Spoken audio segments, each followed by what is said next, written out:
Nice to look your way.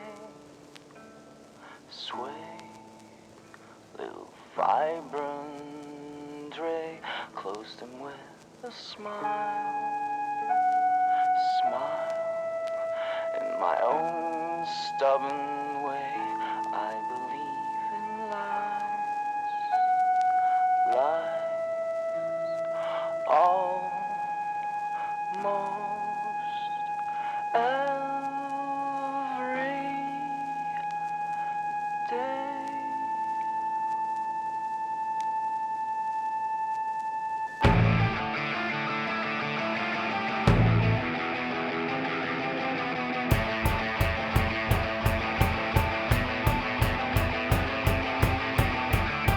I could go out every night. It makes me feel alright.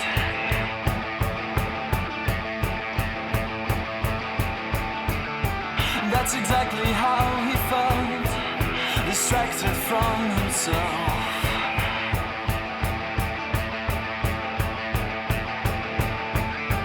And it's easier to strive when there's someone in the room. And you crack, you'll make it soon. That's another show for us to view.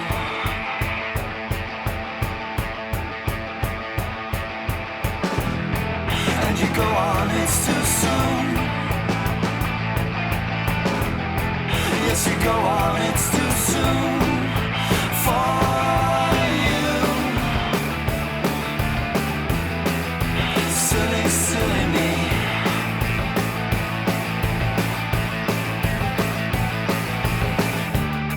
Yes, it's sneaking up my back. I won't get fooled again.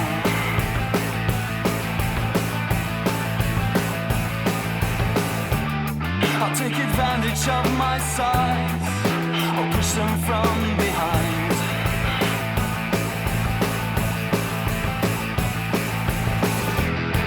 And you go on, it's too soon.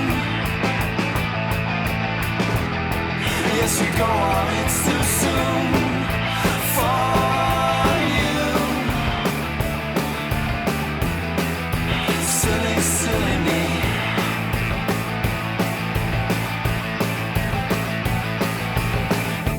I'll make a mark and see me dressed up pretty blueprint of a life.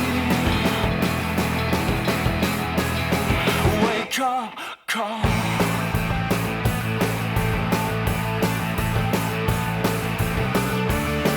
I could go out every night. It makes me feel alright.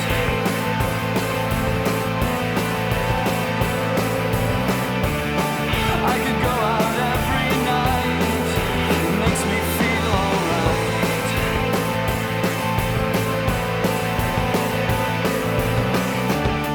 I could go out every night.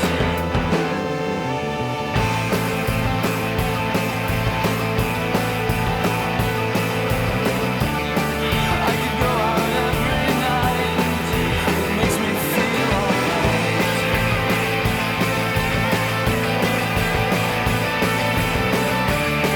I could go out every night.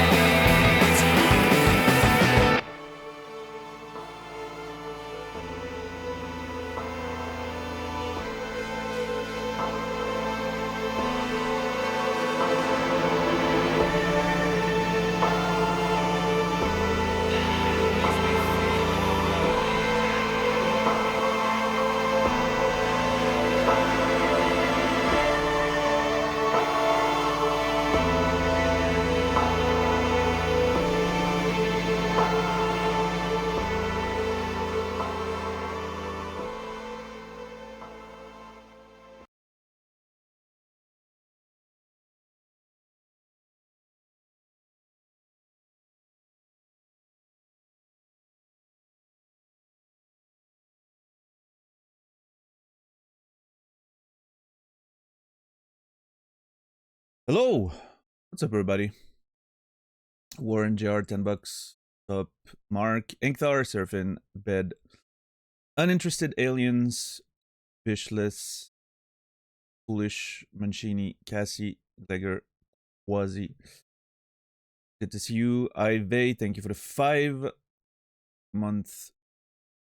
resub. I appreciate it. Thank you, thank you. Which also brings me, I forgot to mention that yesterday. A person named Jorin33. I don't know if Jorin33 is ever going to hear that. I noticed that yesterday, but then I forgot to mention it. Gifted 10 subs randomly on Saturday when I wasn't streaming. Person's not following the channel, never spoke in the channel ever. I don't know, maybe a YouTube viewer that wants to contribute. I have no idea, but in case you ever hear that, Jorin33, thank you so much for the 10. Sorry, gifted subs.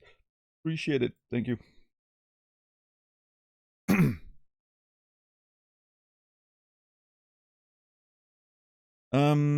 Yeah, how's everybody doing today? Let's get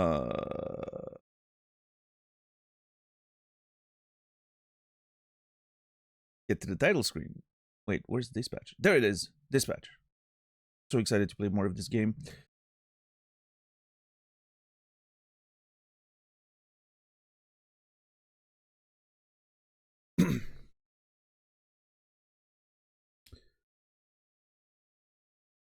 Anyone have a quick summary of his choices up to this point? I think I can maybe look at the stats in the thing.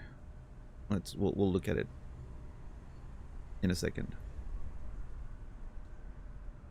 Or you can always watch the VOD. You know, that's what they're for. You know, if you miss the show, you miss the show.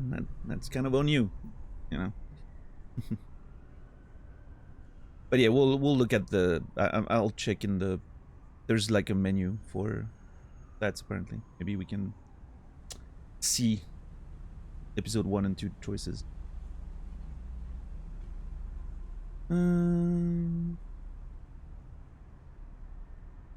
Hell yeah, Anktar. I'm looking forward to playing this game too.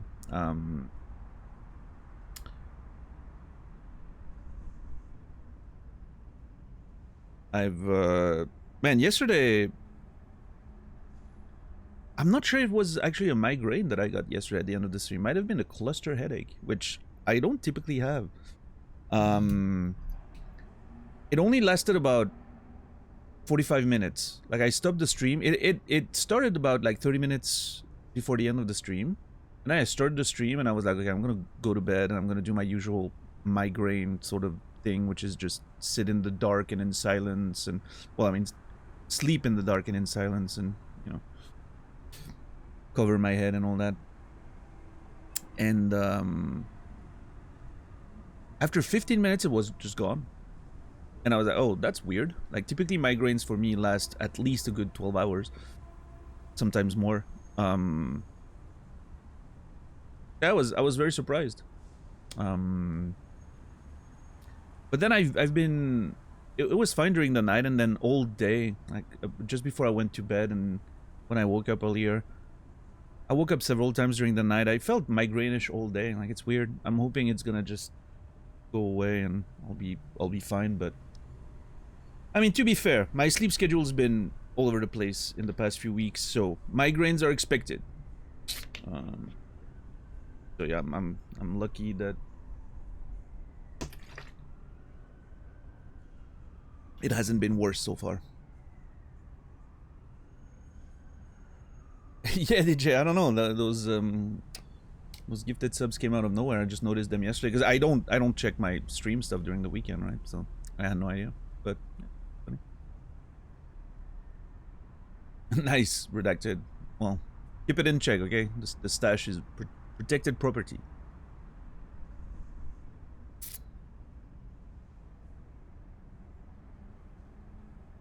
Power steering motor died, struggled to find a replacement. Oh, that's not good, Mark. It's a pity. Most memorable moments from last stream. I don't know, all of it. Like, honestly, it's a pretty solid experience altogether.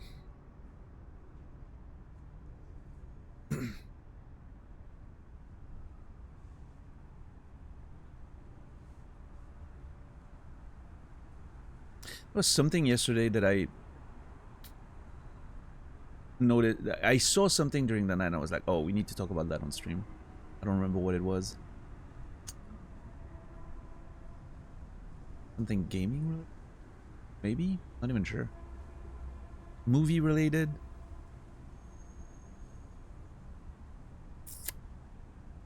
TV show related? I don't know. I can't remember. What's up, Risa?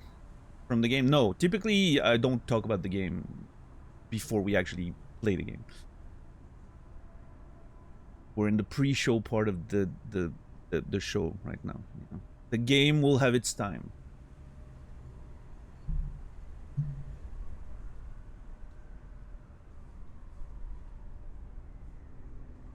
Yeah, I don't know. I don't know if it was about a show or something. I'm not sure. Anyone watch the Scrubs reboot? I'm planning, no spoilers of course, I'm planning to watching, I think 2 episodes came out at this point. Planning on watching that one of these days. I wasn't too excited to begin with, but apparently I've heard some pretty decent opinions on it. What's up, Shepard? Yeah, I've heard good things too, which is very surprising. Like I was ready to, you know, put that on the altar of late stage capitalism, but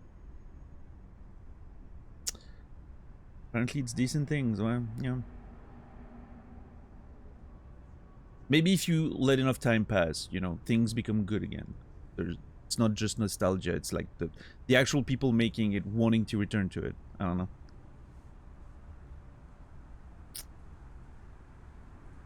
The Pit? Yeah, I've heard a few things about The Pit. I don't know if I want to... I mean, eventually I'm probably going to watch it. People keep mentioning it, but there's so many more shows I need to get to before that.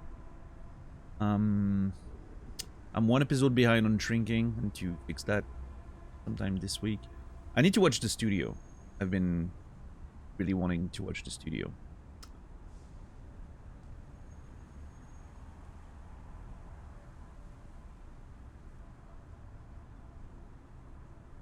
Best show on TV currently? Yeah, I've heard a lot of good things about The Pit for sure. Also, what's up, Cole? Finished The Night of the Seven Kingdoms. Really enjoyed it. That's a Game of Thrones spin-off, right? What's up, Chris Link? How are you doing today? Yeah. It's good though. I mean, Game of Thrones generally pretty good, right? Yeah, I don't know. I don't know. Too many things to watch, not enough time, unfortunately.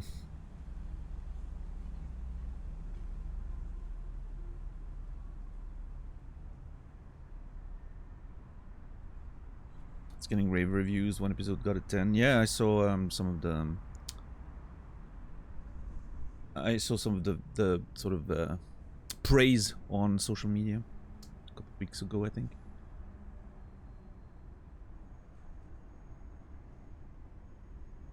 Good stuff. Good.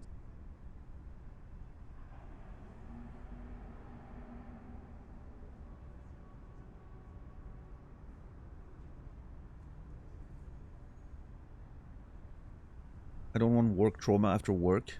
Why are you watching Dispatch then?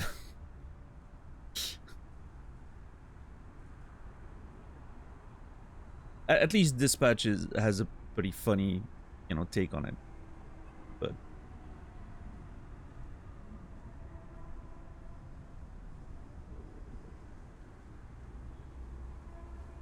Night of the Seven Kingdoms episode are short and sweet, like 30 minutes.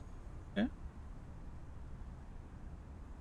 Yeah, I don't know. I'm definitely not in a position where I'm yearning for more Game of Thrones. I'm not gonna lie. I haven't watched House of the Dragon. I don't have any plans on watching Night of the Seven Kingdoms. I'm sure eventually I'll probably get to them, but you know.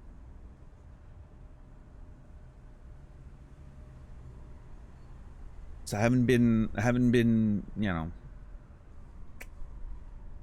desiring more Game of Thrones stuff, but yeah, Zulu. Yeah, I don't know. I think for me it's like phases. I have phases where I'm really into fantasy, which lasts typically pretty, you know, not very long. It's like a couple months where I'm really into fantasy, dark fantasy stuff, where I just want to consume fantasy, and then it disappears, and it's gone for like the next 10 months of the year, and then I'm back to my usual either realism or sci-fi or something a little bit in between, you know, or the stuff that's a little more magical realism and all that, which is typically like my vibe.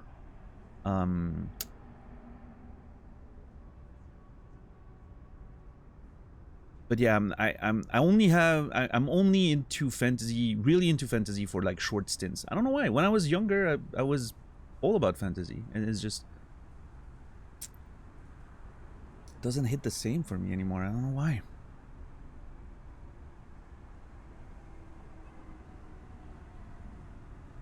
Maybe it was just too much of it. I don't know.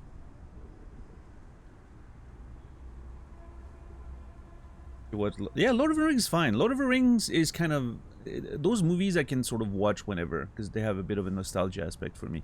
I mean, I was already an adult when they started coming out, but I don't know. There's a bit of a nostalgia aspect still, right? I like those movies. They're fine. They're really good. But yeah, I mean, I'm thinking when I was like really young, like, you know, in the 90s, like early 90s, mid 90s, I was really into fantasy. That was my whole thing, and I didn't like sci-fi too much, I don't think. I mean, I liked Aliens and stuff like that, or The Abyss, Terminator, you know, like the James Cameron brand of sci-fi. I think I enjoyed. I wasn't into the more sort of little deeper stuff, right? And instead I was really into fantasy, you know. I mean, I grew up with the Never-Ending Story, right? So that kind of like set the way.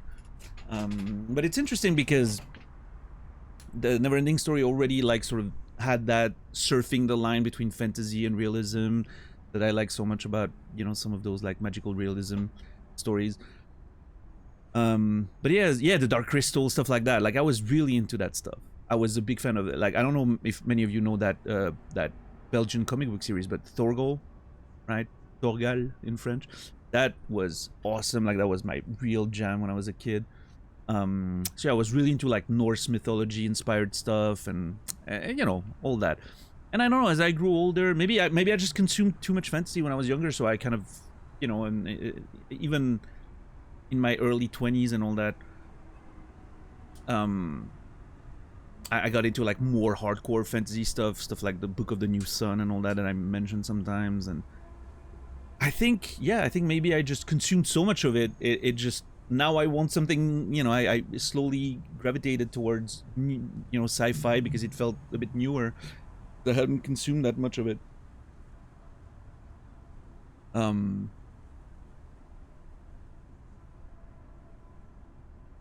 Yeah, I mean, yeah, I like The Fifth Element, but I think, here's the thing. For me, I think, you know, stuff like Star Wars and The Fifth Element, I don't see it the same way as I see like modern sci-fi that I enjoy, right? Like, or rather the sci-fi that I'm talking about now. Those, despite having like a futuristic vibe, the concept in those movies are very fantasy coded, if you really think about it. It's fantasy with a futuristic skin, right? Or rather like a, you know, bleeps and bloops instead of magic. Well, I don't know, both The Fifth Element and Star Wars have plenty of magic stuff in there. But I'm like, the way I know these days the publishing world, and that's how the publishing world does it these days. If it looks futuristic, it's sci-fi. If it looks, you know, medieval adjacent, it's fantasy. That's how the publishing world does it right now. So I'm not, you know, I'm not saying it's wrong. I'm just saying that that's what people do. But for me, when I'm thinking about those categories, it's more about the themes and the concepts and all of that stuff, right? So for me, Star Wars has always been more of a fantasy concept, a fantasy themes. Same with The Fifth Element. Same with, I don't know, a lot of the sci-fi-ish stuff you can see in gaming, for instance. It's very often like fantasy adjacent more than anything. Like proper sci-fi concepts, you know, there's There's not that many of them, like in the sort of mainstream. I think it's typically a little more nerdy, like niche, right?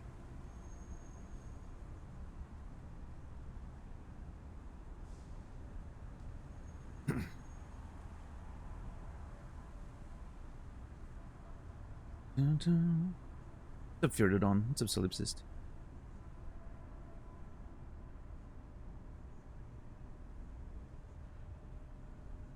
Have I watched Dark? Nope, not yet. But I've heard plenty of it. It looks really good. I need to watch it eventually.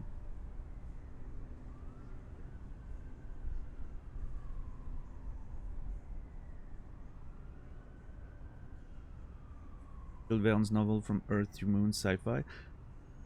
I mean, it's hard to classify some of the earlier stuff because those categories didn't really exist in the same way at the time. They're kind of the books that created those genres, right?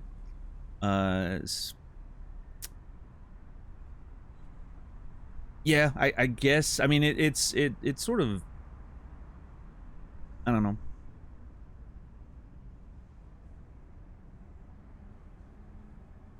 To me, it's a little hard to classify them just that simply. But I don't know. You would have to ask the publishers. Ultimately, that's. I think I don't know. I don't know if most writers are like me, but I don't think, when I'm writing a story, I don't really think about what it is until I have to, which is when I have to talk about it to other people, right? When I'm writing personally, I just write the story. It doesn't matter which genre the publisher is going to put it in. Like, my books are not classified the way I would if I were to, decide what they are, but I don't get to decide that. That's the publisher's job. They know what to do to sell the books. Me talking about them has no bearing on that.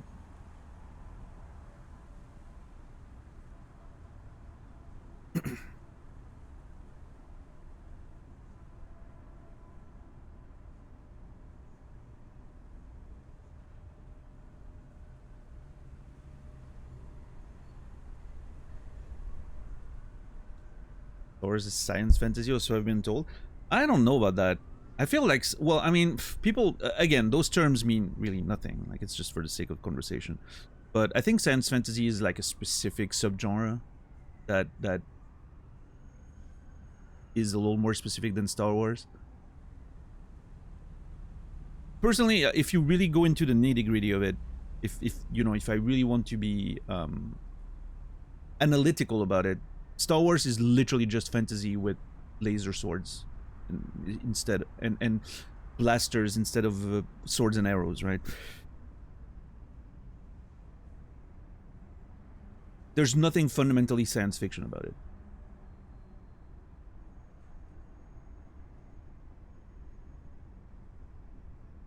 But again, in this day and age, people don't, the broad definitions, public facing definitions for the publishers to market their work. If it looks futuristic, it's sci-fi, and that's good. And I think that's totally fine. Absolutely adequate. But, we're just talking about the minutiae of it all, I guess. Remember Splice? No, that doesn't really ring a bell. Splice? Splice.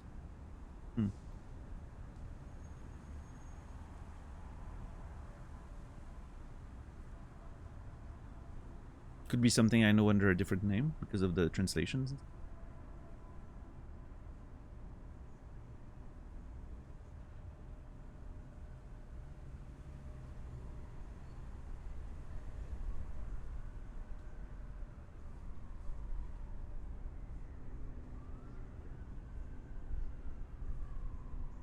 Yeah, I'm trying to think about, But it's funny because, for instance, one of my favorite, I wouldn't say guaranteed my favorite, but I think it's pretty up there. One of my favorite sci-fi movies of all time is Her. and it doesn't look sci-fi. I don't think it's typically the kind of stuff people imagine when they think about sci-fi, right? But it's definitely, that's like straight up a sci-fi concept, right? Like, you know, it's really, really, you know, very much like a sci-fi concept. Yeah, Joaquin Phoenix, the Spike Jonze one.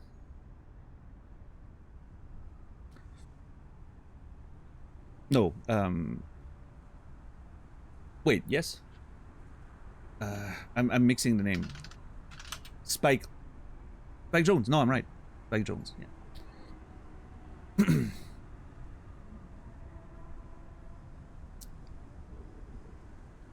Yeah, Pitsy. I mean, I think I've always said that. I've been saying that for 10 years. I think Her is the most accurate sci-fi movie ever written. It's the movie that best predicts the world we're going towards. I think it absolutely nailed it. And 10 years later, or 11 years later at this point, it's even more apparent. I remember when I watched it, I was like, I still remember sitting there and being like, holy shit, this actually feels like I had a glimpse of the future.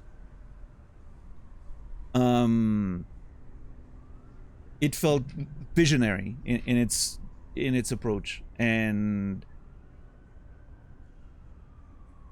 it just, yeah, the more we go, and the more I'm like,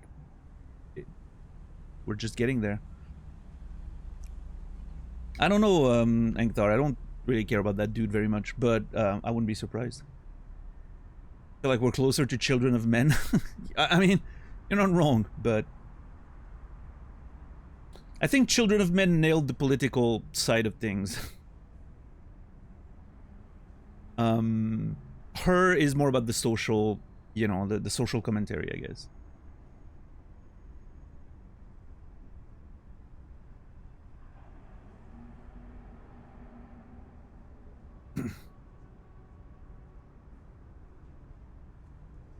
Is Idiocracy sci-fi? Sure.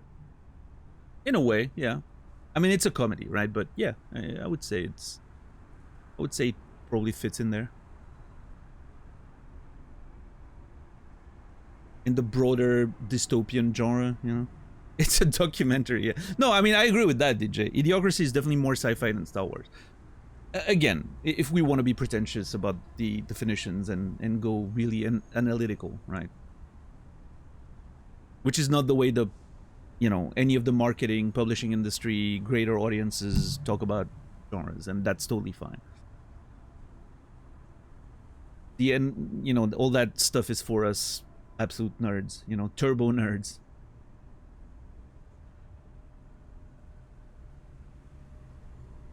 Yeah, not just that, Pitsy, but also people not expressing their emotions themselves anymore, and always using other. In Her, it's at first it's people, right? There's these people, these writers, that will literally write your love letters or stuff like that for you, which obviously is sort of a, you know, it represents that sort of distance people are taking from their own emotions and expressing them. Obviously, people these days, they don't use other people to do it. They use AI to do it, right?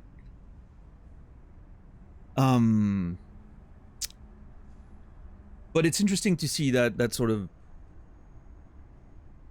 world that Her depicts, and I think it's something that the movie really doesn't touch on, but it's funny that the job the main character does, you know, which is what he's one of those ghost writers, right, would be the first one to go with the advent of the AI that's depicted in the movie, right?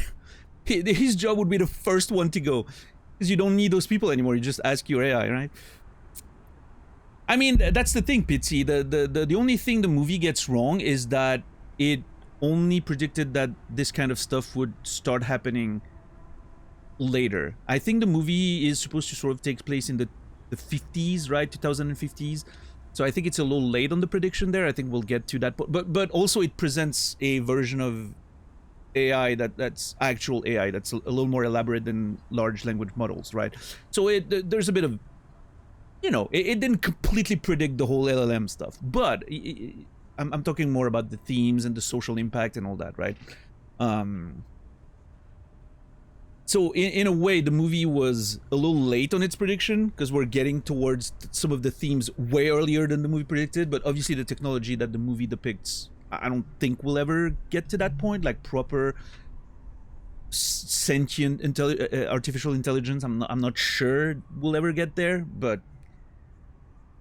at the end of the day, you know, it's to me, it's one of those things. It's like it's fucking American Gods.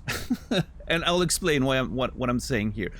At some point, LLM is going to become so good at pretending to be sentient, and people are going to become so dumb at recognizing if it is or not, and they're going to believe it is. Then what's the difference? It's like American Gods, right? Once you believe in it, it exists. There's, you know, once everyone believes in it, or enough people believe in it, does it, you know, fundamentally, does it really matter if it's sentient or not? If you can't tell the difference and people believe in it, I don't know.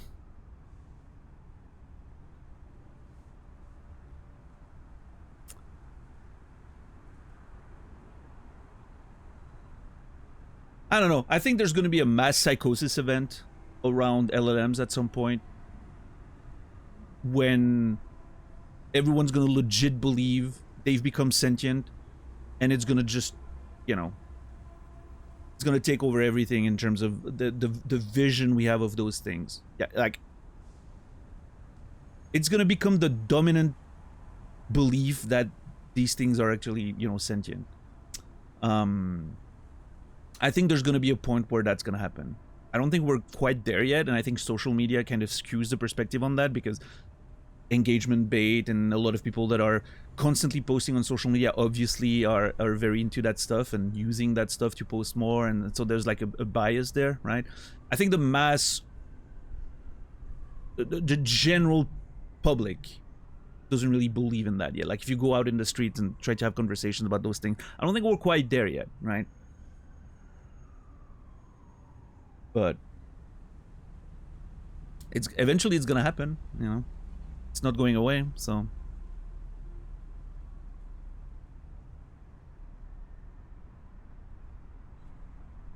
It's like, and that's something I've noticed on social media lately, is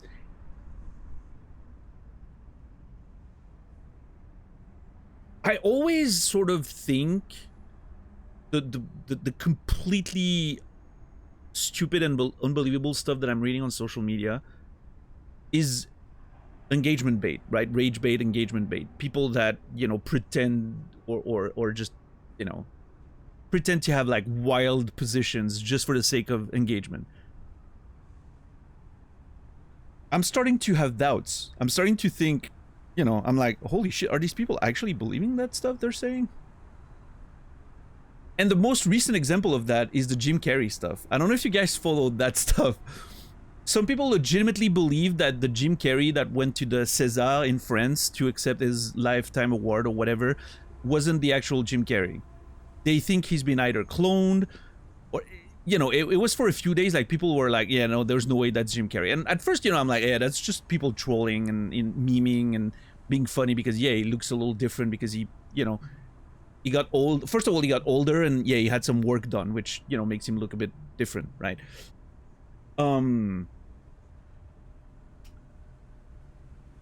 And then, you know, like at first I'm like, yeah, people are just memeing and rage baiting, right? And then I'm like, the more I look at it, I'm like, God, I think some people actually believe in that. Some people are actually. And then there's this dude, this makeup artist that does celebrity masks and impressions, right? Or like physical impressions. He does really super realistic masks of people. I think just to cloud chase or engagement bait, he posted he made a post on Instagram saying that it was him with a mask and posted like a fake mask picture or whatever. you know, just he's just basically rolling on the meme to just basically get attention, which, you know, fair to him, I guess. That's kind of his wheelhouse. And people actually believe that's true now. Like, you go on social media and people are actually citing the guy and his post as proof that it wasn't Jim Carrey. They're just taking it at face value. And again, there's always two parts of my brain where at first I'm seeing people put, you know, post that as a proof, and I'm like, oh, they're just trolling, right? And there's still a part of me that wants to believe that it's just engagement bait and trolling, because of course now on social media you get paid. You know, if you have Twitter and your little blue check mark, you can get paid for your post impressions.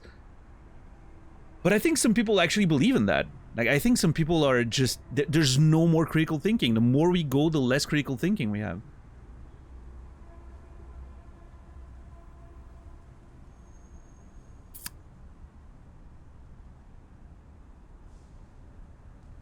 And again, I'm not, you know, I don't want to, my goal is never to blame people for using AI or trash on people that use AI. I'm sure there's really decent uses of LLMs and AIs and all that, right? However you want to call it. I'm just saying I think it plays a part in, because if you only rely on that stuff for everything and you stop actually thinking for yourself, I think it's very easy for your critical thinking to just, critical thinking, like everything, requires training. It requires, you know, you got to use that muscle for it to work.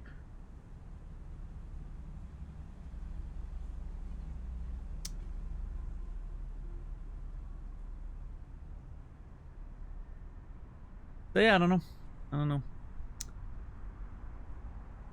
Yeah, an interested alien's kind of a wild thing.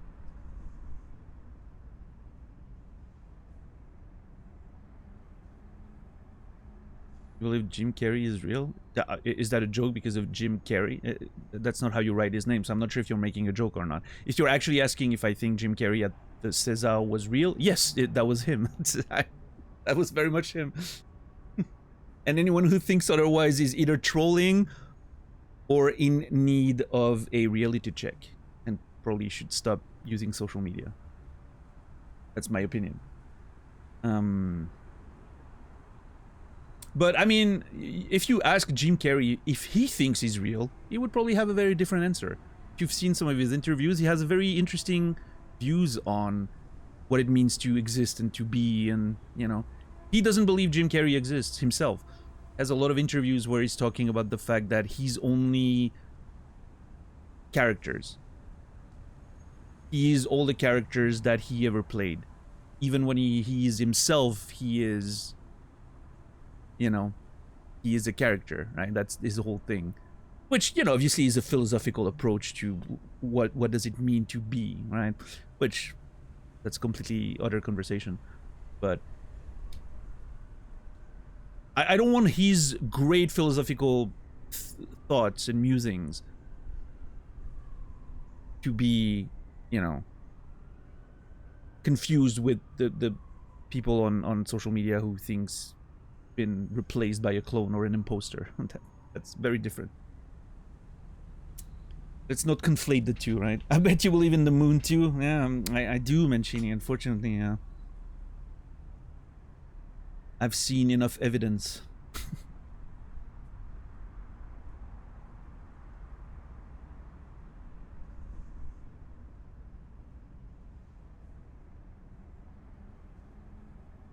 Jim Carrey is actually Andy Kaufman's alter ego. And Man on the Moon was such a great movie, by the way. You mentioned it earlier, but that was an absolute banger.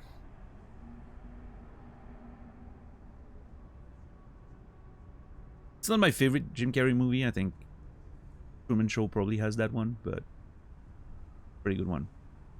Well, Eternal Sunshine. Well, no, Truman Show. I will take Truman Show over Eternal Sunshine. I think Eternal Sunshine is his best movie, though. Just not my favorite. There's something about the Truman Show that just speaks to me. Eternal Sunshine, I don't know. Yeah, they're both great.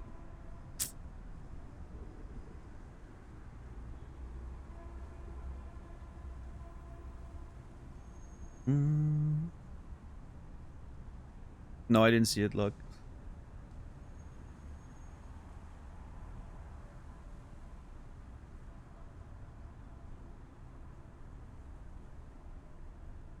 Press anything to begin. Hold on.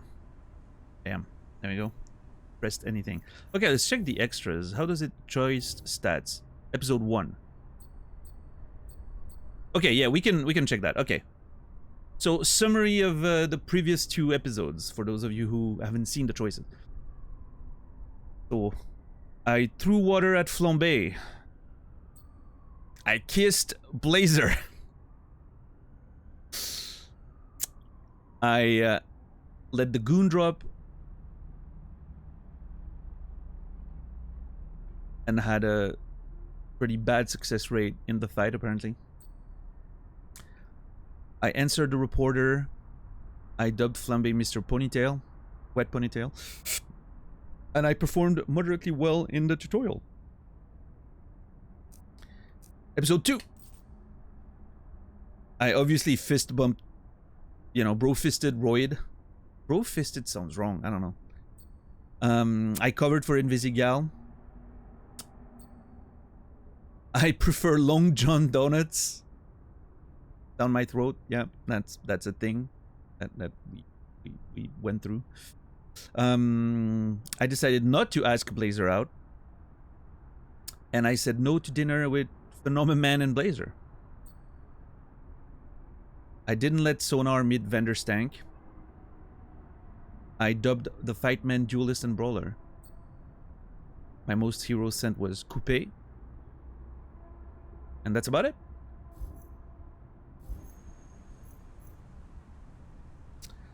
That's the the choice, at least the choices that the games are putting forward. As far as the more minute stuff and all that, you'll have to watch the VODs if you want to know the details.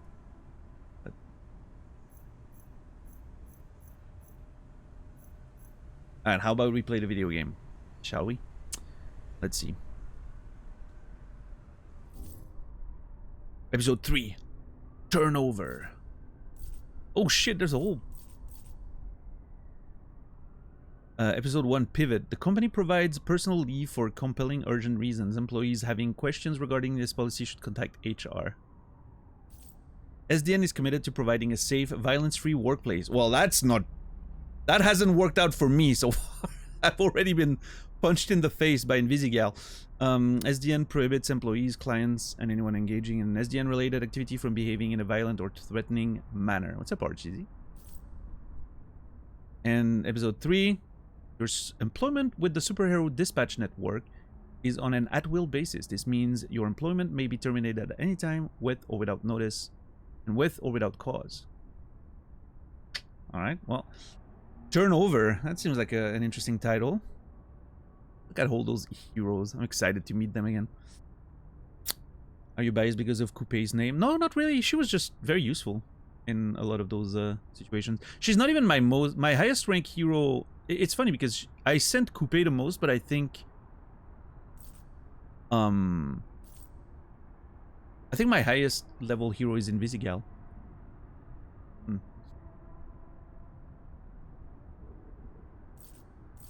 Does it matter to you business-wise where we watch the VODs? No. Watch them on YouTube. I would watch them on YouTube myself. So, if I suddenly want to find something in my VODs again, I'm going to YouTube to find it. It's so much more practical. But if YouTube gives you ads and Twitch doesn't because you're subbed, watch them on Twitch. I don't know, like... Really do it whatever.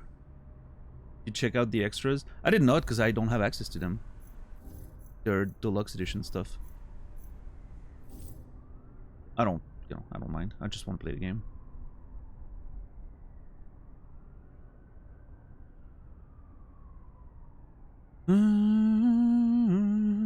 Okay, let's go. I'm excited.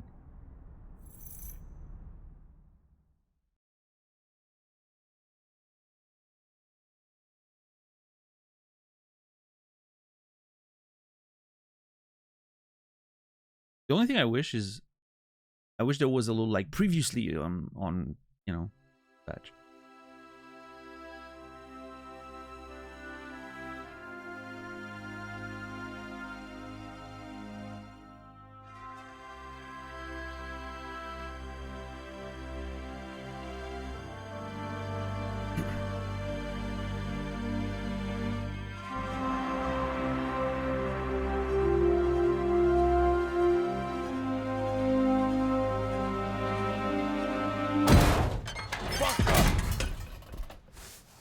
Okay. Whoa, whoa, whoa, whoa! Hey, what are you doing? Brother, your warranty already void. Oh, I'm moving. How can you just toss it around like that? No worries, I'm pretty strong. That's not what I'm saying. How you got this thing inside your apartment anyways? Oh, super heavy, the bugger. I disassembled it and took it in little pieces, which is what I thought you'd be doing. And how long did that take you? 3 or... No, it was 4 days. I get 20 minutes. It just feels like you could be a little gentler with it. It is, you know, my whole fucking life. Every time I walk in this place, I get sad. That not happen to you? No one ever tell you that? It's No one minimalism. never come over to tell you that. It's called minimalism. It's a lifestyle. Brother, it is your life, but it's no kind of style. This the type of apartment you see when the detective kick the door in, you know? Shine the flashlight, serial killer shit. All right, I get it. Can we focus on... Where the Astro Pulse at? Lost in the blast while I was flying. No clue where it landed. I spent a couple weeks after it happened trying to track it down. It powered the whole suit. Yeah, it's the only piece of the suit my dad didn't have schematics for. That gonna be a problem? Mine not. We figure them out. How'd you know about the Astropulse? Oh, brother, everybody know about the Pulse. There's actually 2 wicked pieces of tech, huh? First you get the Astro Pulse, this genius design energy cell. But inside them, you get the stellar core. Can I help? No, brother, you good. What's crazy is when you mix the control fusion reactions with the plasma containment. Oh, brother, you got a core one super crazy energized plasma state. Unreal stuffs, like you caught one small star and chop them in a bottle. Genius. So you can just make me a new one, right? Which is why it's not a problem. The Astro Pulse super awesome, but we'll be all right. Whew. Man, maybe we go for lighter metals this time, huh? You know, I actually met your dad one time, long time ago. First time I come mainland. He'll catch me trying to steal stuff from Radio Shack. Then we talk tech stuff for like a whole hour. Then he would take me to jail. That's how I ended up in a Phoenix program. That's longer than any conversation I ever had with him. Bummers. Guess when you're building Astropulses, there's not much time for talking to your son. Not so sure about that.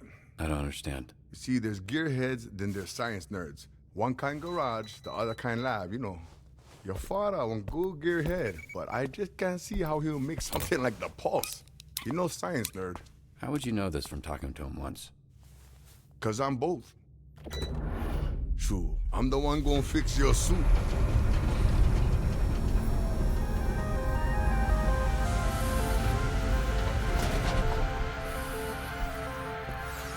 That one, over there, that's your father's suit. We gonna make this one the Robert suit. This is incredible, Roy.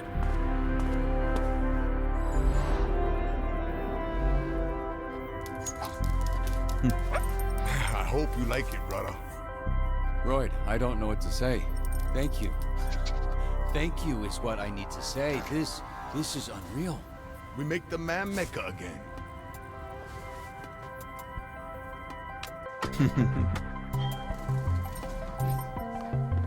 So cool. I like Royd. He's awesome.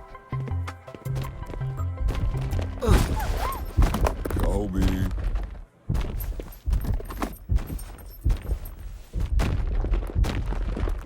Think he did that on purpose? It's just big.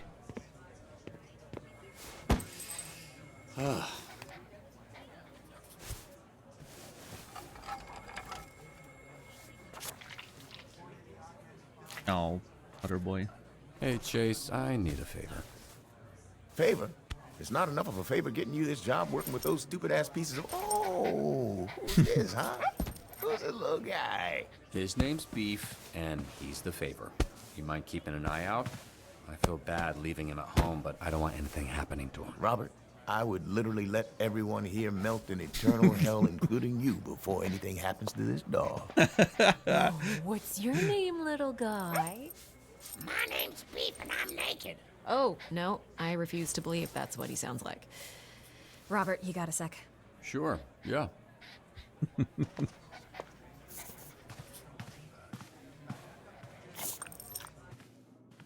What's up? About the other day with Phenomenon. Oh, yeah. How's dinner? Oh, it was awkward. It's why I didn't want you to come. Phenomenon and I broke up. Over Tokyo Dream Sushi? It's just... the timing felt right. I don't know. Sometimes you just gotta shake shit up. It felt a little impulsive, but maybe it was a long time coming. It's hard to say. Hey, I'm really sorry to hear that. It is what it is.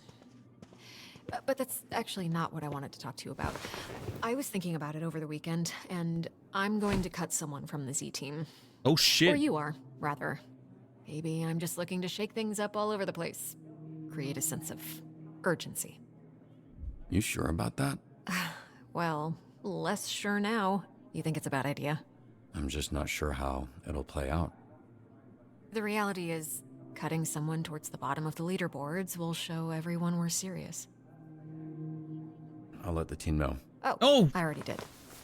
Oh. I suppose it'll be an interesting shift. Man. Oh no. Of Yeah, course. she ain't bad. Those three ain't shit. Did you come over here to tell me that? Because it's almost exactly the information a leaderboard gives you. Actually, smartass, I came over to tell you that one of your team members is in need of assistance.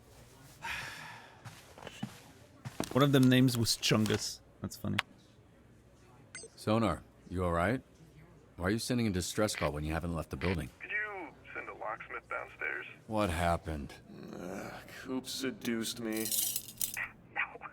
I said, hey, want to say something cool, and then handcuffed you to a squat rack. But you said it with a hot voice, so I assumed you meant boobs. Okay, team, I know Blazer mentioned someone's getting cut, but don't let that distract you from doing a good job out there. That's what you'll be judged on. What a bunch of bullshit. Listen, I would have fell for it too. I'm not. Listen, I'm just gonna be honest with everyone, okay? I'm gonna keep it a buck, like Naz would say. I would have fell for it too. It's a bison mystique, Brainy. Sorry, what's bullshit? Judgy bullshit. How is that? Yeah, only God can judge me. Okay, false. I'm judging you right now. Bullshit, because it's not like you gotta deal with this kind of bullshit. Also false. Of course I'm being judged along with the rest of you. Do you not know what a job is? What the hell is going None on? of us have had real jobs, dude. How is this a surprise to you? All right, fine. Just ignore the pressure and do your jobs. You don't need to be first. You just can't be last. What about me? Can somebody go down to the gym and help Batboner? Who? Don't ask. Losing feeling in my hand, and not in a fun, kinky way.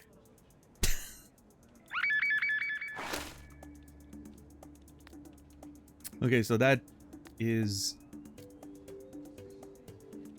using the items, right? Like to... Okay. Got it. Hold on, I need to... Also, I'm not a Coupe simp. I think she's useful. She's not my favorite character.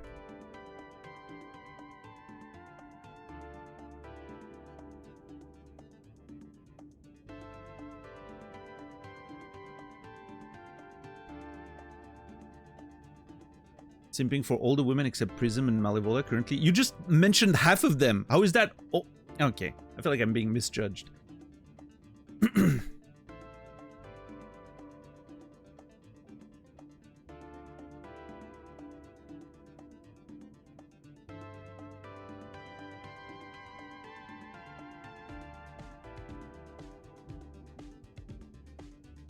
Yeah, that's the thing, Brainy. I don't know if it's gonna be a matter of...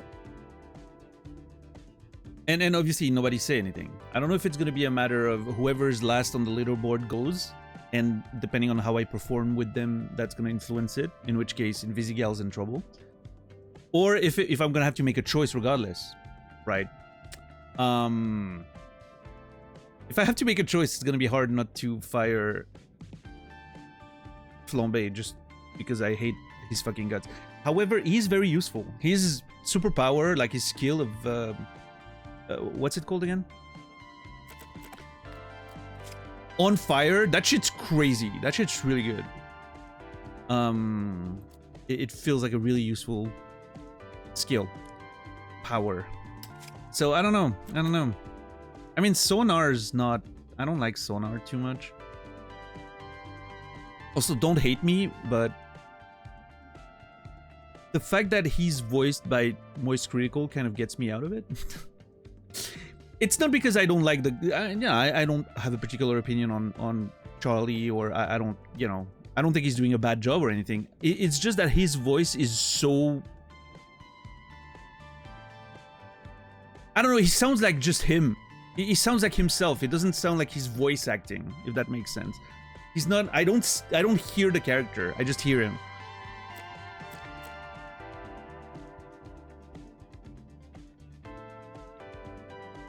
Yeah, distinctive, but a lot of people have distinctive voices, but, you know... it still feels like they're doing a good job at becoming a character.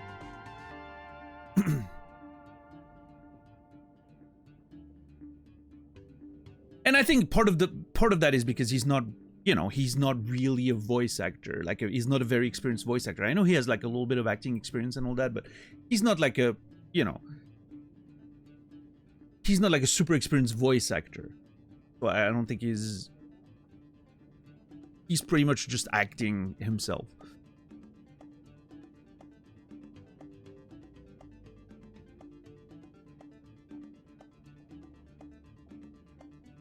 But I don't know. Maybe I'm judging him a little too early. I have to see more.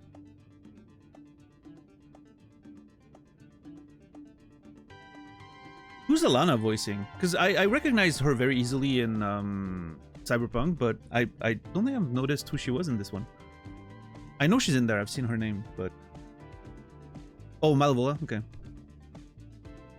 Yeah, I mean, obviously I haven't seen much of those characters outside of, like, during the shifts. And during the shifts, I'm so focused on a lot of things, so I'm not, like, paying attention to the voices too much.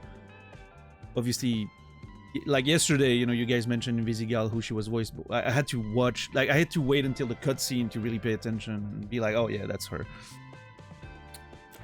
Laura Bailey, but... yeah. Yeah, I don't know. If I have to make a choice on who I need to fire, that's gonna be rough. But let's see. Yeah, I mean, Laura Bailey is just like, she's a really good voice actress. Like, you know, on top of her voice, you know, being great, obviously, she is really good at just acting. But yeah, to me, it's like, you know, you have those voices you recognize, like Matt Mercer, of course, or Liam O'Brien has a very unique voice, or even like Troy Baker and all those, you know, guys that are in a lot of fucking games, right? They're everywhere, but they're good voice actors. So you like, even though you recognize their voice, it just like gets melded with the character really well, right? I feel like sometimes some of those games that take less experienced voice actors or you know, content creators to voice, it tends to come through a little more because obviously they don't have the same acting chops, but what's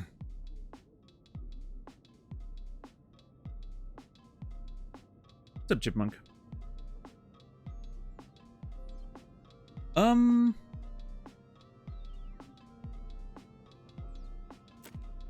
It is actually dynamic, DJ.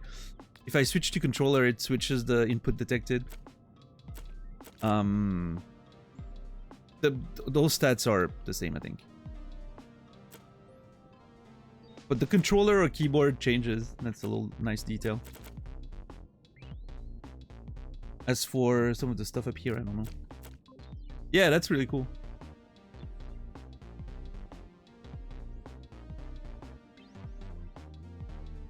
No, I mean, I agree, Pitsy. Like, he's very recognizable. But I feel like he's such a good actor that he disappears into the character. Like, my first exposure to him was Nier, Grimoire of Ice, right? Back in 2010. Or at least the first exposure that I remember. I might have heard him in stuff before that, but I didn't know it was him, right? I didn't know him. But I remember Grimoire of Ice specifically because I really liked Grimoire of Ice as a character. I didn't know the name of the voice actor at the time. Only later, when I suddenly saw an episode of Critical Role, I was like, holy fuck, that's Grimoire Vice. You know, but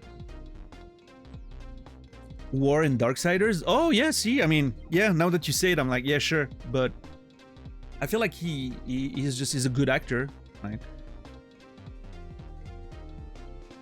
I don't know.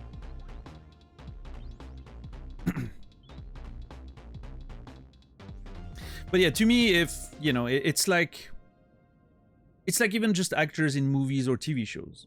You see some faces and, you know, you're like, oh, hey, that's that actor that I love. But then you forget about the face and the voice and you're like, this is just, they become the character, right? If that makes sense. Even though you recognize their face from all these other characters they've done. They just become the character. And then there's some people that are, you know, less actors and more, you know, guest stars, and they're big because they're a big name or whatever, and they're not really actors. Those always kind of stick out for me. It's I feel the same about the Moist Critical situation in this case, right? He sticks out in the same way.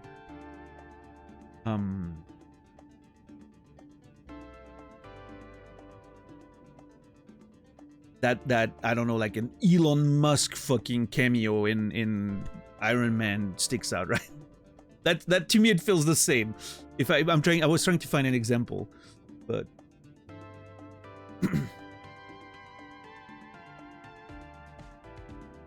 although to be, you know, not that I want to defend the fucking fascist billionaire, but at least, you know, Elon Musk was playing himself, so.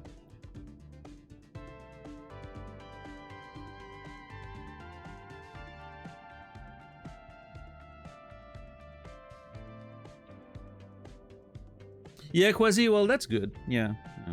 I mean, I haven't seen too much of Moist Critical, but I don't know, he has such a monotone voice that it's almost a meme. It's like when I hear the character, I'm like, oh, yeah, that's him.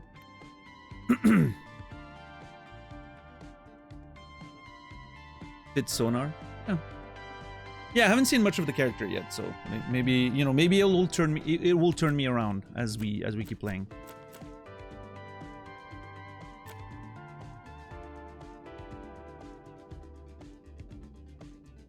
Yeah, I mean, Aaron Paul's doing an amazing job. Again, good example. I know it's him, right? I recognize his voice, but he embodies the character so well. Like, I only see Robert. It's... I didn't know he was in Invincible, though. I haven't seen Invincible. Real ballsy move would have been to cast XQC in a character in Dispatch. Yeah, no, that would have been bad in so many different ways. I don't know. I would be against it on artistic grounds and ethical grounds.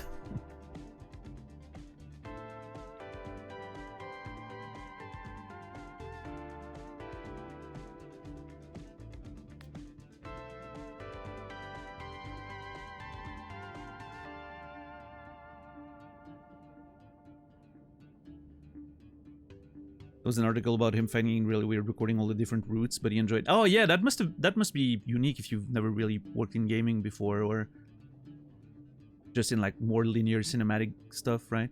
Having to record different versions of the story and the character development, maybe. Yeah, that's really interesting. I didn't think about that.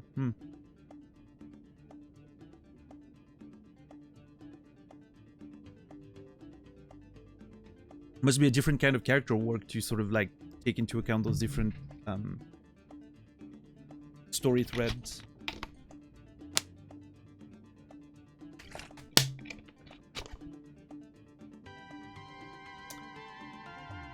Invincible is edgier than Dispatch.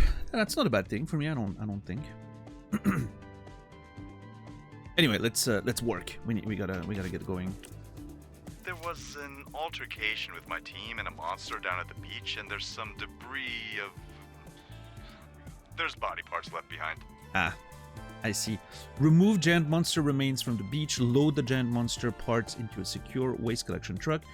Large media and CV presence. Okay, so we need someone who has vigor, I'm assuming, to carry all that shit, but someone who can also deal with the media.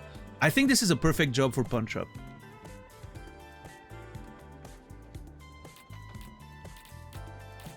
I'm not sure I want to send 2 people. I'm still unsure yet about the sending 2 people versus only sending 1.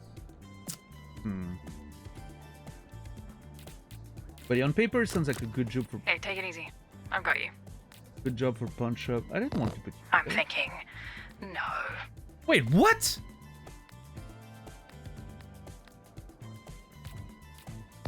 I'm doing it.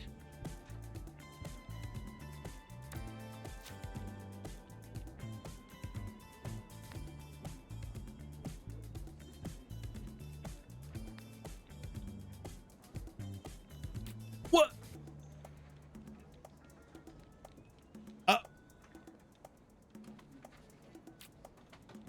Okay then. I guess they really want to do the job. I'm assuming they're, you know, they're nervous about the, you know, the pressure of getting cut and everything. Okay, well, they're sure, go ahead then. That's really funny. Yeah, go for it. This is bullshit. They keep trying to touch me with their weird fucking clammy hands. The way their eyes lit up when they saw her. Room full of boners. Hero sabotage. Punch Up led Malevola to a cult who worships her. They're screwing one another. Oh no, this shift is gonna be pain. It's gonna be awful. It's gonna suck. It's gonna suck so bad. They're all gonna work against one another to try and stand out. Oh my god. This is so funny. Very cool way of making it dramatic though.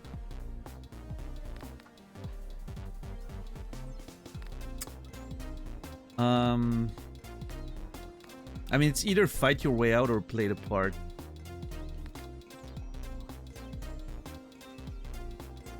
She's gonna fight her way out.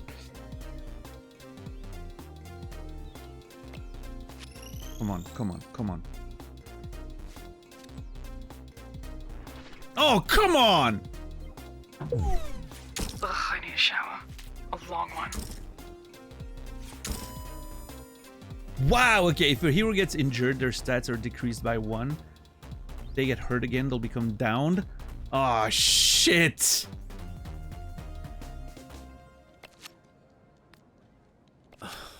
Uh-huh. You know, this is really fucking immature, guys. Serves them right.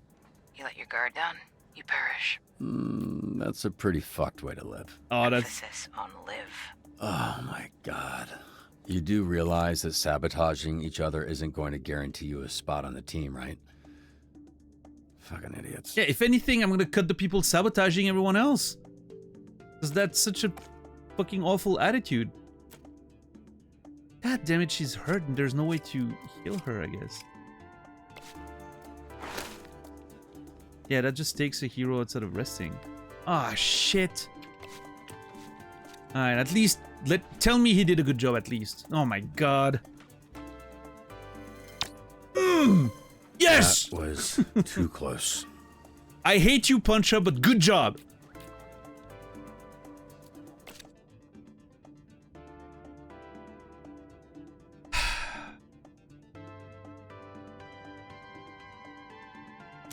I'll get a bigger point.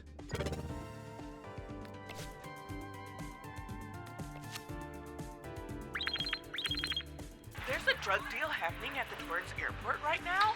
I think you should send the bad guy. He seems right for the job. Okay. Why do you want the bad guy specifically? Convincingly pose as a buyer. Preferably someone highly educated on drugs.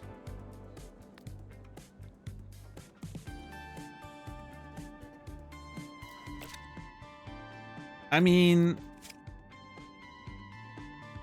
he definitely has a history of substance abuse. My worry is that he's gonna, he's gonna become a customer instead of putting a stop to it. That's my concern.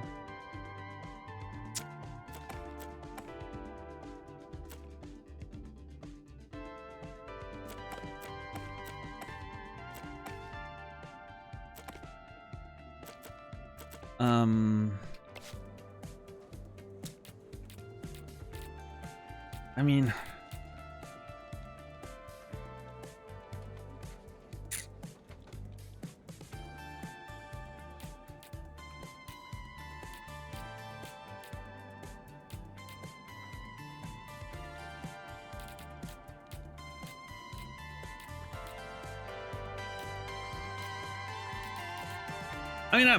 part of me, I can send 2 people. I feel like I'm sending Sonar, but I feel like someone needs to go with him. I think Prism could do a good job there as well.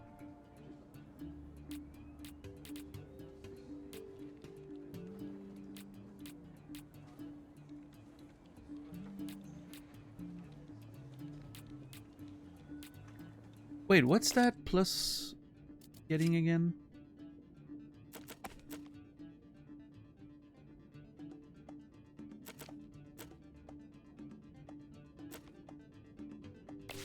Why is he getting... If I put Coupe there, why is... Oh, never mind. I see what's happening. I thought Sonar was getting a plus. No, it's just showing you which plus Coupe would get.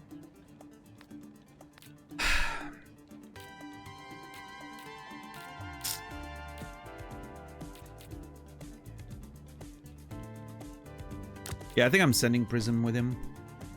Keep him in check, hopefully.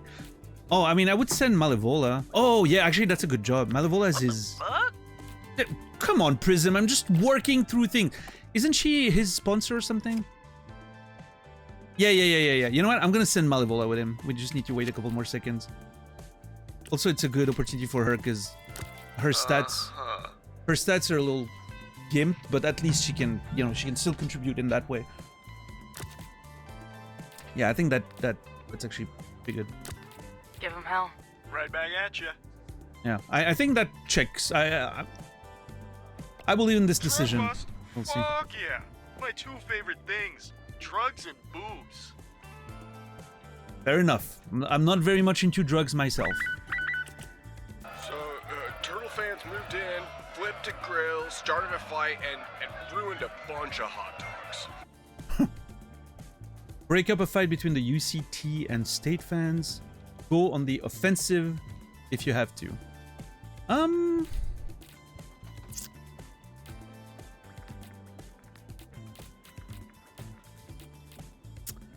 Break up a fight and go on the offensive if you have to.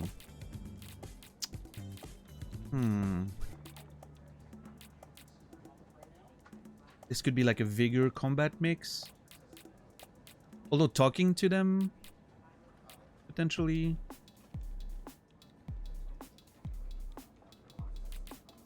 I think maybe Prism. Going now. I'm gonna send maybe Prism and Flambe.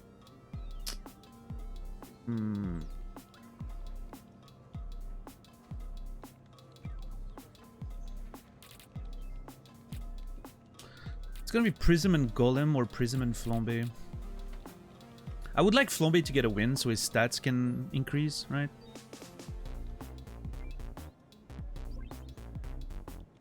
How's my hair? Yeah, I think As always. that would work. I think that would work. Let's try and make that happen. You smell weird. Trying on a new cologne? Well, stop trying this. Hey, my grandma just got scammed by someone claiming they work for you guys. She gave them her credit card numbers, social security numbers, all the bad numbers. Does Kid Boga have a voice acting cameo in this game? Can we send him there? Speak to a victim, gather intel on the scam and the scammer.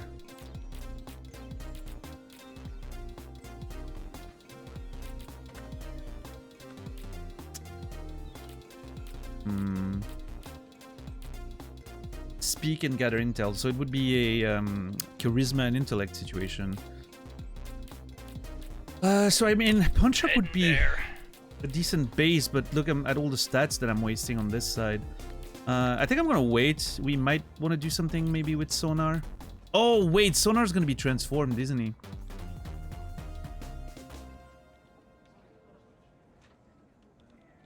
Let's. All right, give me a sec. Hold on. I want to check that job first. Would everybody please stay in your lanes? Yes. Let's go. I'll be right back. Just gotta go powder my cocaine. Dude, you promised me you were gonna come back. I will, right after this bump. And like 4 more bumps. Been a while since I had to call in a coke-related favor, but this shit was worth it for sure. Ugh, fuck you. See, that's what I was afraid of. Oh well. Skill point unspent. How does it work? Like if I put a point in something, does it just... Huh.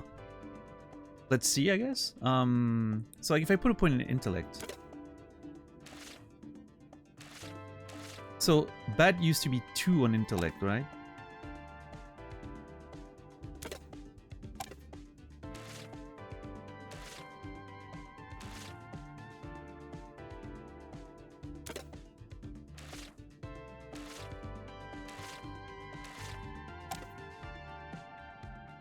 It only affects the base form?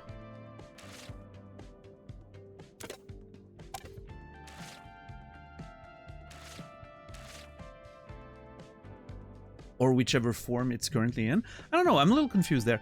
I guess we'll have to see. Wait, I can reset points? Or maybe just on level up? That's also something I have to figure out. What's up, Fritz? How are you doing?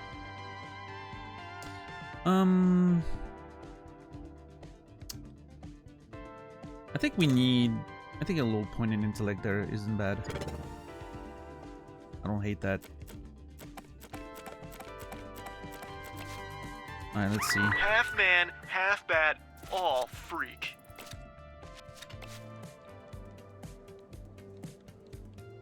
Okay, so this is a sequel to the drug deal. We follow the drug traffickers to their base near the refinery. Go on the offensive, strike the base, bring lots of firepower to stand a chance. Be prepared for a lot of firepower too. Okay, so this is gonna be clearly like a vigor combat situation.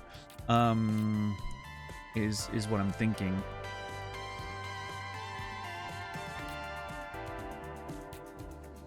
So sonar just transformed, right? Yeah, okay. Oh man, this is rough.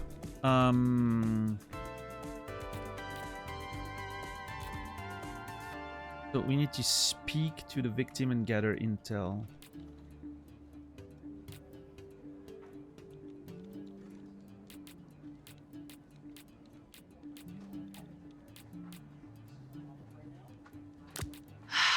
Okay. This is not great. Hold on, I'm gonna wait a couple more seconds. God! Oh shit. I'd be impressed by this if I wasn't in ever-increasing pain. With ears that big, he should be wearing protection. Dude, Punch Up is being that an didn't sound right. Punch Up is being an absolute asshole right now.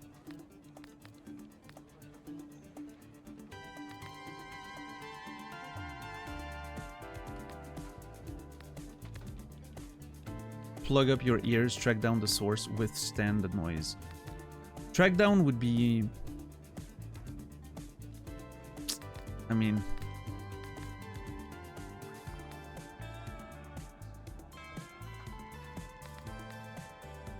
Withstand or plug up. I don't know what plug up would be. If plug up is combat, withstand is vigor.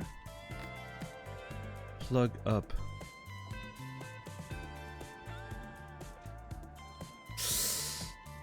I don't know. I'm gonna try plug up, see what it does. I'm hoping it's combat. No, fuck. Damn, I'm getting absolutely wrecked right now. This is rough. Okay, what? How did you guys do? Oh god. Oh god. Oh, thank god. Yes. Yes. The type of shit I'm on you wouldn't understand. Ready, set, fire. Yeah, you did good. You did good, Flambe. We followed the drug traffickers to their base near the refinery. Let's shut them down for good. Okay. I need to use this on Flambe because I need to send him there for the firepower, right? I think I'm also gonna send Golem. Okay. And I mean, I could send Invisigal and like go all out for this one, maybe.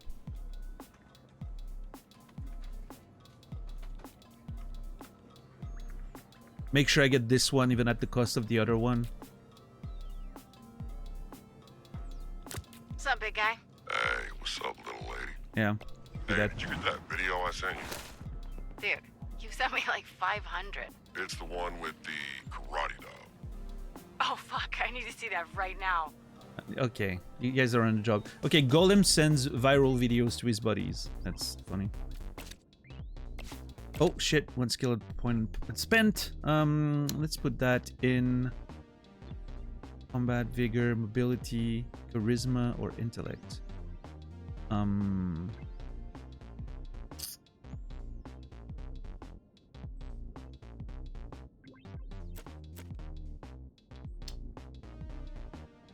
think a little bit more.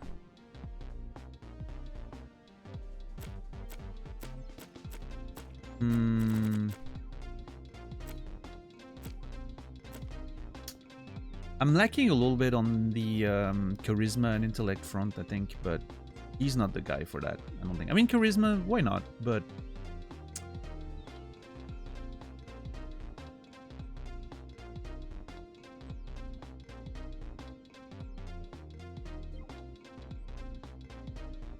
I'm gonna give him a little more combat.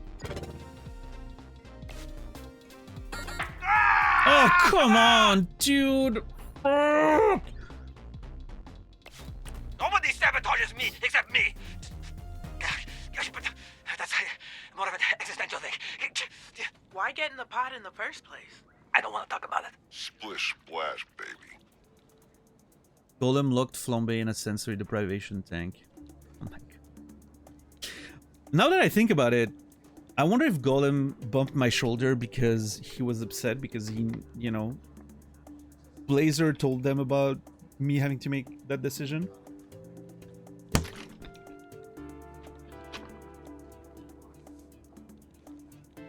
I'm gonna blast the lid clean off. I could unlock the tank. I could hack this and unlock the tank myself. Yeah, let's do that. I'm gonna fix this shit for you guys.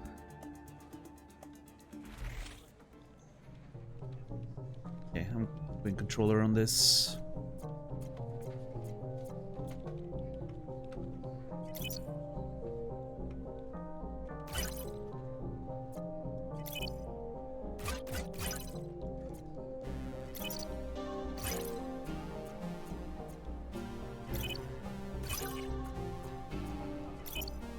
Still got it.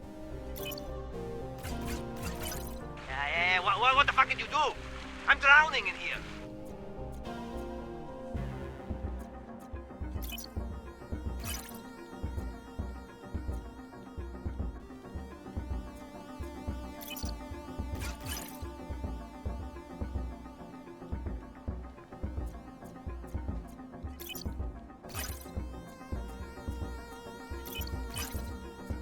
Yeah, just take your fucking time.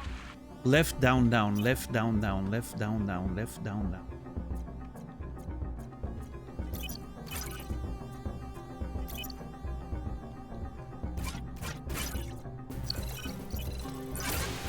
Nailed it. Emergency unlock activated. Drowning in a sensory deprivation tank is not the kind of wet I like to be, Robert. Fair enough. High charisma beyond point or counterintuitive. I think Flambe could have some charisma. Again, we mentioned he reminded us of Razor Ramon yesterday, which many of you probably don't know who Razor Ramon is, but you know, for those who know, you get it. He could have that vibe if he was a little less of a, you know, of a dork.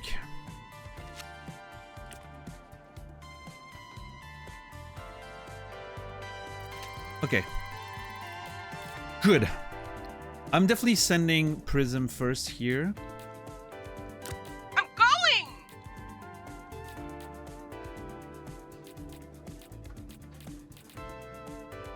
I think we'll have to... We kind of have to send Coupe and hope for the Close your best. eyes. You're not gonna like what you see anyway. God, you guys better have pulled that one off even without Flambe. I'm gonna be very upset. Oh, fuck. Okay. Okay, good, good. Okay. Thank God. That would have been really bad.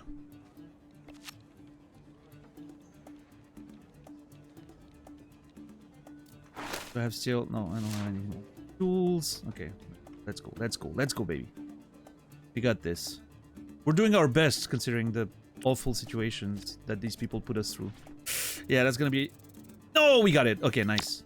Too bad there's no Grammy for this.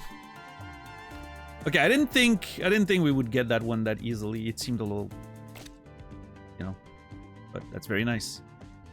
Right, charisma, intellect, ability, combat, vigor. Maybe I'll give her a little bit of intellect. Yeah, that seems nice.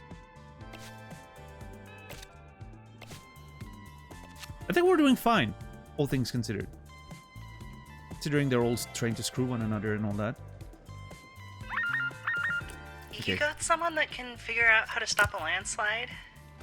Stand aside. As hot and threatening as that sounds, I'm not going anywhere. Oh. We're tied for the bottom. With fucking Invisigal. Not for long. Dude. Man. Reinforce the resort's infrastructure. Determine areas needing support. Need someone strong to build scaffolding. We're gonna be screwed on vigor, I feel. I think we're fine on intellect for the determined areas that need support. I think we're gonna get screwed on vigor, but I mean, we don't have a choice, so let's send them there. Roberto, my boy, excellent choice. First of many we could make together. Oh, come on! Sonar, you have signed your death warrant. Worth it. Next time, don't promise a man boobs. I mean, Promised you anything. I should have seen that coming with the... Sonar pushed me into the pool during the water aerobics class. They refused to let me leave. I hate the water and old people. Splash them and dip. Backstroke away. Describe your diarrhea earlier. I think I'm gonna backstroke because mobility seems good.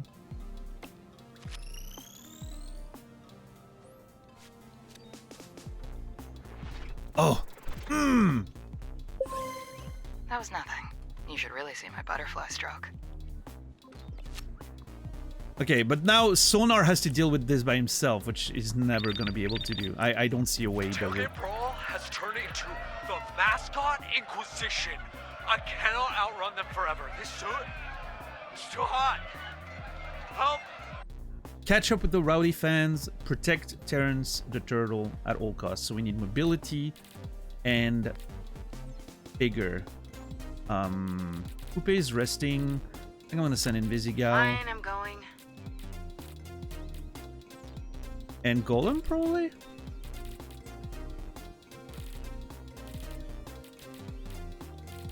You look, different. Better? Diamond in the Rough revealed on a call with over two or more slots. Certain slot may grant a +2 to a stat and -1 to others when Golem is assigned. Oh. Got a little more brains? I mean, that's not really that useful here, but...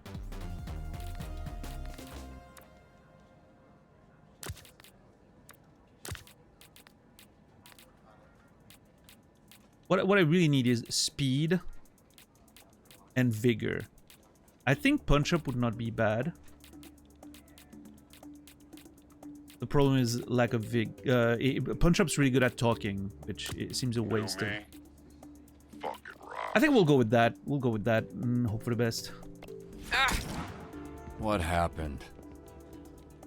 She's fine. Just walked into my sword with her face a little bit. What I don't the believe in punching fuck? women, but I do believe in punching demons. Yeah, try it. What the shit is going on? Everyone's just screwing one another. Oh god. This doesn't look good. Yes! Oh, well done. Dude, I did not believe in this one. Well done, Sonar. What can I say? You did it, I guess. Everybody should step back. Wait, is Coupe actually down? Oh shit, Coupe is actually out, I think.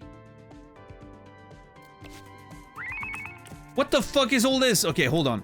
Hey, Robert. I'm pretty sure I've got the scammer on the line. Hack into the scammer's computer to pinpoint their location. Okay, let me do the hacking first, I think. Hey, so like my friend's boyfriend was like bragging about how he pretends to be SDN and scams people. He's a real piece of shit. Investigate the subscriber's tip. Deliver the suspect back to SDN. Look for peaceful surrender, not a fight. Okay.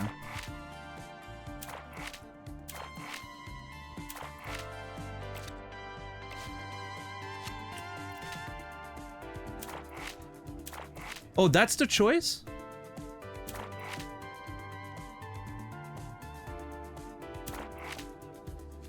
Huh. Oh, God. Can we get some help over here? The lot is packed. No one moved in like an hour. Dude, so much is going on. Oh my god. I am so glad at least getting into the menus pauses the game, because otherwise that would be crazy. Reroute the traffic and keep it flowing. Lift their spirit and grab their attention. Okay, so we need... I think we need smarts and charisma. So I think I'm gonna send Sonar and Prism, maybe. Oh no, Coup's available. Okay. Coupe. Yeah, I think I'm gonna send Sonar and Prism, but very quick. I have to make a decision real quick. I'm gonna hack.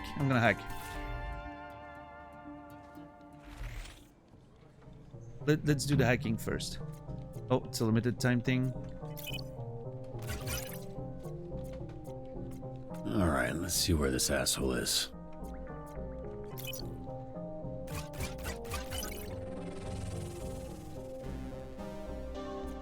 Warmer.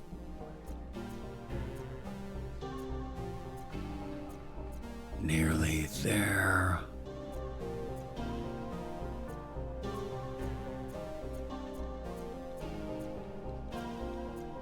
Got him. Hell yeah. Scammer hacked. Whew.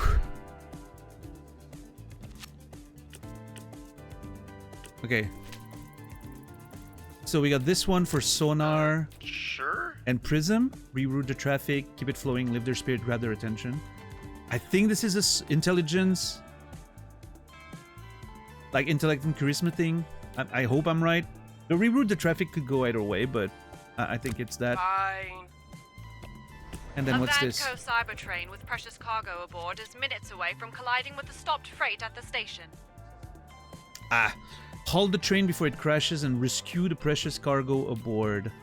I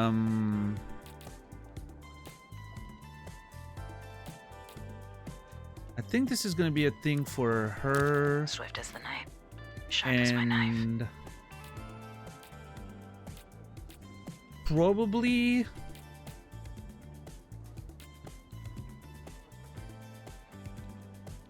I don't know what rescue is going to be, if it's a vigor thing.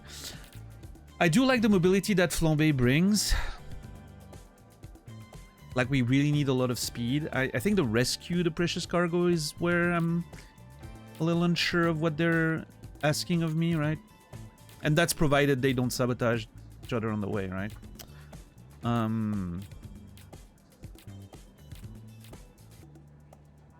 Rescue the precious cargo. I don't know if it could be vigor.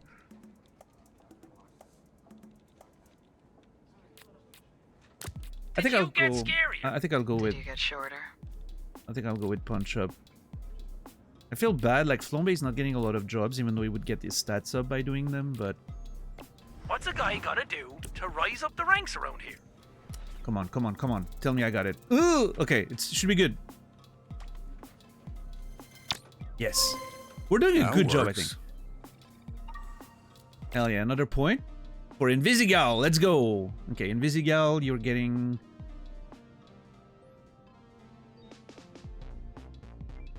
a little more combat, I think, maybe? A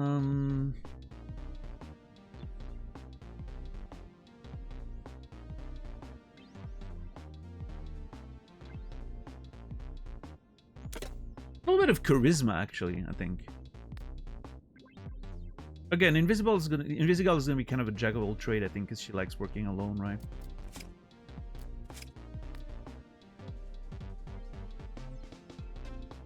A Jill of all trade, rather, should I say.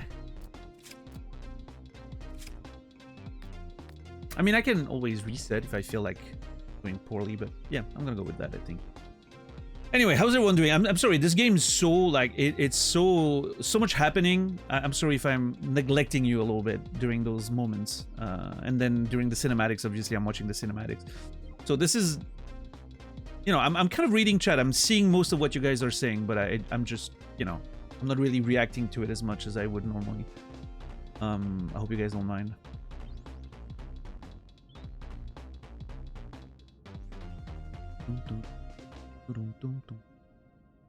It's done so well, makes you feel like you're losing control. Yeah, totally. Like, this is really well done. Yeah, she does, DJ. Very much does. Last time I had to manage so much time critical stuff was in Cultist Simulator.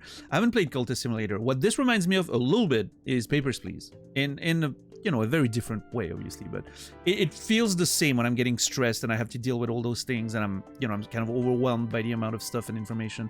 Makes me think of Papers, Please. Yeah. Just, again, not a great comparison, but you know what I mean.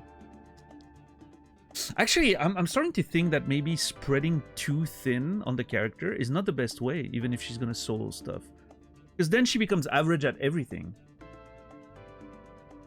It would be better to, like, specialize her in a couple things that she's always gonna nail, like combat and mobility, for instance. And then when that's a job like that, you know you can send her and she's gonna nail it, right?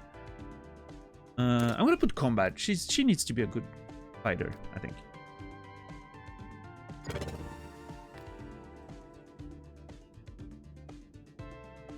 She's not very good at talking to people. Charisma doesn't make sense.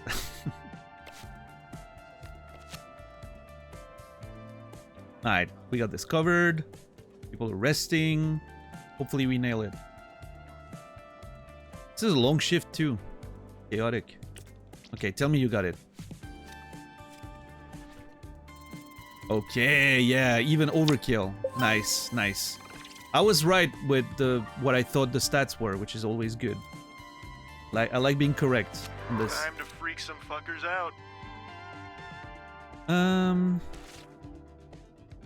So it's still only changing his base thing, which is, it's really weird. I don't know how the Megabat gets affected by that. I'm not sure how the upgrade works when it comes to Sonar.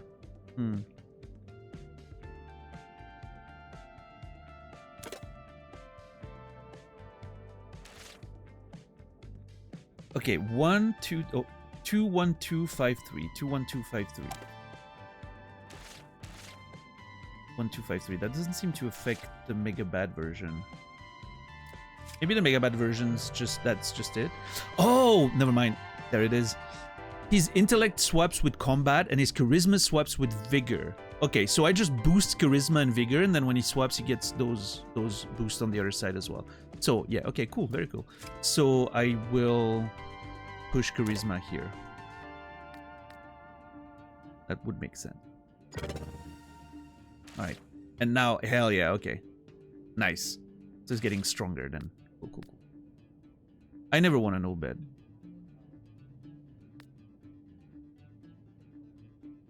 ever. I think we had that conversation. It might not have been with you, but yeah. Like I mentioned yesterday, I'm never gonna ask for information. It's always rhetorical, just so you guys can understand what's going through my mind. I always just talk about everything. I'm basically thinking out loud when I'm streaming most of the time. That's kind of what's happening. So you guys can be part of the process, right? Otherwise, you wouldn't know what's going on in my head. Okay, tell me you got it. Tell me you got it. I really want to do good. Close, close. Come on. I'm pleased to report my success. Again, once again, I'm happy that I managed to identify the stats that I needed. I'm starting to get a good sense of what things are, you know, requesting. We've done actually pretty good. I don't think we failed a single one yet. Burglar spotted, headed towards the alley on Street. I'll handle this. No, come on, not you.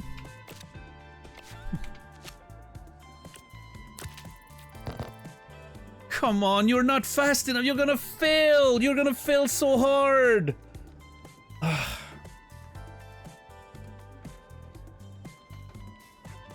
Okay, note to self, I should wait until everyone's rested. I don't know if it's like a guarantee that she's gonna go anyway, or if it's picking randomly from those that are available. I should have waited for my fast people to be available, is what I should have done. I should have waited for Coupe to be back, and I didn't think.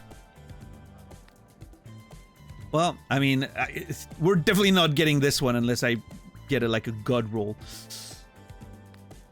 Stay out of my way. Fuck off. What are you doing, Invisigal? Oh no. Not getting cut? I mean, you said, the way to win this leaderboard Game is to not lose, right? Yeah, that's not what I said. I'm pretty sure that's what you said.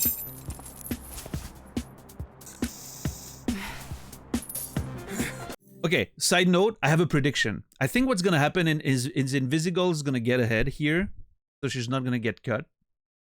Because it seems like she's one of the main characters, right? That's gonna stay in the story. And what's gonna happen is that they mentioned earlier, like, we're tied to last place. That was my impression of Charlie. We're tied to last place was Invisigal, and so several of them are gonna be tied, and I'm gonna have to pick between them. I think that's what's gonna happen. That's how they're gonna make me have to choose. Pretty good impression. I don't know. Well, that's about it. Bye. No, see ya. That's about it. See ya.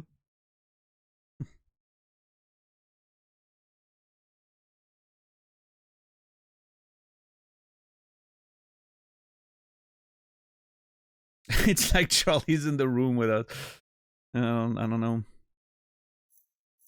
The last video, one of the only, and the last video of him I watched, and it's the only video of him I watched in like, I don't know, like a year almost. Because you know, he's mostly covering like sort of drama stuff, and I try to not pay attention to that stuff too much because it's literally ruining my mental health. But the last one I watched was the Marvel Rivals drama that happened. You guys remember that? Like a month and a half ago or something. That whole Marvel Rivals tournament drama. That shit was wild. I don't have an opinion on who's right, who's wrong. I don't know. I think everyone in the situation's kind of a dickhead. But man, what a wild situation. What a wild, crazy situation.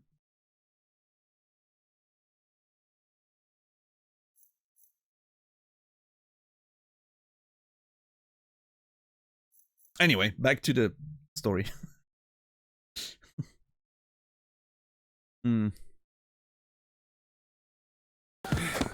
Oh, it's that guy again.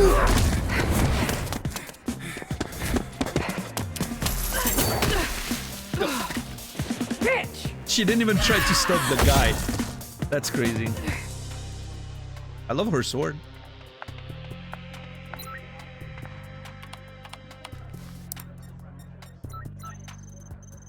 Yeah, so the perp that just ran by was lightning struck. This is now the second time that you've let him get away. No shit. That's crazy. Oh, chill out. Her sword reminds me of a transistor a little bit.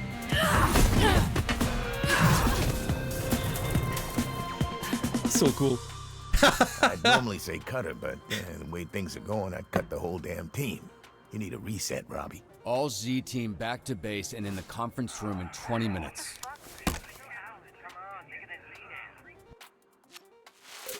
Damn, okay. Oh, come on! That feels like very much not my fault. I don't know. I mean, I guess I'm responsible for the team, so... But from a gameplay standpoint, I think I deserve better. I didn't fail a single one, by the way. Regardless of what the narrative, the game says, narratively speaking, I'm very proud of my success in this shift. I think I did well. God damn it. No, I'm talking about today. Talking about this specific shift. Yesterday is yesterday. You can't live in the past. I love that my salary is still under review. That's so funny to me.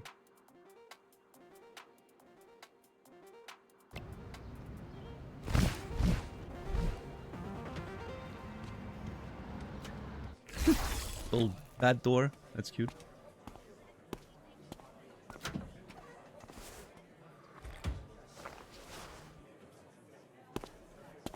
Anyone else think this is a waste of time? Yeah, I know. What are we doing? What's the fuck is the point of this? I'd rather be somewhere else. I had 1,000 better things to do. There is so many things to watch. I was about to hit the gym to give Teresa the suits for workout. Can everybody take a seat so we can get started? Hey, can I get your attention, please? I would like to get started. So...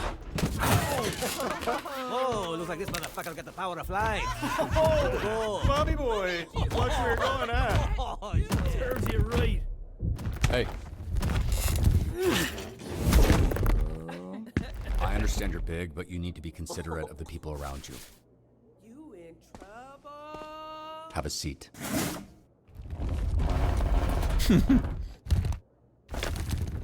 I'll sit on the floor. Suit yourself. What's going on? Hmm? Oh, I offered him a seat.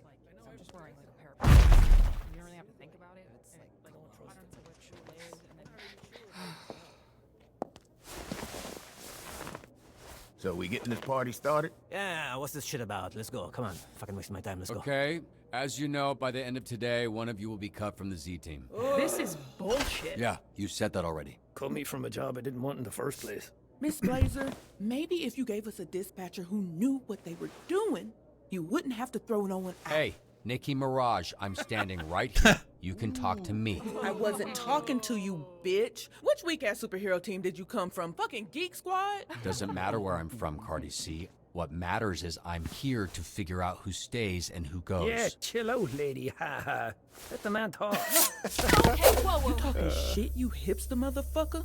Over here looking like Mumford fucked all his sons. That was funny. See? We're just busting balls. Keep talking. You won't have your tiny inbred balls left to bust.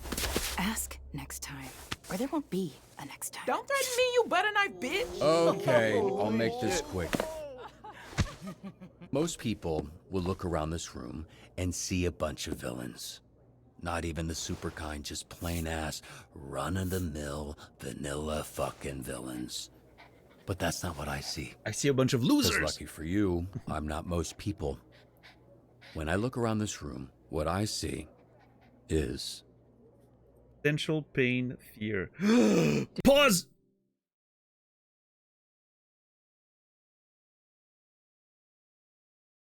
Listen. I wish this game sometimes... I understand they want to go for that sort of interrupted cutscene thing, right? Uninterrupted cutscene. I wish the game paused sometimes. I wish sometimes the game would just let you think about your next words when it's not like an emergency situation. I wish there were some time choices when it's like really an emergency, and then some more, you know, some time where you just can't think and chill, right? I think that would be fair. Potential, pain, fear. I'm gonna go all deep and psychological on this one and go with pain, I think. Posts coming. Listen, I'm not gonna do it too often, but sometimes I'm gonna do it, especially if I have something to say. That's a real Chiron. How are you doing today? Captain Dax, good to see you. Timmy, welcome in. How are you doing today?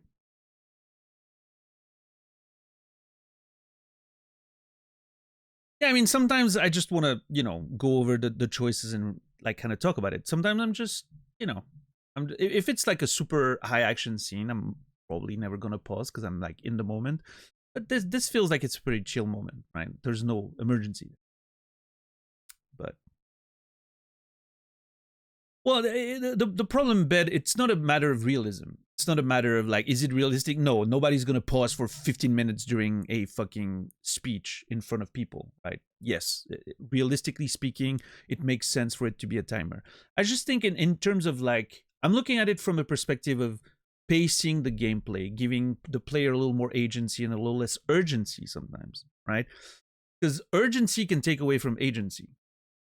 Because you have to make decisions so fast, you might end up with a choice that was more of like, I barely have time to think, I'm just picking one, right?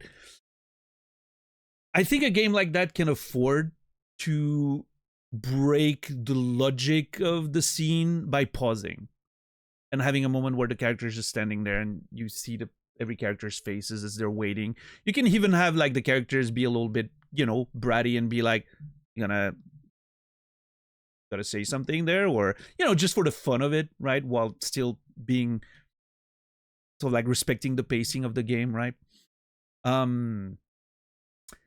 I think Life is Strange did that very well, for instance, right? Sometimes you have choices to make that are really urgent. Sometimes you can just take your time and think about it. I wish there were more situations in this one where I can think about it a little more. That's, you know, I respect the choice that you made. I think it makes for an interesting sort of seamless watching a movie, TV show type of experience. But as far as just my agency as the player, and that might be a very personal thing, I need a little more time to think. I like to go over my choices, and I like to really put some thought into it. Not only what I would do in that situation, but also what makes for the best, most interesting story. And, you know, but that's just me. I like taking my time sometimes. And then when you're in like a proper action scene, like the one with Invisigal at the end of episode 2, I think it was, and you have to like urgently choose between like ducking or attacking the guy or whatever. I think that's fun. That's fun to have to make like a, you know, very abrupt decision. Yeah, but I don't like the pausing. Bitchless sounds very different. Bitchless because it just takes away from like the sort of immersion, right? If it was just a pausing and you still have the ambient sounds and you see the characters maybe talk a little bit or whatever, it would maintain the immersion while compromising a little bit on the you know, on the sort of seamless experience, but for the sake of agency. Hey, what's up, Seven Toes? Yeah, Life is Strange on YouTube, I'm pretty sure. Yep. All right, so I'm gonna pick Pain, which I believe was Triangle. Did you not plan this ahead of time? See, you could say something like that while it's pausing. I can't take that pain away.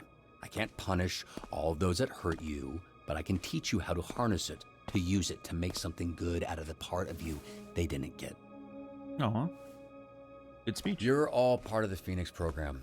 Any of you know what a Phoenix is? Ooh, city in Arizona. Yeah, the sweltering ball sack of America. Nah, if Florida's the dick, then Louisiana's gotta be the ball sack. Just, you know, position. The Phoenix, sorry, according to legend, is a beautiful bird of prey that was so tired of its immortality, it tricked the sun god into dropping a spark on its nest to set it ablaze, burning it to shit. But instead of dying, the Phoenix emerged from ash, reborn. All of you in this room are Phoenixes, and it's obvious what that means. But for you dumb ones, I'll spell it out. The Phoenix symbolizes redemption. It's what you're here for. It's what connects everyone in this room. To burn up who you were, to become who you were meant to be. Phoenix is also a lame-ass band my lame-ass roommate listens to. You're late. I like that band. You would. What are you talking about? I was here the whole time. I turned invisible, genius, remember? Great. Then you know we're cutting someone, and you, Miss Hot Topic Sale, are at the bottom of the leaderboards. Have a better second shift. Fuck, I need this job. What for, Coupe? We all know you'll just be working the roulette wheel. That's a croupier, you idiot. The fuck's a croupier? I'm just saying, you're a degenerate gambler. So good.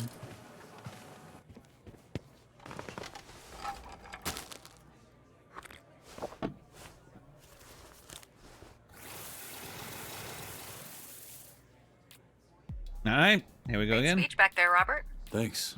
All right, everyone, you heard the man. Get out there and do some stellar dispatching.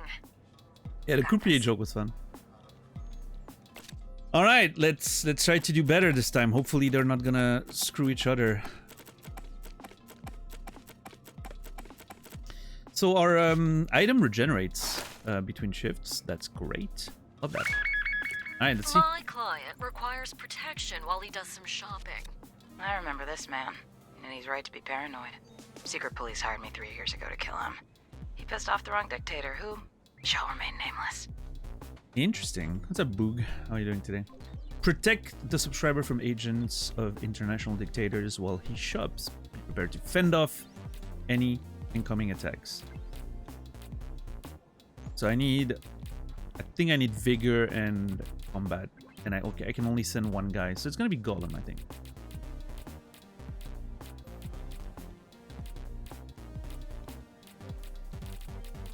Yeah, I think this one's for Gollum, I think.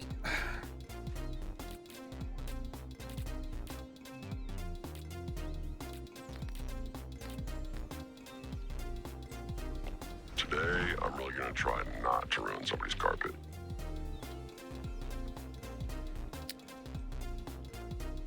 I don't know, let's see. Hey, Vizzy. I just got Robert's joke. What joke? Offered me a seat? I just got it. That was funny. Bro, that was like 3 hours ago. Yeah, Invisigal is rank 5, which is kind of insane. Like, it said that Coupe was the one we sent out the most. She's only rank 2. That's... I don't know. I guess maybe she failed one of her assignment. Yeah, Invisigal is just way ahead of the pack right now. Okay, tell me you got it. Come on. Oh, please, please! Let's go! Kobe. Did you say Kobe? That's crazy.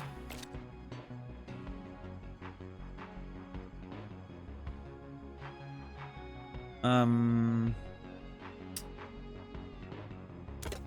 little bit more combat and vigor. Or do I push vigor even further? Yeah, I think pushing vigor sounds good, actually. What Kobe means? I mean, it would be a reference to Kobe Bryant, right? It means you nailed it, sort of. Some bitch just cut me in line at the Utopia concert. I've been here for 12 fucking hours. Utopia's a hack. I like her. You basic, fat bitch. You've got super hearing and you use it to listen to a girl who knows 4 chords and can't write a song to save her life. Say what you want. It's catchy.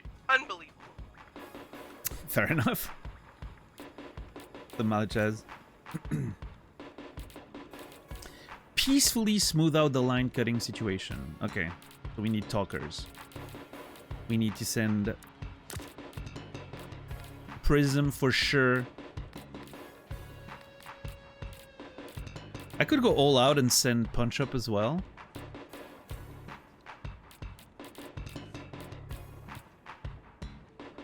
Yeah, I think that works. My eyes are down here. I think that works. I just took off my shoes. One sec. Come on, guys. Let's work. Yo, Mal, what kind of music you got in your heavy rotation right now? You know, honestly, it's a lot of ska, but I had like a really big techno yodeling phase recently too. Dang. Anything good you'd recommend? Depends. Do you like the sensation of your ears bleeding? Nah, I'm good. Alright, all for me. Okay, techno yodeling. sounds like something I really want to listen to. Yeah.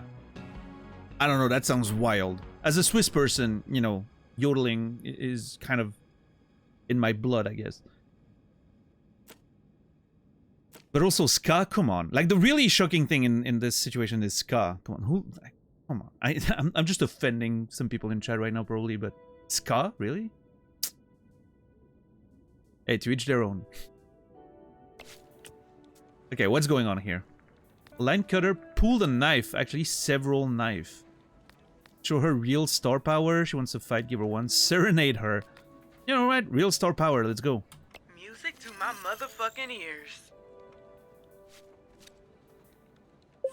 Hey, showing them how we do it big top style.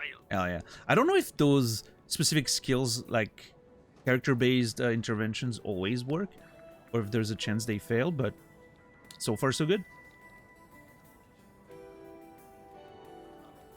Is yodeling a real... I mean, yodeling is a real thing. Yeah, you won't just randomly hear it walking around in Switzerland, but yeah, it's a real thing. I've been to many shows or like, you know, social functions and gatherings in towns, or, you know, like celebrations and whatever, where there was yodeling involved, especially in my younger days. It's a little less frequent right now, but yeah, it's very much a thing. I think there's some kind of cult recruiting outside my store. They're creeping everyone out. Well, identify the loiterer recruitment goal. Tell them to disperse immediately. So that's going to be something with smarts and yapping. So smarts. I can fit you in. I think this should be good, right? Malevola and Sonar. I mean, obviously I could wait for Punch Up and Prism, although they still need to rest.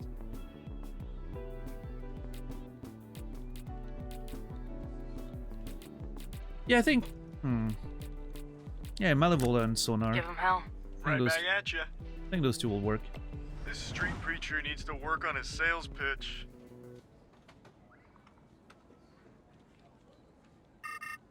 Oh god. What now?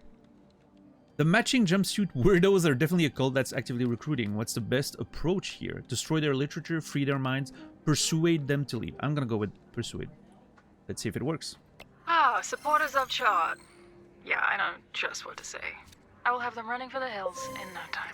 You'd be so dead without me. Hell yeah. Dude, I know. Synergy plus? Okay, cool. These two are so cool together as a sort of team. I like them. Also, Malevola is great. I like Malevola. She's climbing in my esteem the more I play the game. Especially like the fight scene with the sword. I think her sword's so badass. It reminds me a bit of I mentioned it while it was happening, but it reminds me a bit of Transistor, the way the sword kind of looks a little bit. But yeah, there's I like the big, you know, two-handed great sword handling lady. That's kind of a cool vibe. All right, you are getting extra combat.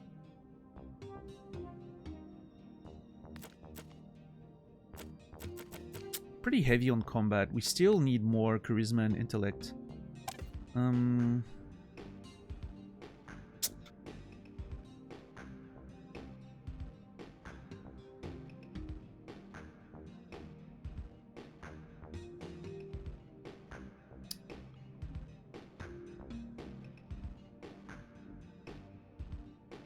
don't know. Oh, they have like a synergy bonus right now. What is that? Minor increase its success chance when sent together. Hell yeah, that's really cool. Oh, they all have an ideal partner. I see. Okay. I didn't notice that before. That's really cool. So if she's gonna be sent with Sonar quite a bit, Sonar's gonna, you know, cover a lot of those things. Could use a little bit of mobility, maybe. That's kind of a weak point. But also, I don't want to make too rounded. I think.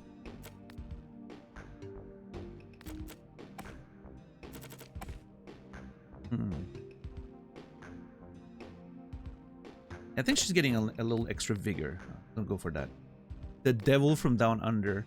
Oh yeah, of course. Now I get it, because she's the one that's voiced by Alana Pierce, right? She has like the Australian accent or whatever.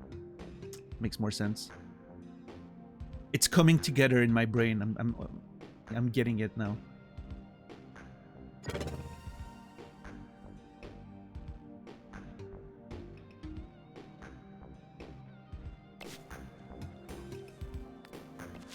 Everybody should step back. Yeah, I mean, I thought so too at first, Bishless, which I'm pretty sure it's intentional, right? Like, it kind of really works thematically for as far as the character's identity goes. Pretty clever, honestly. There's a bunch of men in the basement of the Giga Burger for some kind of fight club. I don't know how they got here, but they need to go. There's been fighting tourneys ever since the first chimp made a fist. You're crazy if you think you can shut this down.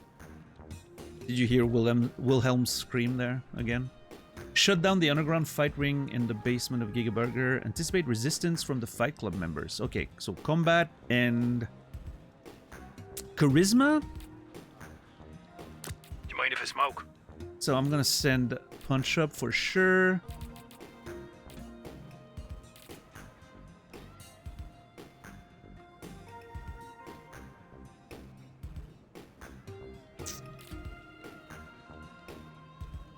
I think I need speech and combat. But I might be wrong on the shutdown part.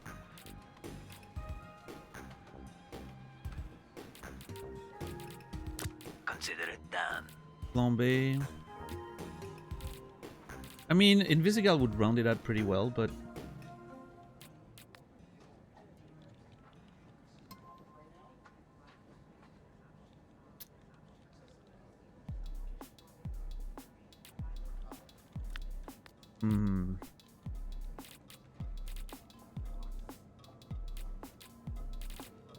I'm there. Do I send Prism with it as well? Like, just make sure? Because it seems like the shift so far, at least, is pretty smooth. There's not a lot of action.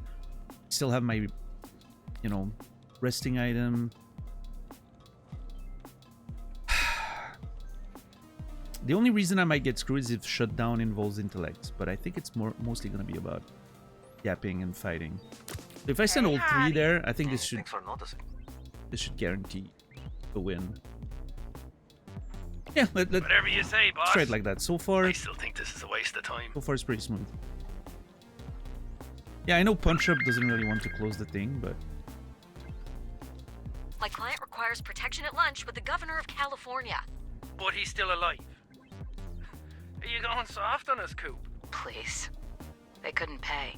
So, I canceled the job. No cash, no kill.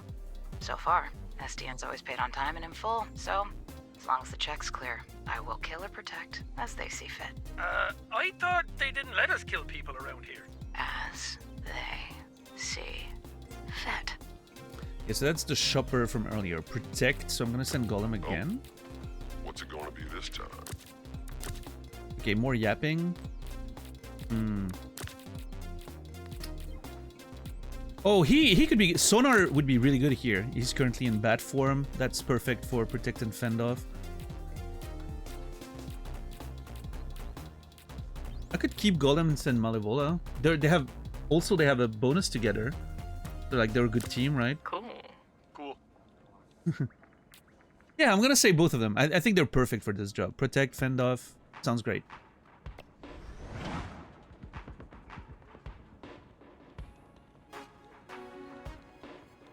Alright, please. I mean, they probably got it, right? Word on the street is the tourney just relocated.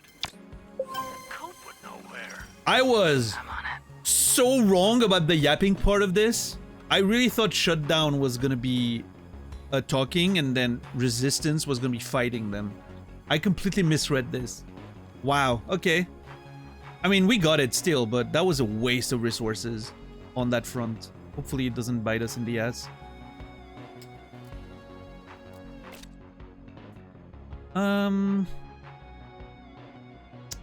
What are you gonna do, Punch Up?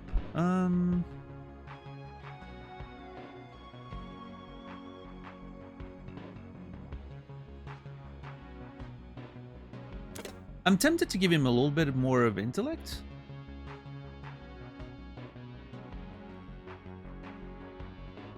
Oh, just to round him out a little bit. Combat would be fine too. Yeah, just a little bit more intellect. Why not? Who else? Ah, Prism.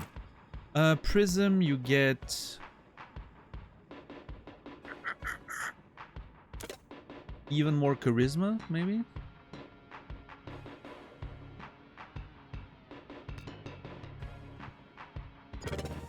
Yeah. I gotta think about like the fact that a lot of the time you combine people together. So you don't want to, you know, end up in situations where it's going to be overkill on one of the stats, right? Also, Flambe and Prism have a synergy together. That's good. What's up, Sal, you know? Dispatching, it's going better. The first shift was rough, but it wasn't because of me. It was a story-based difficulty. Okay, we overshot this hard. And that's how we do it down under. Down under? But hey, we got Half it. man, That's half fine. bat, all freak. I've learned from my sources that the next tournament will be held at the refinery in 1 hour. Yeah? Come on, Robert, send me in to compete. I'll win so hard. We'll bankrupt every bookie in Torrance. Interesting. Okay, so we can send Punch Up to fight in the tournament?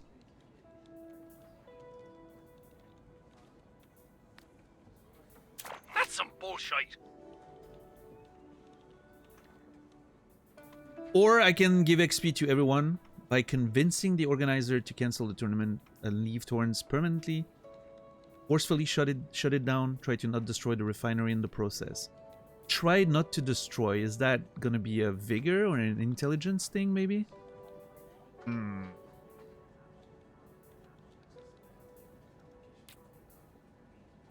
I need to let everyone rest. I feel like Invisigal could be useful there.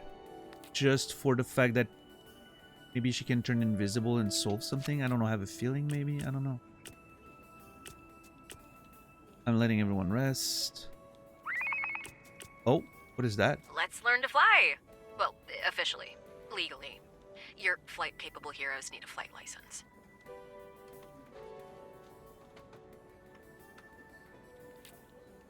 Oh. Wait, hold on. I need to wait for Coup there. Coupe could be one of those as well. Yeah. Okay. So wait, what is that? What?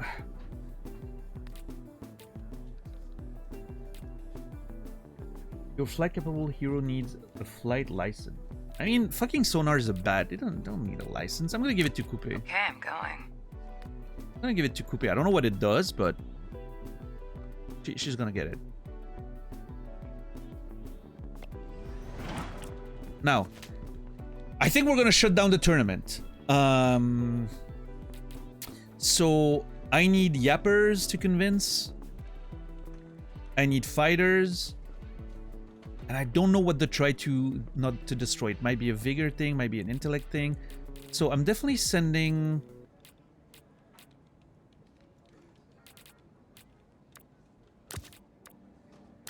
Guess what? Oh, wait.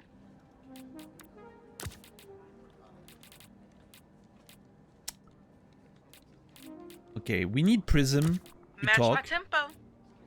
We need Prism to talk. We need... I believe in Invisigal in this situation, because I think her skills of becoming, you know, becoming invisible and all that could potentially help. And she has... Wait, who does she have interaction with again? Flambe. How would our stats look with that? I mean, this He's is so real for that. This is not bad, right? Good fighting, good yapping, pretty decent everything else. Plus like the wild card with Invisigal, maybe to get something... Maybe to get something...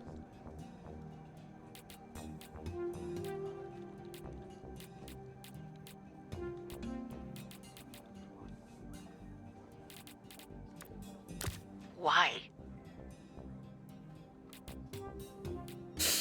Yeah, I don't hate that. I don't hate that team. Although him being a brawler could be useful in, you know, with his knowledge and everything, he could be very fitting as far as the tournament thing goes. I don't know if mobility is going to be useful.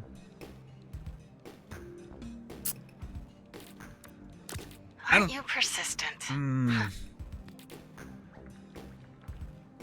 I don't know. I think I'm gonna send those.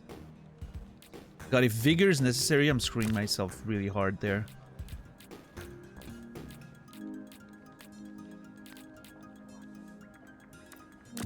This is 9 and 5, and this is Rolling out. 8 and 6, so the same amount total. Wasn't ready anyway.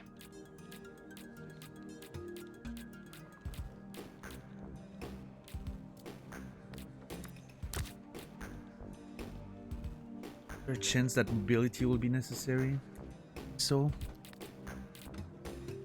okay, I'm sending those 3. I'm okay with that. Coup, you think the SDN can be bribed? Maybe this whole leaderboard thing goes away. Bribes? Doubtful. But how do you think they feel about menacing threats? No. Desperate fucks. I'm keeping Invisigal ready in case she has a solo mission, I think. End of the play. Okay, what did you get here? Oh my god, this is so badass. En l'air. Unlocked. Coupe flies to cool locations, greatly reducing travel time. Fuck yeah. That's awesome. Really badass. Oh. There you go. What does this look like? Tell me we got it. Oh yeah. Oh my god. We kind of overshot that one. Mad dubs today, baby. Yeah, okay, so vigor was necessary. Try not to destroy was vigor, not intellect. I think it could have gone both ways, right? Trying to be smart about the thing. Yeah, we definitely overshot on this one, but okay. Alright, what is this about? Oh, that's the shopping continuation? Yeah. Protect the subscriber at the pier while he has fun. Prepare to fend off. So, okay, defense and... It's again a muscle and protection situation. So those two are, again... Oh, no. It's not in bad form. Never mind. Yeah, later. I mean, Golem would be good. Golem and Malevola. Golem and Visigal.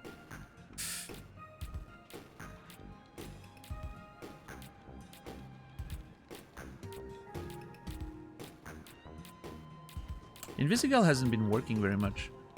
It's like 9 and 8 or something. 6 and 10. Ta-ta. And this is 7 and 8. Absolutely.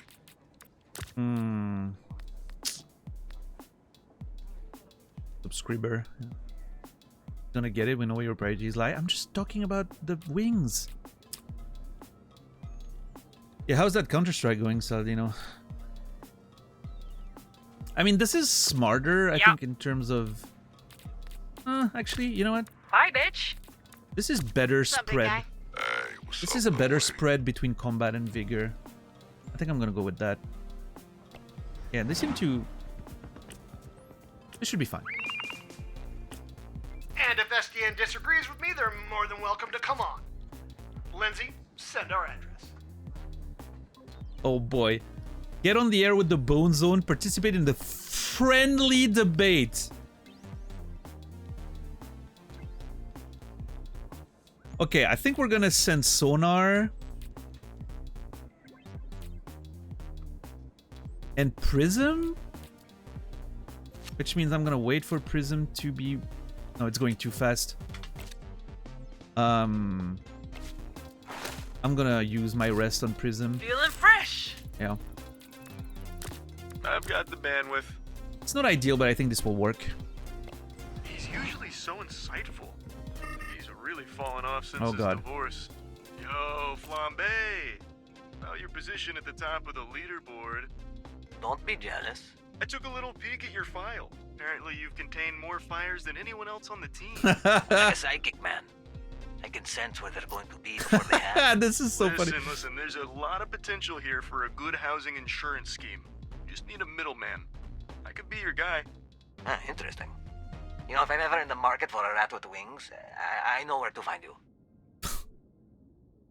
No, we do not do insurance scams. Guys, come on. We have eyes on the assassin. Looks like a red ring. Challenge the assassin, shield the client, disarm the assassin. See? I had a feeling. Oh wait, that was for another mission, I think. That was for another mission where I thought Invisigal could be useful. Never mind. Still, I'm happy she gets to, you know, I'm happy she gets to contribute there. Disarm the assassin. Let's go.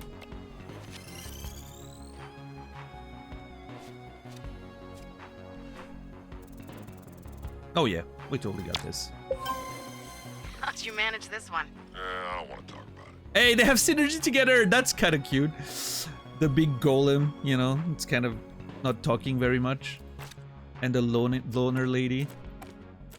That's cool.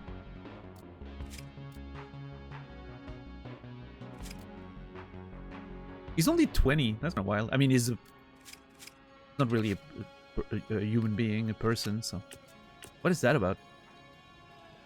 If there's someone who needs extra hero training, we've got some free time right now. That shit's locked. What the fuck?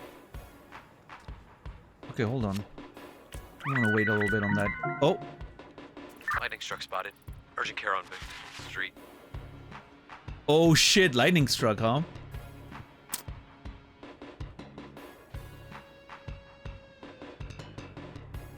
Well, okay, hold on lightning struck for a sec. Do we send someone on hero training? The problem is, I want people to be available for lightning struck. Okay, hold on. Let's wait a sec. Man, I wish I had my thing right now. Oh god. Okay, everything's going off. Oh, we very much overkilled this. Too bad there's no Grammy for this. Oh, too bad. Okay, skill point for sonar. You get charisma.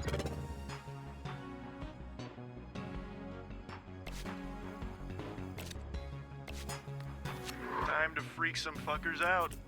What is that about? Oh my god, okay. We're spread out here. This is gonna be a bit of a problem. Approach swiftly with caution, rescue the bank manager, and fight the robbers. Graceful, but deadly.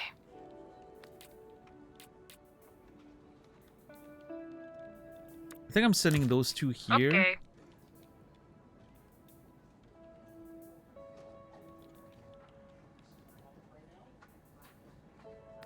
Hold on, do I have enough time? I'm at the Torrance Bank and there's these guys with masks and guns. It's gonna be really close. I think I can... Okay, I have a choice here. I think I can risk... I don't know if Invisigal and Golem will be ready for the other one that I'm waiting on. So I could just try... I could try to just send Coupe here and hope she gets a good roll.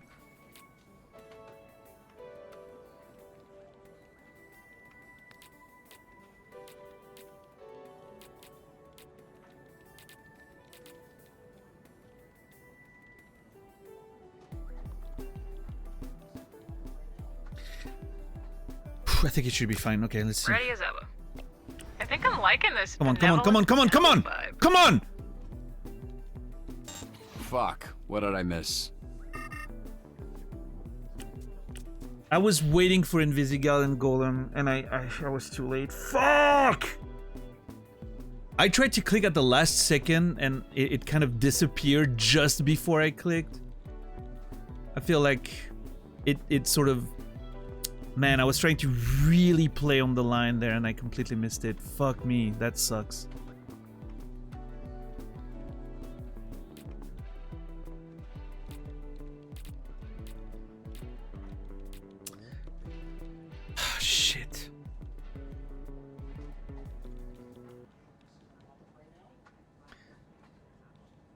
Yeah, that sucks. That was really close there. I've sent too many people too many times, and I just found myself running short. I really wanted to get that one. That sucks. That was like 4 people mission too. I should have just sent 2 people and hope for the best.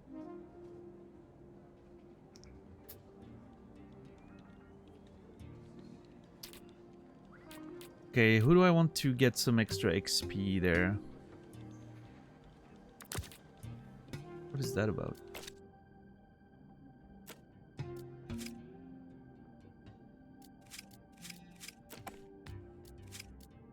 That one in the rough lone wolf. I think I'm gonna send Invisigal. What? Did she turn it down? You... How dare you, Invisigal? She just turned it down.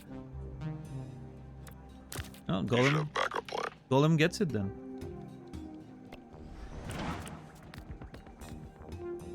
You're trying to force the manager to open the vault, trap the robbers inside the vault, brawl the robbers, rescue the manager. I'm gonna hack them. God, I'm so mad about missing that call. That sucks. Fuck.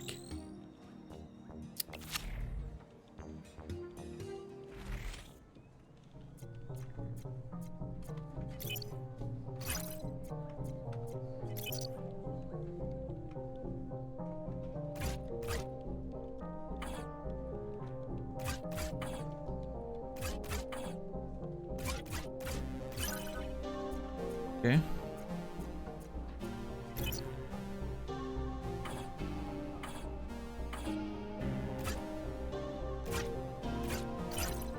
Okay. Always been left so far.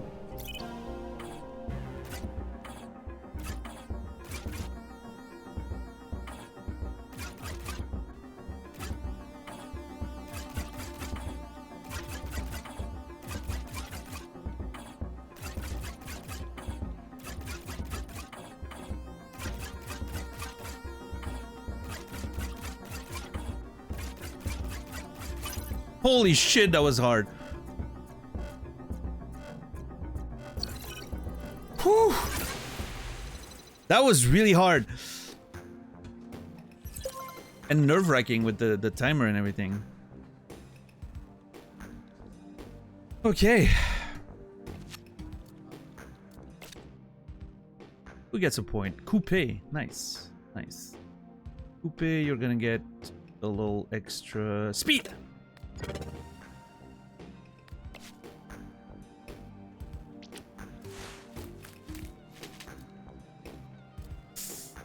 Diamond in the rough. I get spread thin. Golem expands to fill each empty slot, increasing his stats by 25% per slot, up to 200% when beneficial. Okay. Found himself 1 per shift. All of Golem's stat can be reset within the hero database, allowing for redistribution of points. I like spread thin. I think that's pretty decent. Allows me to, you know, send him alone on some missions and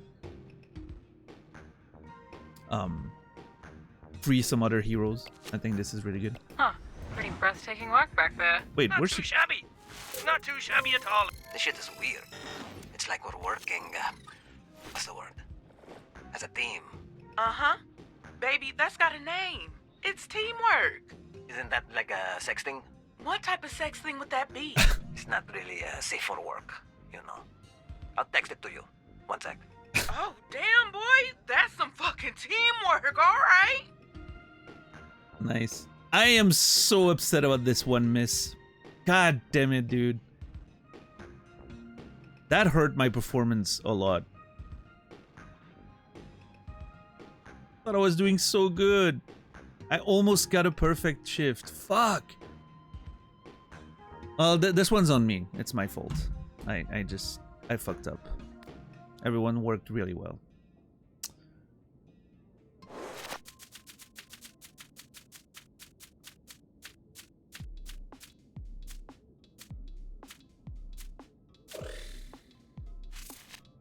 Okay, intellect. I think it like Sonar gets a lot out of it.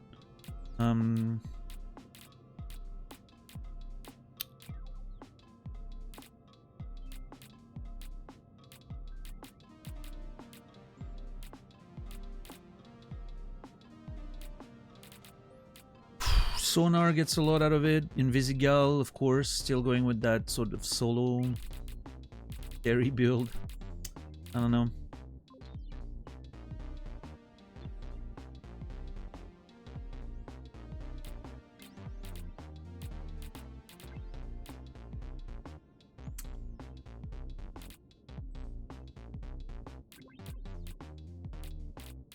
I mean, Sonar beneficiates from it because then it gives him more, you know, the reverse, of course. It's always nice.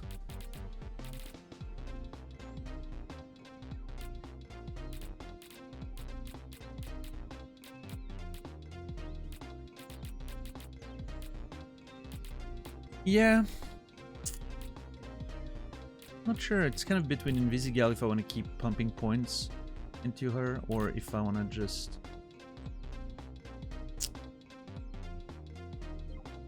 I mean, if I had to fire someone, I don't even know. Who am I fucking firing?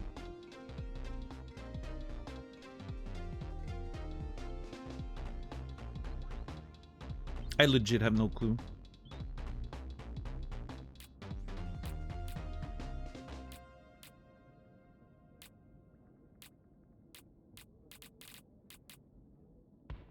If I need to fire someone, I'm not sure who I'm gonna have to fire.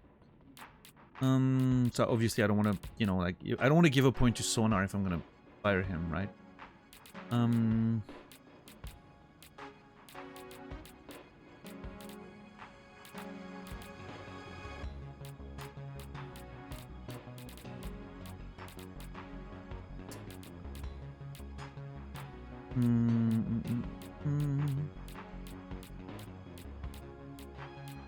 Fire Beef.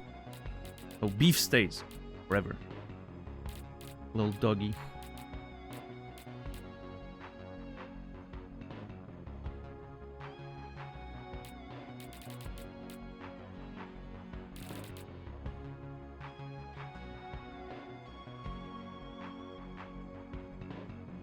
Yeah, I'm giving it to Sonar. I think it makes sense.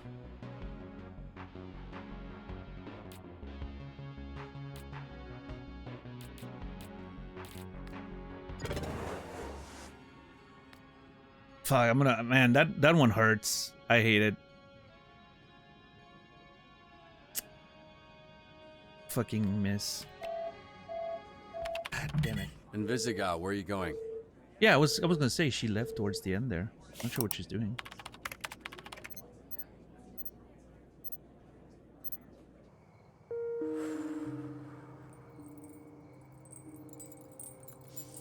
Are you smoking in a playground? The fuck's wrong with you? There you go. One more strike against me. You gotta get rid of somebody, right?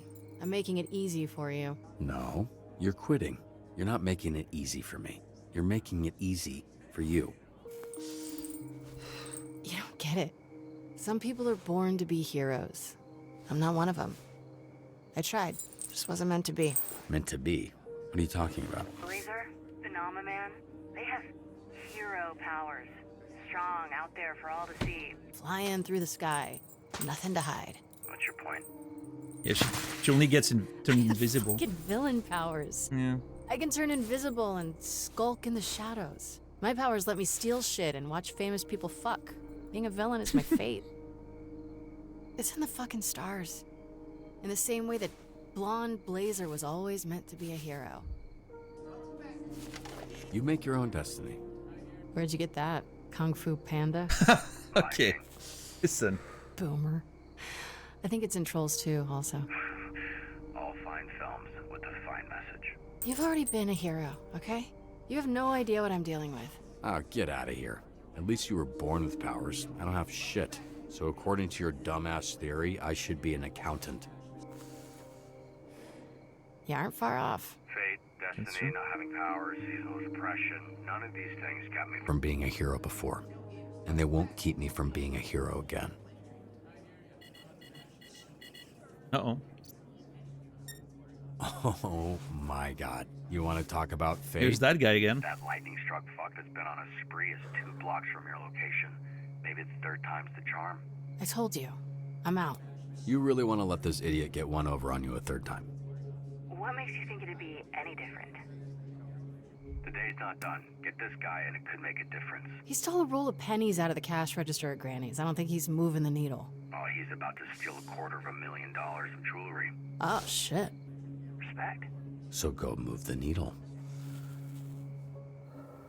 Or are you just gonna sit there and subject kids to secondhand smoke?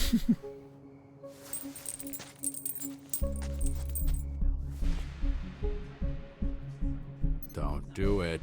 Don't fucking give that kid a cigarette. He's the one I bummed it from. That's the address. That's so funny.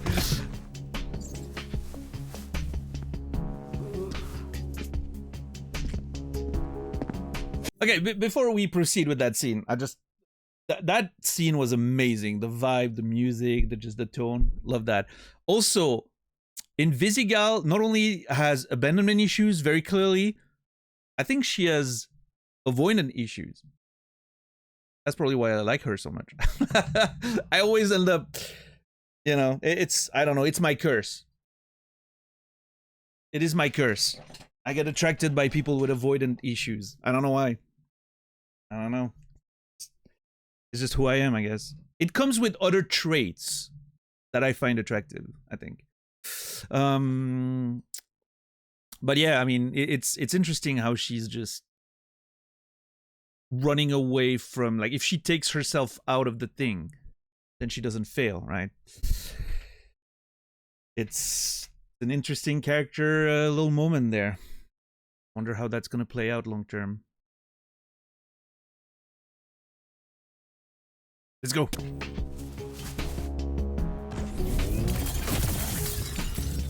You ain't worried about a hero crashing the party? Nah, load that up.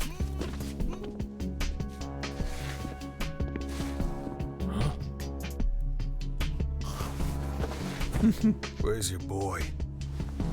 Shit. And yeah, obviously the fact that she can turn invisible, you know, very good for an avoidant person. Very easy to disappear. Donut girl, you sure you want to do this again?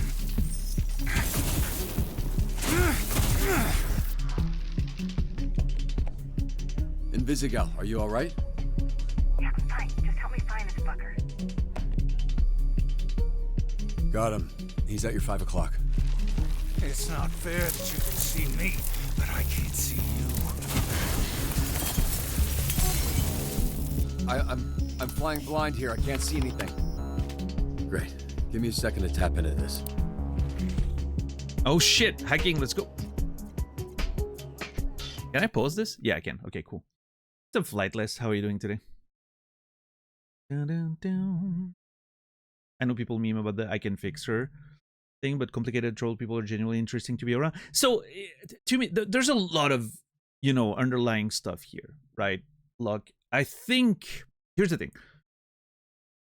Obviously, the I can fix her thing is a meme, but some people do, you know, have like savior complex and all that. That's not my case. I'm not attracted to broken people. I mentioned yesterday, like, I like broken people, right? I'm not attracted to broken people because I feel like I can fix them. That's not it, I don't think. I'm also not, there's also another part of it, which is like you said, you know, they're genuinely interesting. Broken people, like the wounds, the scars is part of what makes someone beautiful in my eyes. Because it's proof of life. It's something that comes from experience that have been lived.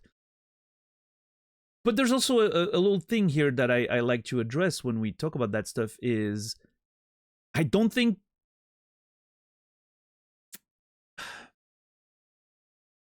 I don't like the idea that this could be misunderstood as you need to have had bad experiences to be interesting, right?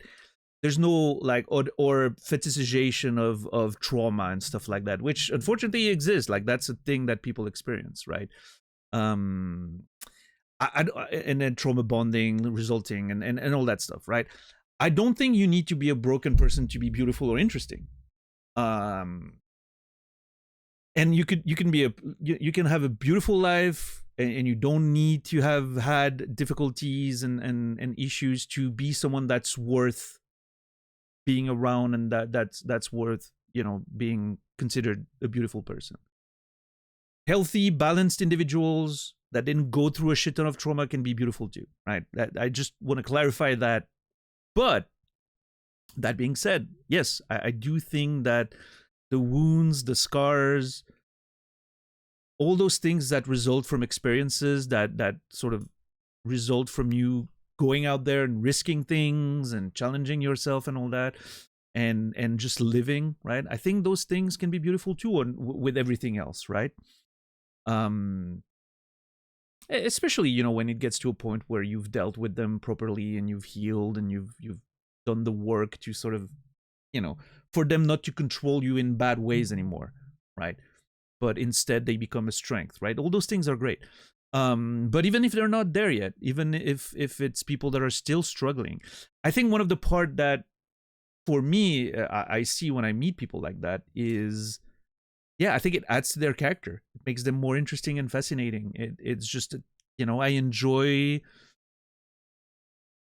the stories that, you know, where not everything goes super well all the time. I think it's just, from my experience, I feel like very often I have more things to discuss with these people. I have more conversations to have with these people. I feel like also I maybe connect with these people easier because I feel like, you know, I'm probably a pretty broken person in many ways. And so I feel like I can, you know, relate with them also a lot more. And on top of, like, you know, to go back to the fixing thing, which is again never sort of my intention, but I feel like I'm someone who can deal with the broken parts of people. And when I say deal, I mean I can take that on. I can shoulder the sort of downsides that come with it. I can just be there and be next to people that are going through shit and just be not even necessarily help or anything, like not in that sense, but just, you know, be like a non-judgmental shoulder you can rely on if you want to. You don't have to. I can just be there, just be present, right? I think presence is a big thing that people don't value enough. You know, presence without trying to help, just being there. But yeah, I think, I don't know, I feel like none of those things scare me. Nobody's ever too much, right? Nobody's ever...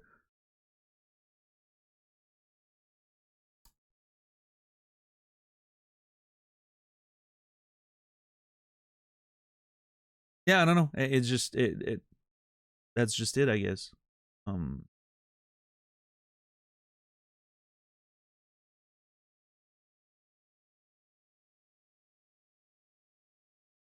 Yeah, Michael. I mean, I'm not, you know, I'm far from me to do some like low-level psychology or anything, but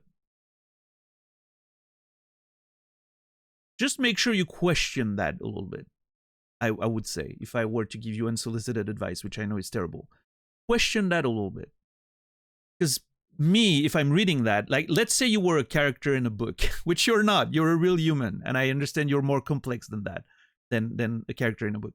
But if you were a character in a book, and that's something that character would say, I would be like, oh, that person has insecurities. That person has insecurities, and people that have their shit together scares them because it makes them feel inadequate. Right? Especially like the last part of your paragraph there is what leads me in that direction. I feel like you should be able, and I'm not saying you're not, again, I'm just, you know, you should be able to be in a position where someone who has their shit together and has their life figured out and he's healthy and stable and all that, secure, right, should not scare you. It shouldn't make you feel less than you are, right? I really feel like you should feel like with all your broken parts, you're very much, you're just as worthy of love and companionship and respect as people who have, you know, everything supposedly figured out, right? Which, does anyone really have everything figured out? I think it's more of a, like, some people are better at masking. I don't know. Or some people want to mask more. Some of us, we don't care about showing how broken we are, right?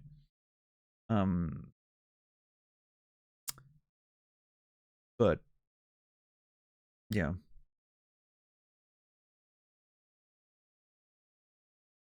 But yeah, it's obviously it's a complex thing because I hate the sort of juxtaposition between I like broken people because I think they're more interesting, but at the same time it kind of sucks because I don't want the message to be, oh yeah, you know, you need to go through fucking trauma and awful things happening to you to be interesting. That's really not the message, right? It's just I think it's just a me thing because I relate with that more easily. What's up, Puka Bear? I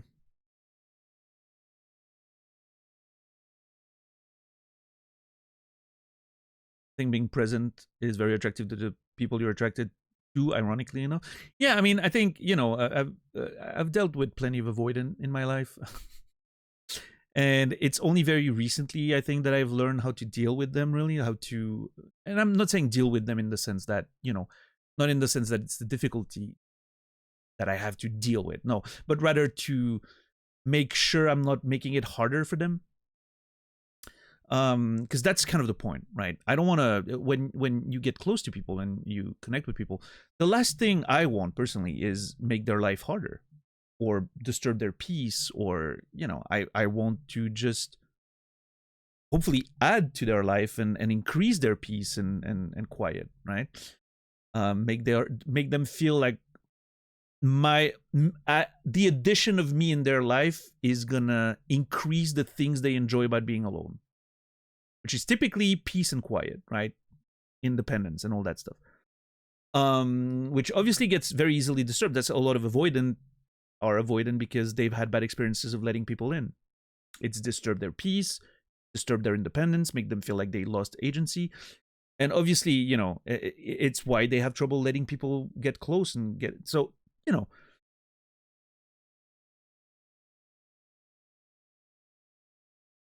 I think for me, it took me making progress in my sense of self and my security, right? Me feeling more secure in my personal just life and my sense of self-worth and all that has made it very much easier. I wouldn't say very easy, much easier for me to be around people that, you know, have those avoidant issues, because when they pull back, I don't take it personally. When they retreat, I'm like, yeah, I mean, that's fine, you know. I don't need you. I want you, which is a very big nuance, right? So when you pull back, I'm okay. I'm doing my thing. And when you're there, I'm there too, you know. And I feel like the sort of that sort of stability and consistency and presence, unconditional presence, right? You don't have to sort of compromise yourself for me to be fine with the situation, right? I think that is something that appeases them a lot. No, not even that, Bishless. Just being there. Being there. If they need the help, they will ask for it. Otherwise, I'm just there. You're on your journey and I'm just around, right? That's and we share some things, and sometimes we don't have to. It's fine. But, you know, it's not that easy, obviously. But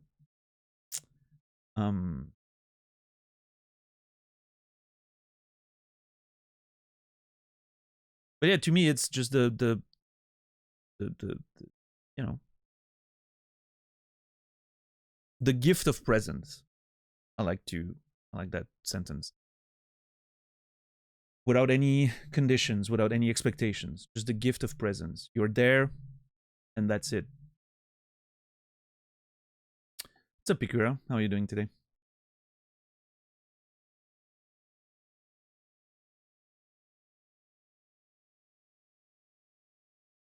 Yeah, of course, DJ. I'm using broken because I like how dramatic it sounds from a narrative standpoint, and also it's, you know, for the sake of conversation. Obviously, we're very complex beings. I don't think any single word label is applicable to human beings. I don't think that's how it works.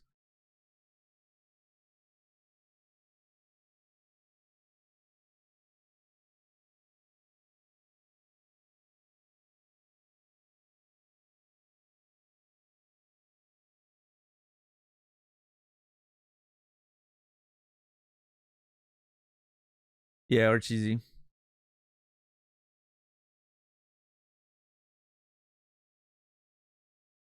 Yeah, exactly. I think that's a good point. Yeah. Yeah, that's why I'm trying to kind of nuanced and specific also when I talk about, the fact that when I say I like broken people, I'm trying to make sure it's understood as they're more relatable to me, right? As opposed to, oh yeah, I think it's super hot people who are, have mental disorder because of whatever makes me feel good about myself because I don't know, weirdness people can have sometimes. Saviors, syndromes or whatever. Savior complex and all that shit. That is definitely not me. Anyway, that was my tangent, and I wanted to address it here because I thought it was really interesting with the character of Invisigal, of course. But yeah, again, like her superpower being able to turn invisible, and it's funny because she addresses the fact that her power is kind of weird and it's more used for villainous things, but she comfortably avoids mentioning the fact that, yeah, it's kind of ironic that she, with her avoidant issues and her abandonment issues, is able to turn invisible. It makes her disappear from the eyes of people, which is probably part of her struggle in the first place, right? Feeling that she's invisible even when she's not. I think that's interesting. I think there's a lot of interesting themes here that I'm looking forward to explore a bit more. All right, let's continue.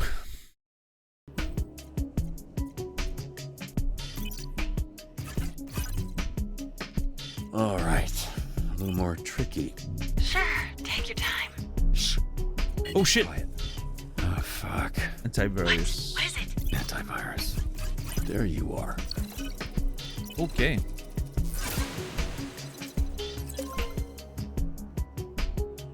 Got it. I can see again. That makes one of us. So where the hell is he?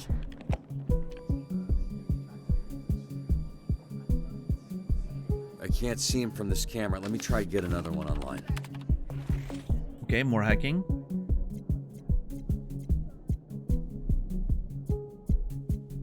Oh shit, I don't know. Shit. Whew. I wasn't sure. I think I might have gotten away with it, but don't you mess with me. I'd rather attract it to the other side and have more time. Oh shit, that was dumb. Okay, we got it.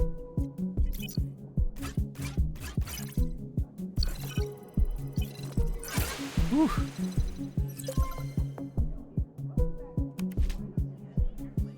He's at your 7. That wasn't so hard, was it? He's heading your way. And she could have also turned invisible and peeked, but... Invisigal, I got a plan. Can I know what the plan is?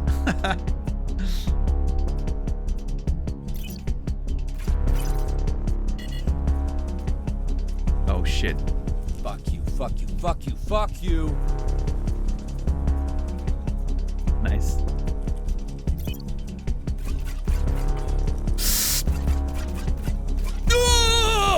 Oh my god.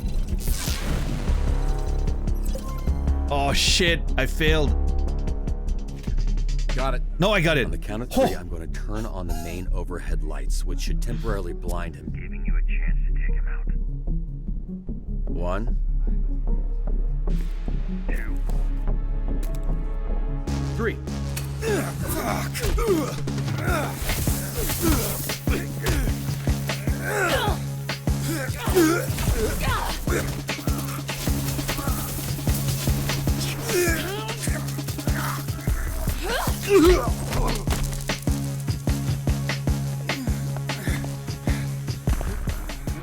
I'm no hero. Fuck, no, let me try that again. Now you see me? Wait, what about lights out, Thundercuck? Yeah, you gotta workshop that one a little bit, I think, but... That's the one. Would have been better if you said it first. Right, because lightning, thunder, struck, cookbook, so close. Hell yeah.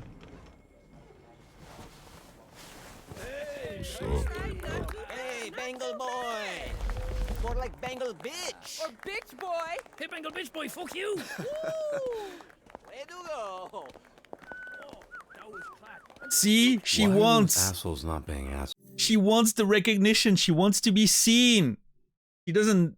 She you know, she struggles to express that. But she's like everyone else. She just wants to be seen. Ah, that scene's so beautiful. I love it. Assholes. Isn't this what you were going for? Yeah, but I didn't think it would work. I don't get it. So, this one keeps the comm line one-on-one. This one connects to the whole team. And this one goes out to the entire branch. Fuck. Good job. Yeah, you got off light. One dispatcher broadcast the details of his botched circumcision. HR nightmare. Did you mean all that? You really think she has a shot?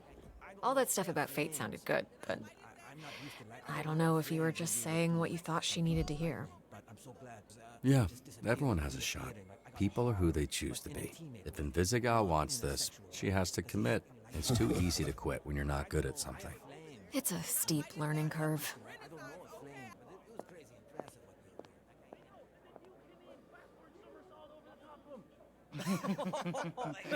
Yeah, that was great. This mission was textbook. Genuinely, dude, I'm really happy for you.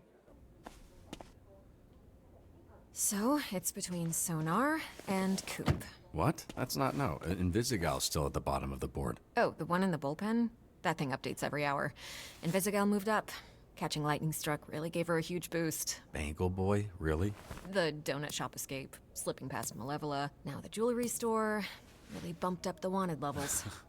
It's like missing the free throw on purpose to get the putback. Yeah, exactly. I don't watch football, but I get it. Look, I know I'm not supposed to play favorites here, but even if she was on the bottom, I'm not sure I'd have let you cut her. Then it's a good thing she's not. Yeah. So, these two are now tied for last place. Who do we cut? Sonar or Coup? It's your call. I support it all the way. Dude, I have to pause there. You will forgive me for this one, but I need to pause. There's no urgency in this scene. I'm taking my time with this one.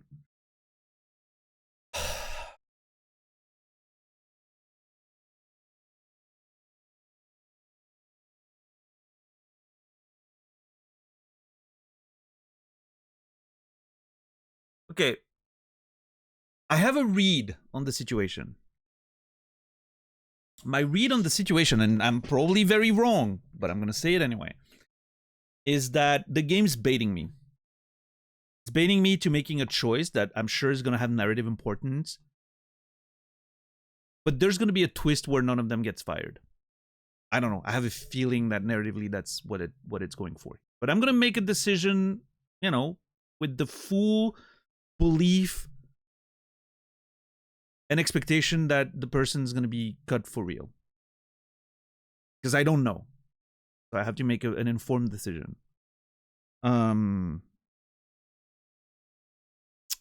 Also, you know, someone's going to get mad regardless. I'm assuming. Even if they go for a little swerve there.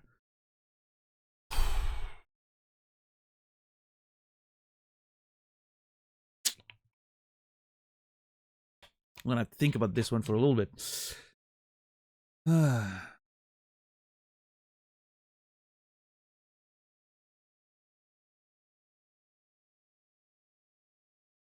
The choice is Coupe or Sonar.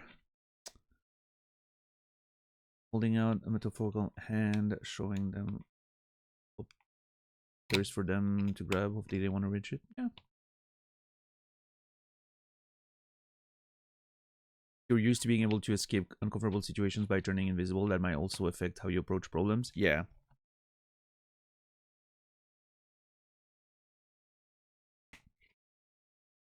I would love to be like, if I could take a superpower, my choice would definitely go to teleportation. Teleportation would be my #1 superpower if I could pick one. Being able to be anywhere instantly and back, holy fuck, that would change my life for the better. In so many ways. Teleportation always wins for me. Invisibility, not bad though. I think it's an interesting skill. But yeah, teleportation always wins. I don't care about flying. I don't care about, you know, immortality or any of that shit. I just want to be able to teleport. Freezing time? Nah, don't care for it.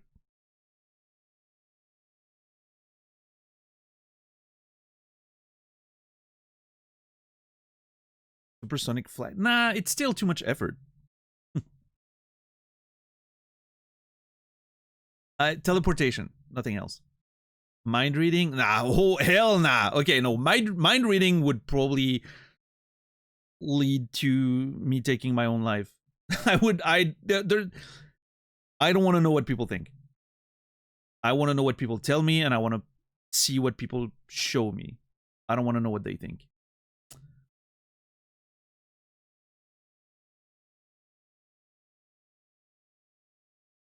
Teleportation could be as effective as invisibility if you teleport around fast enough. That's true. Yeah, but well, I mean, no, not really, because like, well, yeah, depending on what you use invisibility for. It doesn't let you be invisible and stay in the same place to like observe something, for instance, right?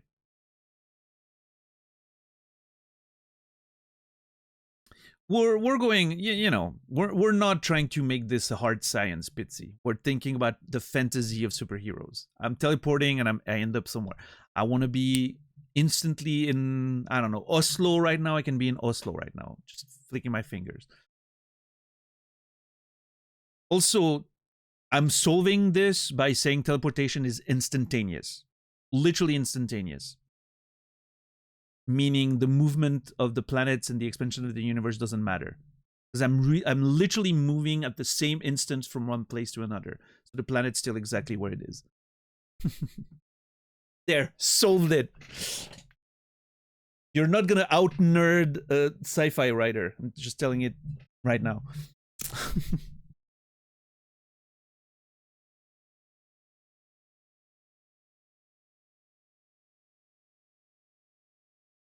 What's up, Trim? How are you doing today? X, good to see you. If invisibility doesn't come with the ability of being absolutely silent, that shit is worthless? I wouldn't say worthless, but yeah, it's definitely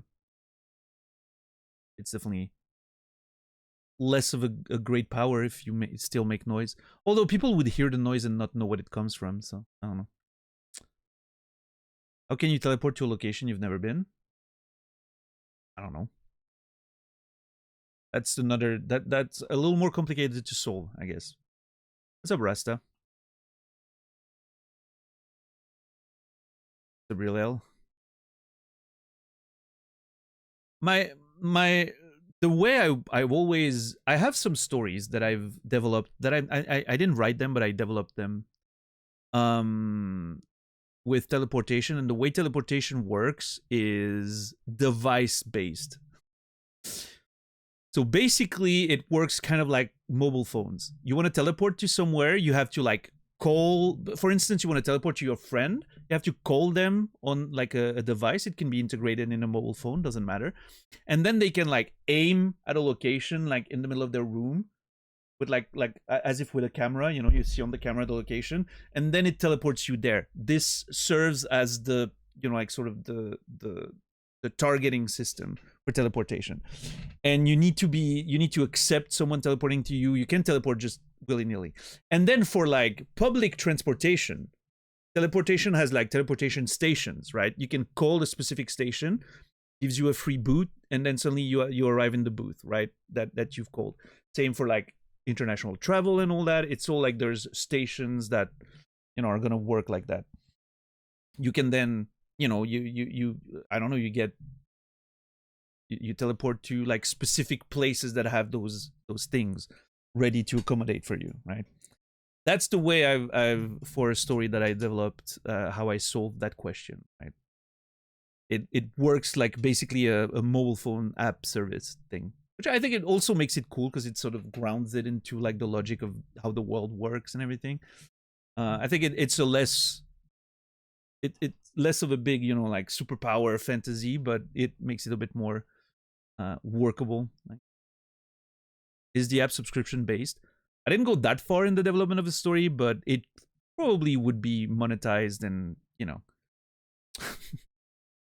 I think when I initially thought about the story, I didn't think about those things. That was a while ago, but now, you know, like over a decade later, thinking about the story again, if I were to, you know, take it back up and continue developing it to write it, I would definitely make it like a corporate nightmare.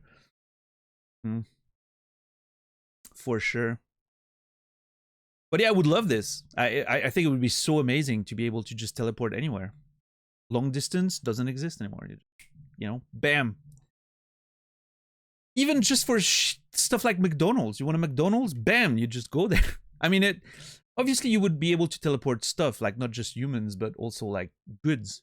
Everyone could have, instead of an oven, it's literally a little teleportation booth that can accommodate for food. And like you order at a restaurant, the food, and it just teleports in your oven. And then your oven teleporting thing. Just open the thing and the food's there. Freshly cooked, you know? There's so many like possibilities to expand on that sort of technology thing and impregnate your world with it to you know, make it an interesting concept. I think it's really cool. I don't know how it would work technically, right? Like there's a lot of issues with teleportation, obviously. It's not something that makes a lot of sense physically speaking, but we can just ignore that for the sake of the story being cool. Anyway, am I stalling the decision? Yes, very much so. I don't, here's my problem. I like Coupe from like a character standpoint. I think she's cool. I think I like her abilities. I like that she can fly. I like the aesthetic of the character. I think she's a cool character. But I do enjoy Sonar's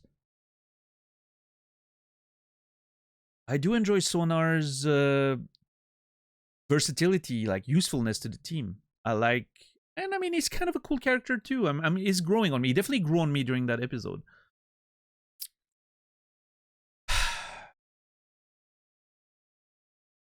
My issue with Sonar, I can't believe I just gave him a fucking intellect boost. My issue with Sonar is that he's a little unpredictable. Because you got to deal with the fact that he switches forms, right? On the other hand, I feel like Coupe is a little more redundant. Her stats are kind of overlapping with Invisigal's. I think overall Sonar's usefulness to the team is greater because he's basically our nerd. He's the very intelligent dude on our team. I don't want to cut Coupe. That sucks.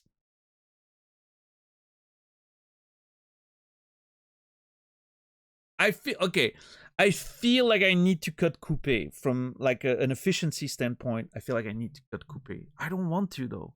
She's so cool.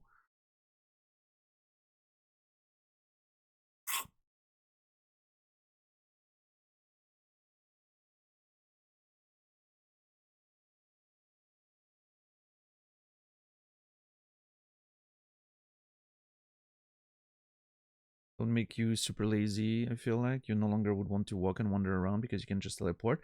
I disagree with that.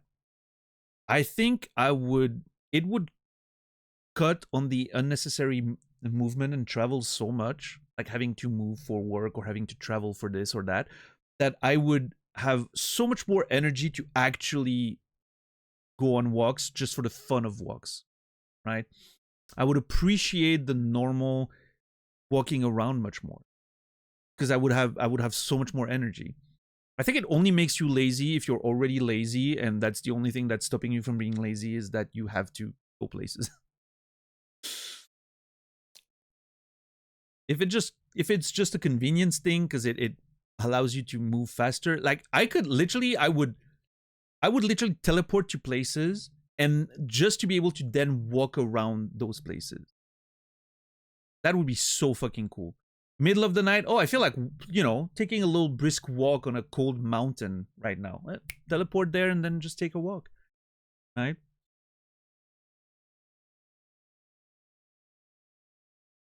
I want to go walk around, you know, beautiful New Zealand plain right now and just go there, right? It would be so much fucking cool. You have no idea how much of your daily movement helps you sustain your weight, though. I don't think you know what I know. I mostly sit on my ass or lay in my bed all day. I very much know what daily movement does to my body. I know what you mean. I know you mean in general. But yeah.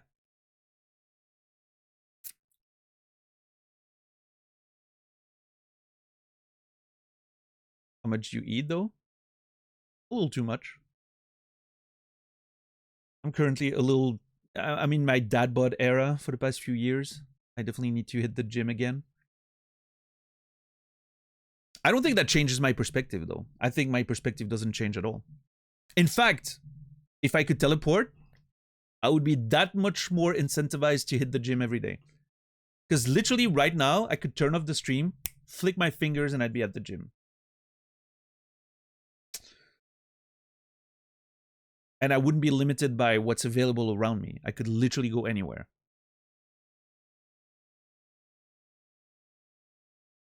Which would be so much easier.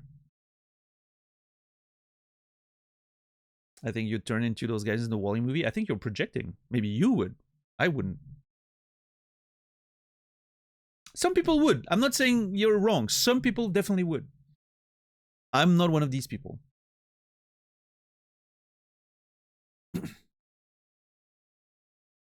It would only make my life better. To be able to teleport others that you're touching? I don't know. I haven't thought about that. Sounds like a bad idea.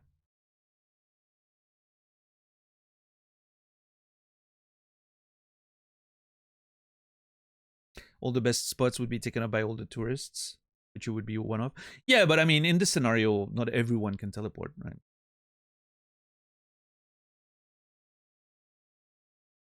After never having to eat or drink anything again, probably my number one. Yeah, never having to eat or drink would be cool. And again, that's the same logic, right? Someone like X would be like, oh, well, if you never have to eat and drink, you would be sad because you can't taste things anymore. No, you can still eat if you want to, you just don't have to.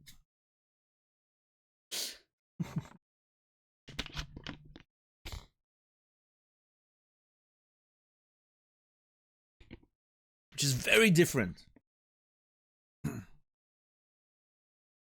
Nice sonar impression. I know.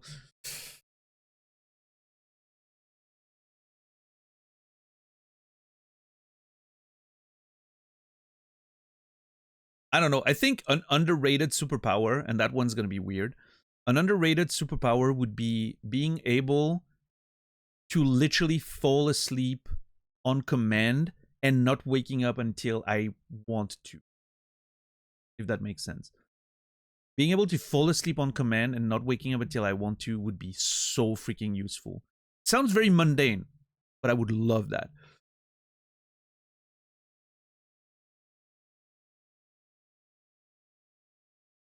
I'll monkey paw the shit out of that. Okay. I'm listening.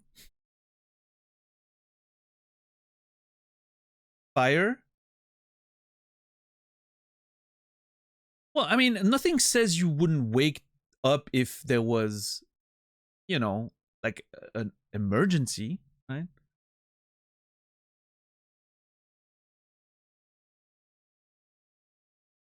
Maybe an emergency is a situation where you want to wake up, right? Like I don't know exactly how it would work, but, you know. You won't wake up until you intended to? Yeah, but I intend to wake up if there's an emergency. You're making up the restriction that it doesn't work the way I'm imagining it. Just like I intend to wake up when it's time for me to go to work. How do I know that if I'm sleeping? Oh, because it's magic. It works the way I want it to work.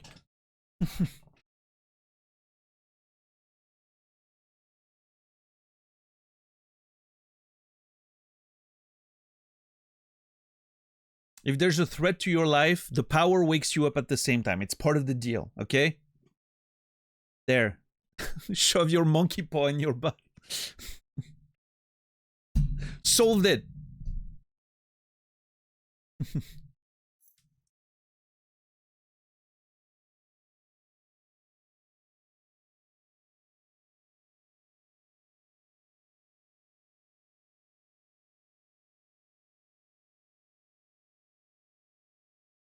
I'm telling you, Pitsy, writers, you don't wanna fight me on coming up with creative solution for problems. That's literally my job. I feel like writing, I mean, I've talked about that before. You guys know how I feel, but writing to me is 90% solving bullshit, right? Solving the bullshit that doesn't work in your ideas. Sometimes you do a little hand waving. It's fine, you know.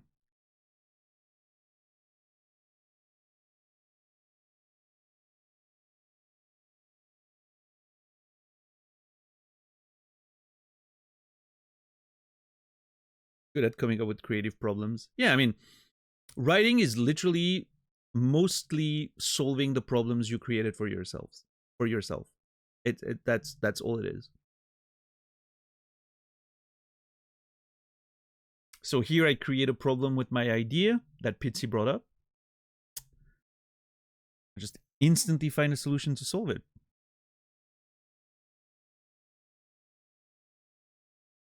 Yeah, sometimes you can't. And then you have to,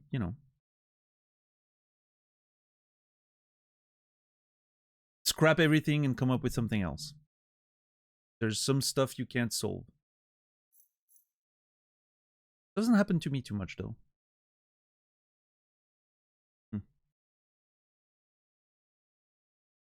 I still don't know who I want to fight. I mean, I just... I feel like from a mechanical standpoint, I want to keep Sonar. From a character standpoint, I want to keep Coupe.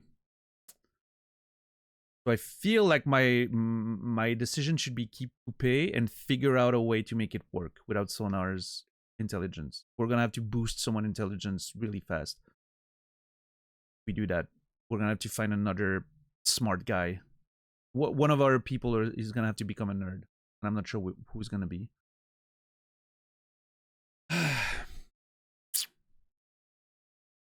I think, yeah, skill-wise, like stats-wise, Coupe is definitely more redundant. I don't know. I'm thinking.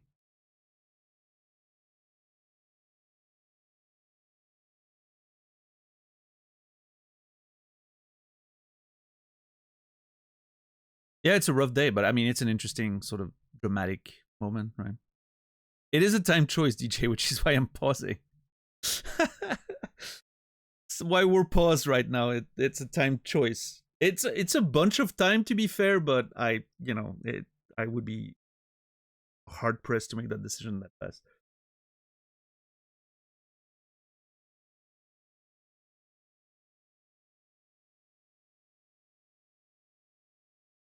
But yeah, no, I get that. RTZ, like, super health, or like being able to regenerate yourself to a health threshold every time something happens. That'd be good. I just wouldn't want it to become like immortality. Immortality sounds like it sounds great on paper. Every time I think about, death and all that, I'm like, immortality would be good. If, I think I would take it if offered to me. I think I would take immortality. And I think I would end up regretting it. Although I guess you can always, you're not invincible. You can always end your own life if you want to, even if you're immortal, right? But yeah, maybe I'll take it. Maybe I would take it. Maybe I would take immortality, and someday I would be like, you know what? I think I'm good.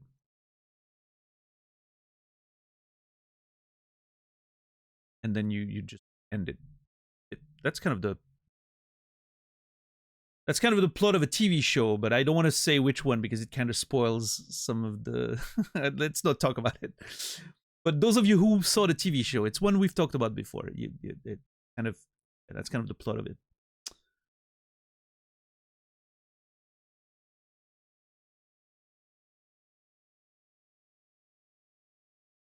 I don't want endless life, just substantially longer life. I think this just delays the problem, right? You're gonna still end up being like, oh man, I wish I wouldn't die, right?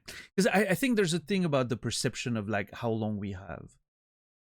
If we had 3 times that amount, I think our perception would just shift, but it would be the same. We would also be like, oh man, you know, I can't believe this is gonna end after like 300 years or something. I wish I could be immortal, right? It's the, I think there's no like sort of, I don't think there's diminishing returns on that. I think it's more of a thing of like not having to think about the fact that it's gonna end. I don't think it's that simple, but to me, at least personally, it feels much more of a black or white thing. Like it ends or it doesn't, than about the amount of time you have. Now, if you remove the ending part, then it becomes about, yeah, after a while, I'm pretty sure I'm gonna be bored and I'll want to disappear. But if I know it ends, even in 1,000 years,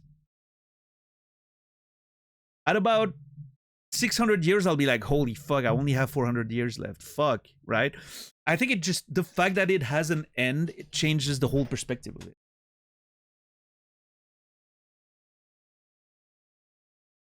Because it gives momentum. It gives you like sort of a urgency, right?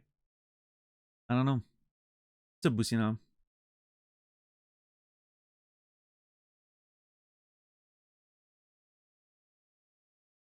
But I read something the other day, and I don't know how true that is. But apparently, by age 20, half of your perceived life is gone.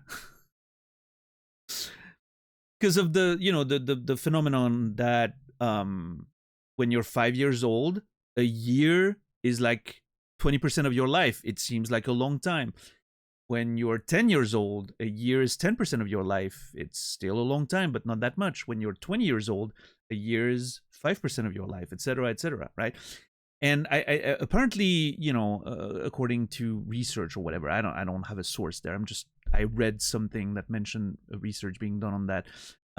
Yeah, by age 20, you've lived 50% of your perceived life on average, right? Like everyone's perception of time is different based on life event and all that, of course, but on average 20 years old is where you've lived half of your perceived time as a human being, which when I read that I was like, oh man, that's crazy. That's really depressing.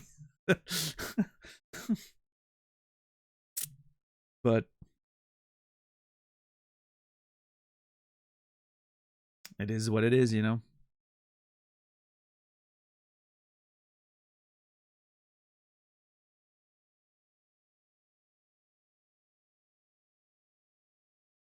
I think you misunderstood what I said, Solipsis. You should listen to it again.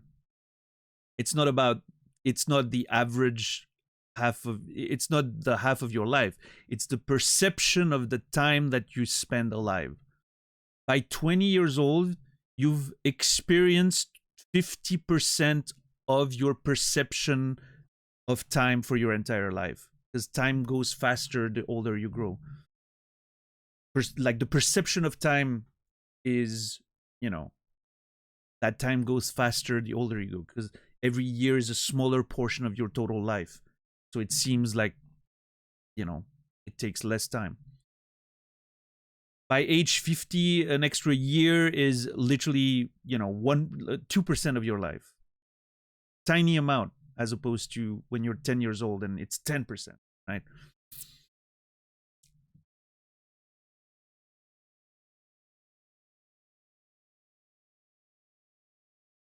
So yeah, apparently they estimate that by age 20 you've you know experienced 50% of your perceived time, which is, yeah, crazy. I once heard that the more novel things you do in a year, the longer it will seem. Yeah, I agree with that. That feels empirically true, my personal experiences at least. Yeah, you're welcome, Bishless. You're welcome for the existential crisis.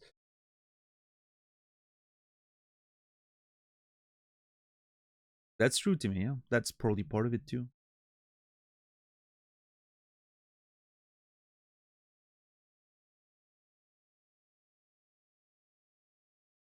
But yeah, it's linked to the same sort of phenomenon as why does a 3-year-old cry if you take away their fucking apple that they wanted to eat, right? Because they've never experienced something worse in their life. That is quite literally the worst thing that has ever happened to them. You've taken their apple that they wanted to eat, right? So obviously they're gonna cry. That's tragic. Obviously, when you're 40 years old, you know, it's like if someone takes an apple, yeah, whatever.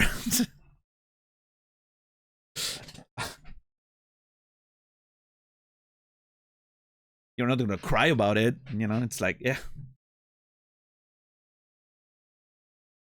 What's up, Naz? What's up, Aquarelic?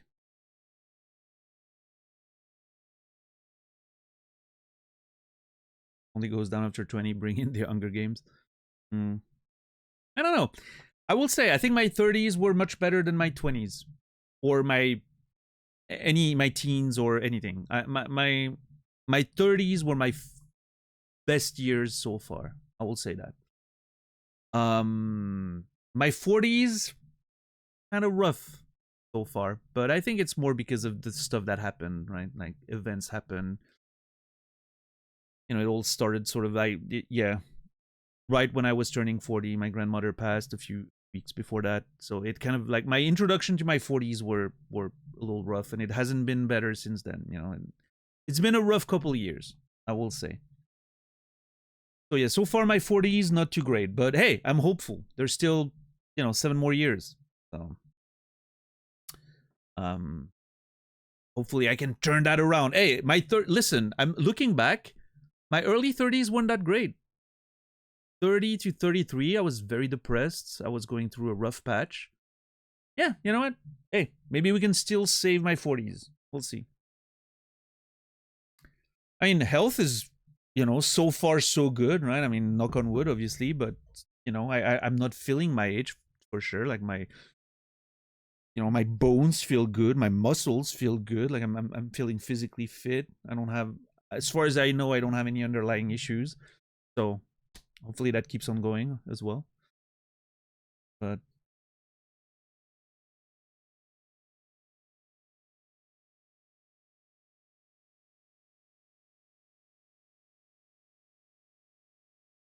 wait, what? Should it technically be slower as you age?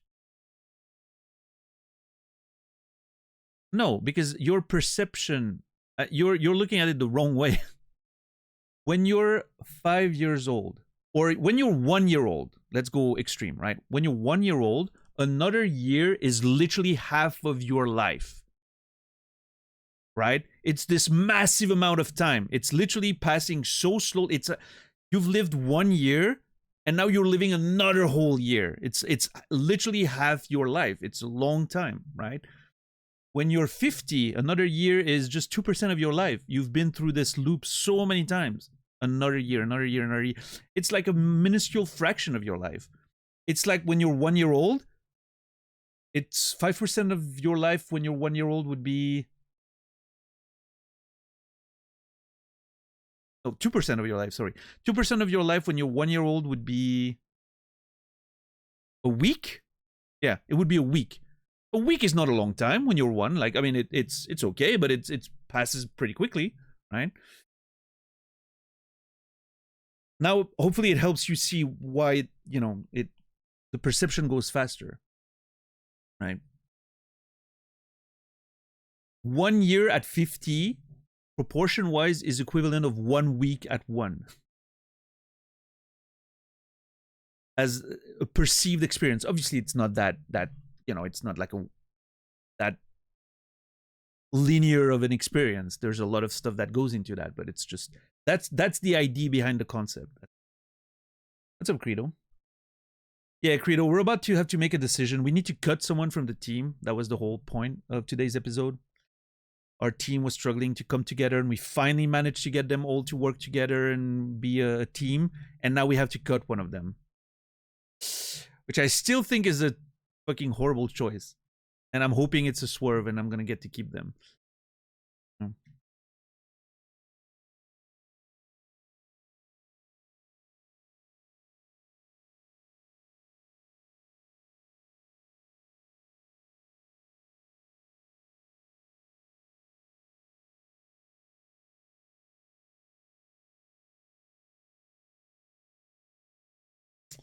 My head hurts.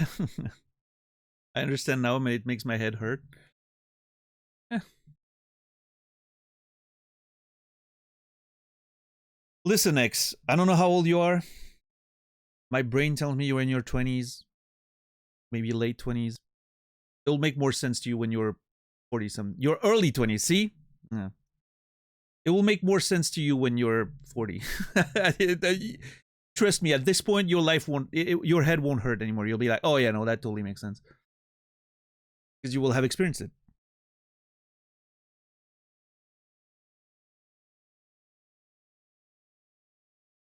Enjoy it, man.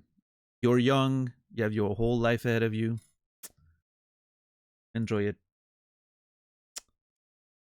Enjoy the ride, kid. For those of you shrinking watchers out there. What a beautiful scene. And for those of you who haven't watched Shrinking, watch Shrinking. And then suddenly you'll understand the reference there.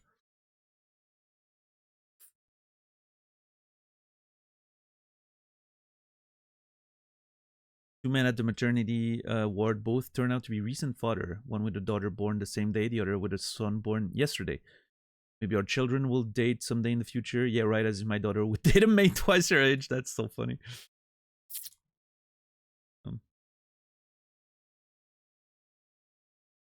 It's like I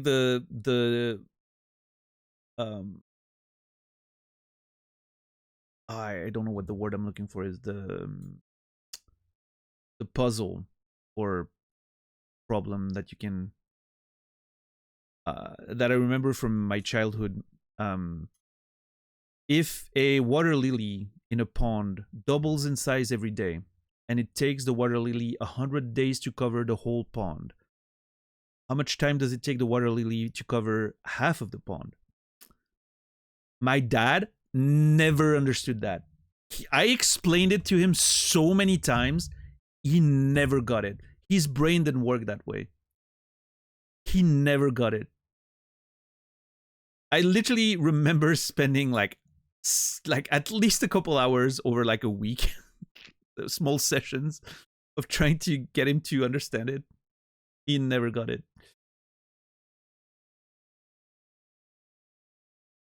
No, I mean, the answer is 99, right? 99 days.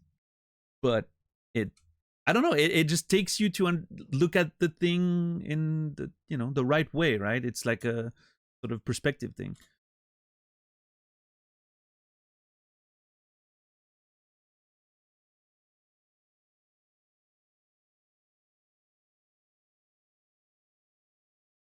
He knew? No, he didn't. My dad wasn't that kind of person. He wasn't the kind of person to make me believe that I was smarter than him. He was a very honest person.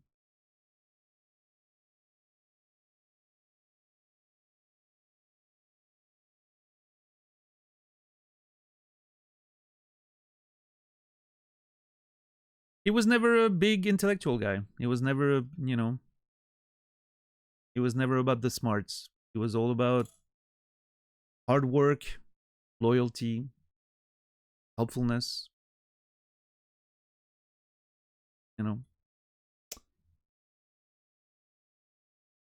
Never held a grudge. That's the big thing I got from my dad.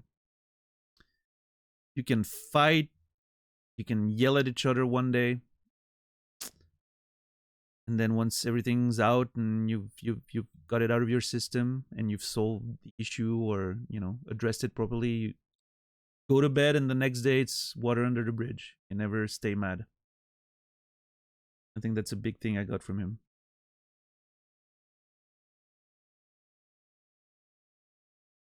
He was a good man.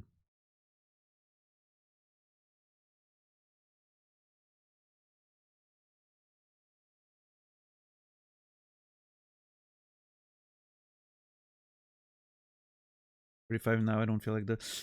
I don't know, Shepard. I feel 35, 2017 for me. Yeah, I feel like it gets it. Personally, obviously your perception will be different, Shepard, depending on, again, life events and all that change. But for me, it's really started the more I approached like 40. That's when it started like to really accelerate. I felt like, Yeah. That makes me feel bad. Listen, I'm not gonna lie to you, Shepard. I'm not gonna sugarcoat it. It's gonna happen eventually.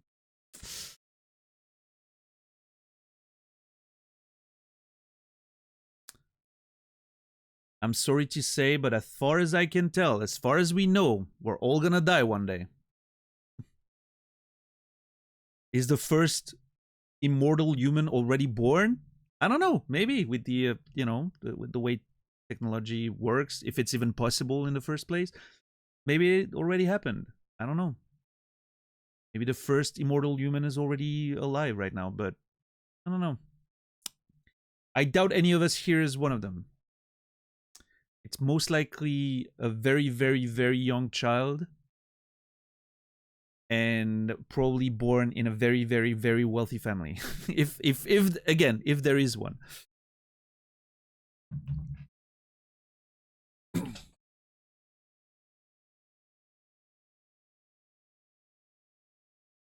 Which, if you were really to ask me, do I think the first immortal human's already born? I don't think so. I don't think so. I think there's always going to be a limit.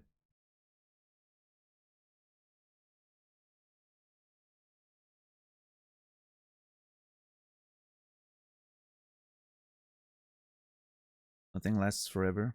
I mean, yeah, I mean, then you can go like really, you know, you can go astronomical with it. Obviously, immortality can't exist because at one point or another, the fucking, you know, sun's gonna implode and or the universe is gonna get cold. If we manage to actually escape our solar system. But, you know.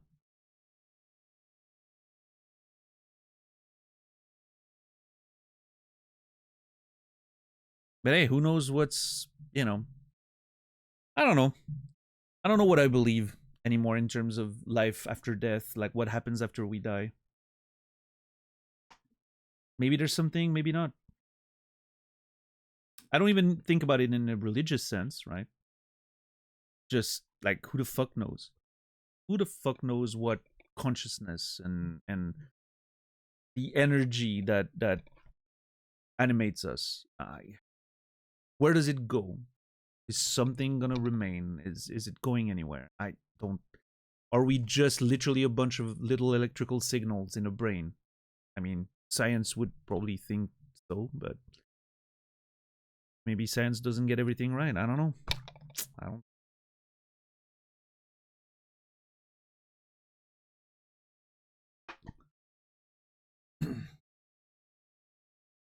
Did the decision on who to cut lead to an existential TED talk? I don't know. We were already talking about like a bunch of stuff. I don't know how we got to that. Oh yeah, we started talking about which superpower you would want, and then that led to, I don't know. It's one of those conversations that I love, you know, when you get to a point and you're like, how did we even get there? I love those conversations. They're always my favorite ones. I just love wandering conversations. Feels very satisfying to me.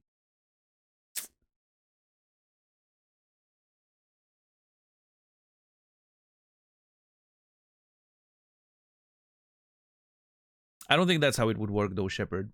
You'd be dead way before the sun gets to a point where it actually turns into a supernova. The world would be unlivable way before that. It would expand so much, the planet would literally be engulfed in flames. So it would have burned way before that, because the planet would have become unlivable. Sorry to ruin it for you, but... like, you would literally... the planet would literally become way too hot to be survivable before you would even see the difference with the naked eye.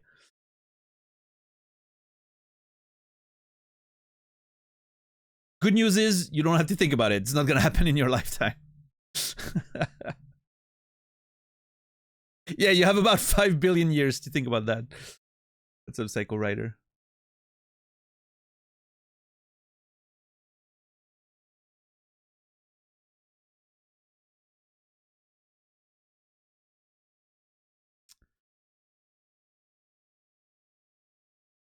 Wait, what are you responding to? My fucking Twitch chat doesn't let me scroll up anymore. You know.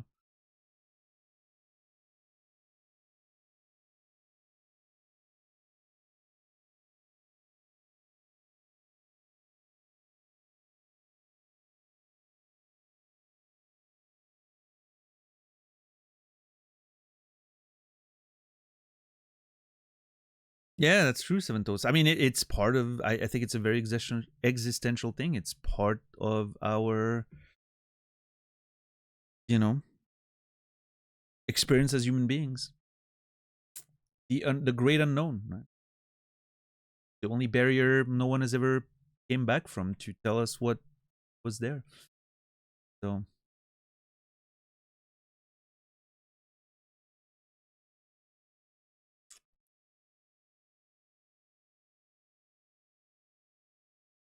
What if we adapted the gradual temp increase? I mean, you know how adaptation works, right? It involves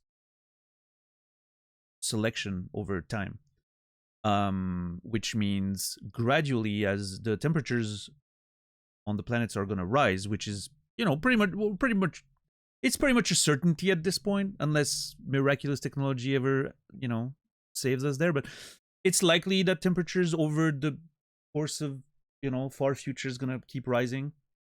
It's likely that humans that are better at dealing with the heat are gonna survive more, procreate more. Therefore, humanity is slowly gonna be more adapted to higher temperatures, right?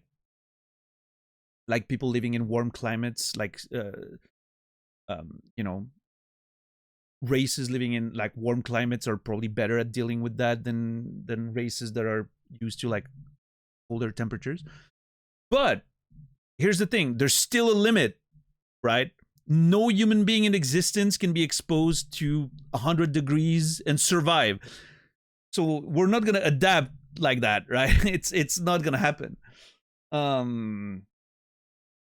There's a limit to like our species capacity to adapt to the increasing heat, at least as far as we know, right? Would if the average always like the average tolerance to heat always rises, then would the outliers eventually get so, I don't know. The problem is our matter is going to start burning at some point, right? Like there's nothing we can do against that, I don't think. So yeah, I don't think adaptation is going to cut it there, unfortunately. Unless we manage to upload our consciousness to artificial bodies, and then who knows, right? But I don't even know if that's something that we'll ever be able to do. I don't know if it's physically possible. One thing I know is I'll never get to know if that's true or not. I'll be long gone before that stuff becomes real, if it is even possible.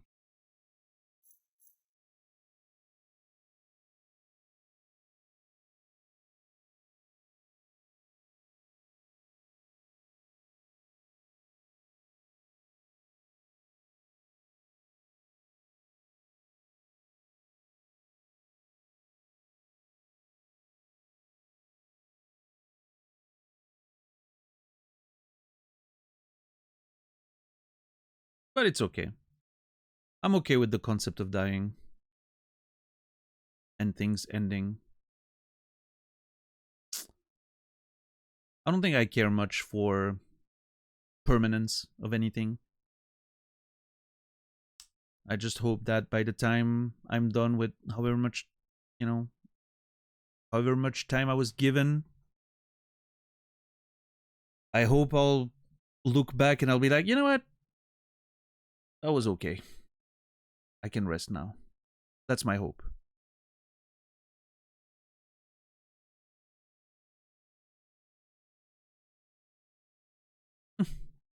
Anyway, time to decide. Who am I cutting? Okay, I really need to make a decision now. I really don't want to cut Coupe. But if I cut Sonar, we're really gonna have to work for We're really gonna have to work to compensate for the loss of intelligence.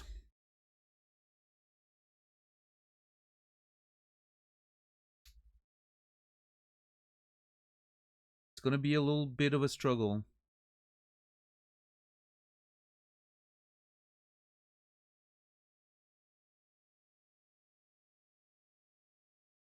Sonar. Bombay. Volume. Punch up.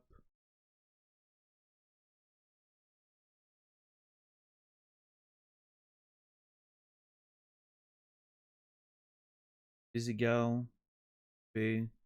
Prism. Malavala. Shit. I was trying to figure out if there was an imbalance between the genders, but I think it's 4 and 4.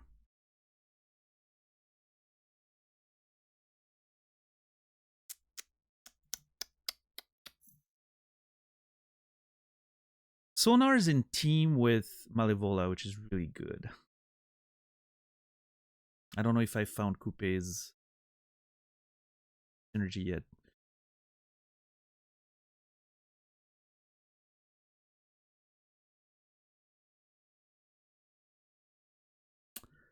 I think I'm gonna have to cut Coupe, guys. I'm reconciling my brain with the idea, because like Sonar not only has synergy, he also has the 2 forms, which is very flexible. He's our nerd.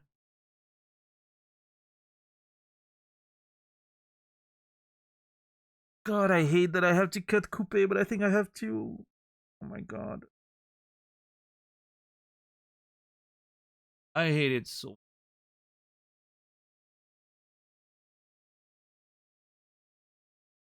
What's up? Hey, Otto, what's up, dude? Long time. I hope you've been well. How's work going?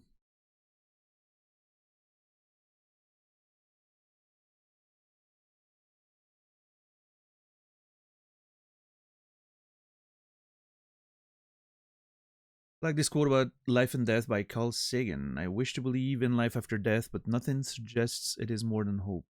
The world is rich enough without illusions. Better to face death with gratitude for the brief, magnificent gift of life. I think I like the idea of keeping my mind open that there might be something later, but not counting on it. Not that being my expectation, right? Because then it you know, I have the urgency and the need and the drive to make this count, whatever time I have, right? But a little hope doesn't hurt anyone, I don't think. As long as it's managed, as long as it's not taking over everything else, right? I like the idea that maybe something is there after, and maybe it will be beautiful. We'll see.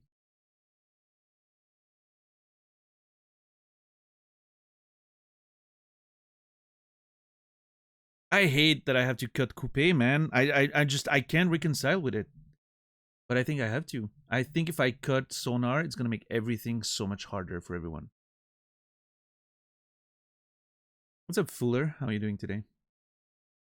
Death is the last great adventure. No one knows what, if anything, is next. Yeah. And I somehow find some peace in that. I think it's, when I was a kid, as a very young child, I was terrified by death. I hated the idea that one day I wasn't gonna be anymore. I was thinking about that when I was literally like 4 years old. I've talked about that before. But at 4 years old, I was a very anxious kid already. I was like, oh man, one day I'm just gonna stop existing. How terrifying is that? I hated that idea. Now I look at it, you know, I'm like, there's one more great adventure that I'm gonna get to at some point. And hopefully by the time I'm there, I feel a little excitement to finally find out.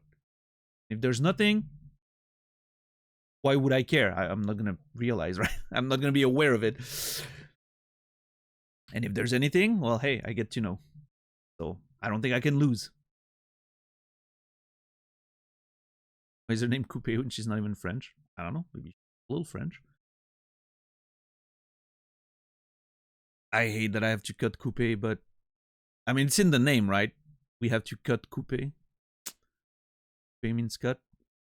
All right, I think we're gonna coupe.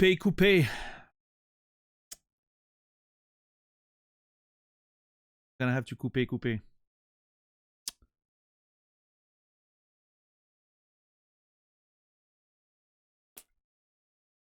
don't think I was hit with existential depression until I was 9 or 10. Yeah, I was unfortunately a very existential kid. I don't know why. I don't know why I was so obsessed with existential question when I was a kid. Can't tell. Maybe I think watching Neverending Story at a very young age broke me. I think that's I'm literally not kidding. I think watching Neverending Story at a very young age broke me.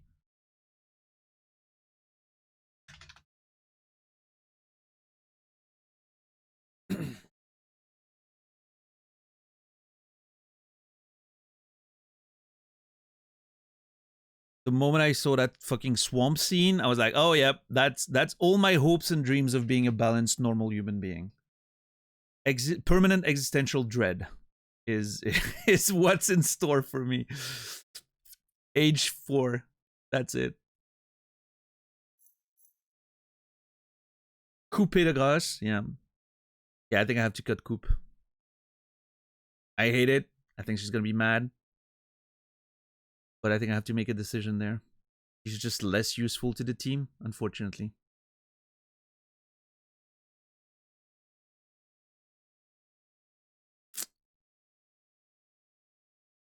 She's less essential to the team, I think.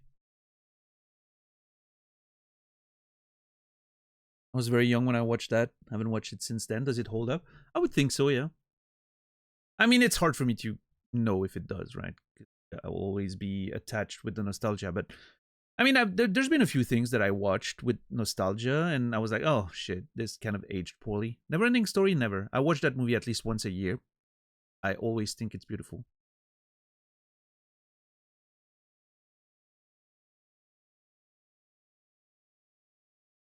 It's just full of practical effects and you know, I don't know. It really works. It has a charming aspect that with its visual style that doesn't really age any at all, like the, you know, sort of puppetry and all that stuff. I don't know.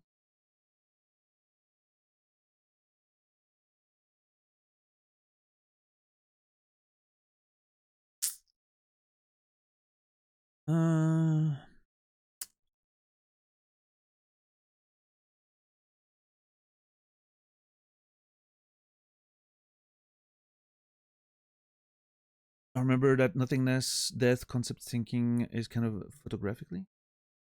Sinking in kind of photographically. My first concern was that I wouldn't see my family anymore.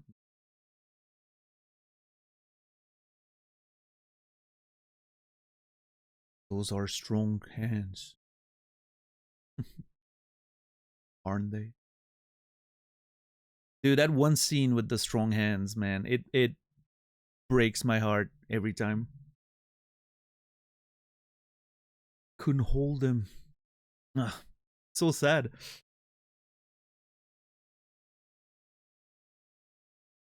Everyone always brings up the swamp scene, and I did, right? Like the swamp scene obviously is a big shocker when you see the movie for the first time. But to me, the real saddest scene of all was definitely the rock eater and the strong hand scene. That to me is the real heartbreaker. But I think this one kind of makes sense for me when I was older. Like when I was younger on the first watch, it was really all about the swamp thing, because obviously it's much more understandable as a young kid. I think the strong hands, the rock eater scene, it's more when you get older and you have a better sense of what it means to, you know, have friends and losing people and all that stuff like that. That's when it starts hitting more and more. Now when I rewatch the movie, the swamp scene doesn't really do anything for me anymore. I'm like, you know, it's sad, but it doesn't like make me cry or anything. The rock eater, the strong hand scene, I always tear up every time.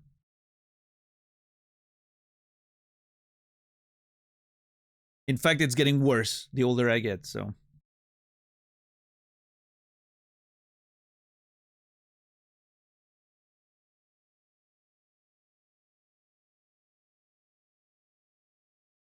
Yeah, trim.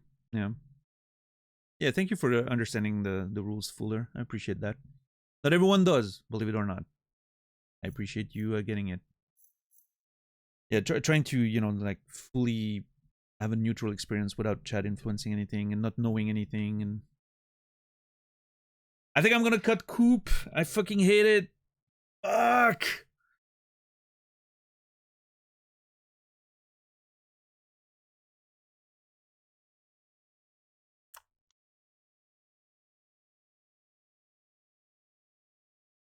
It's one of the I want to cut Sonar. I just don't know if I can deal with the loss of his stats.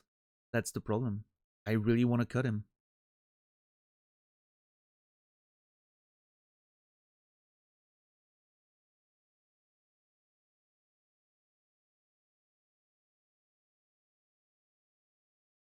Okay, I'm supposed to do a job. I need to not let my personal feelings influence my decision. I need to look at it from a job perspective. Who's bringing more to the team? I think it's Sonar. I gave the flying fucking thing to, and I'm a little annoyed at myself right there. Not a big deal, but it fucking sucks.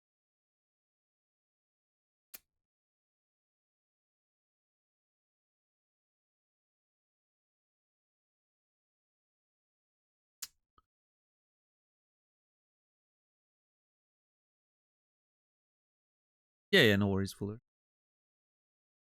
I appreciate understanding.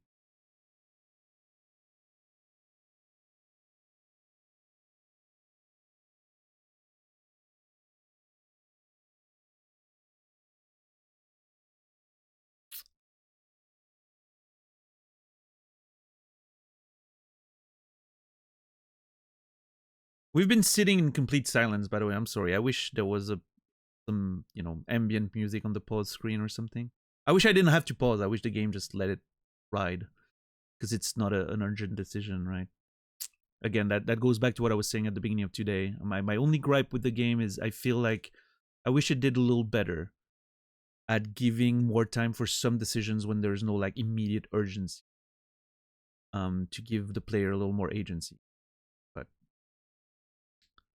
because I don't like the idea of pausing, it breaks sort of the sound and immersion, kind of that. But yeah, this reminds me of the Life is Strange episode 4, I think, big choice that we spent like an hour and a half on.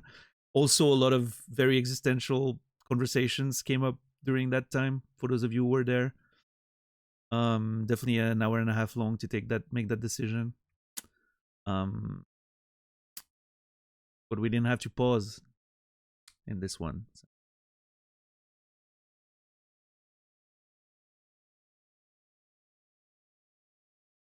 I think I'm cutting Coupe. Yep, I hate it, but I have to. I have to. It's... God, I hate it.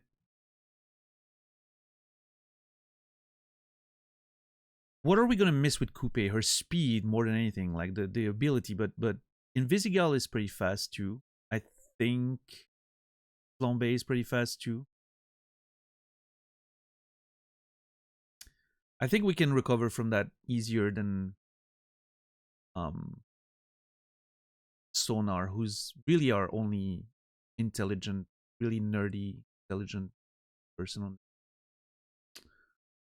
And then again, the versatility of Sonar is so good. Although that makes him a little bit more unpredictable. I have to think about that. I feel like Faye is a little more predictable.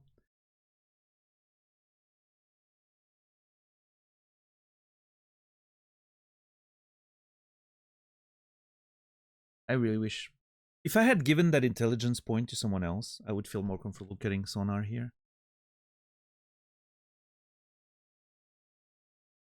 But again, there's the synergy also with Malevola. Although, I mean, I'm sure Faye has synergies that I'm going to eventually find. I'm thinking... Wait. I think she might synergize with... I don't know, actually. Flambe synergizes with Prism, I think.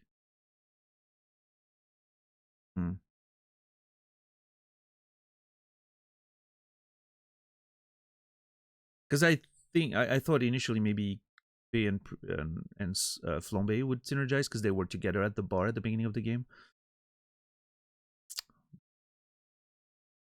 Maybe she synergizes with what's his name?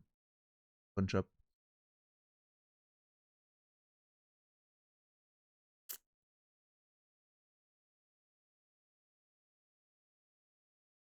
Fuck.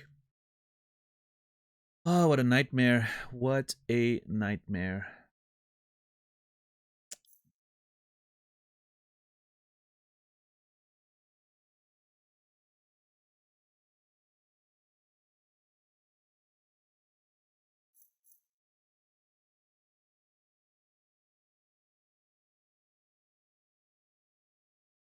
I'm cutting Coupe. I think I'm ready for it.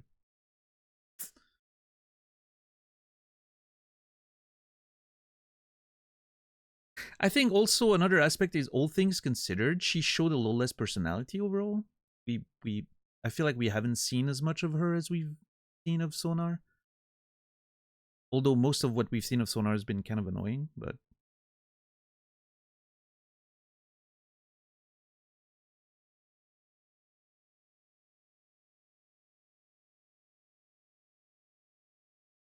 it shouldn't be that hard for me to make a decision like that, but I'm a very indecisive person. So much for doing 2 episodes in a stream, though. First day went super well. 2 episodes knocked out of the park. Today, I think we're only getting 1. It's fine. There's no rush. Oh yeah, Fuller. I always take a while. My the next game in the list is after we're done with this is gonna be Silk Song. That should take a while too.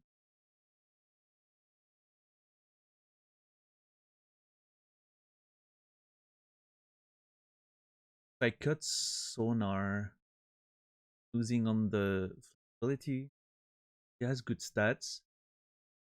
Losing on the intelligence. Can I compensate for the lack of intelligence? I think Punch Up's decent. I think Invisigal's decent.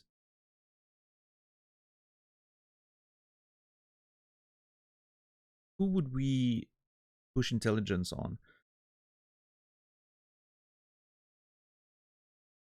Maybe Prism? Punch Up?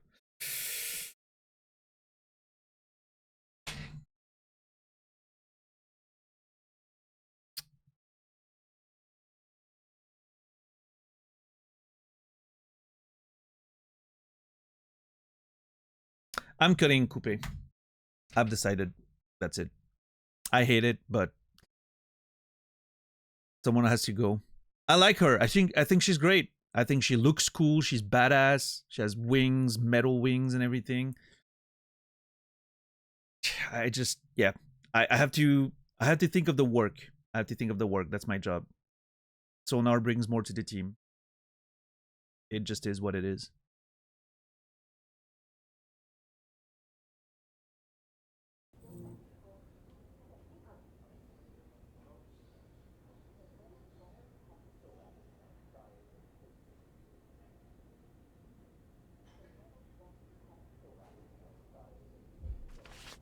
Coop, if I'm honest, she still feels a little... Evil? Yeah.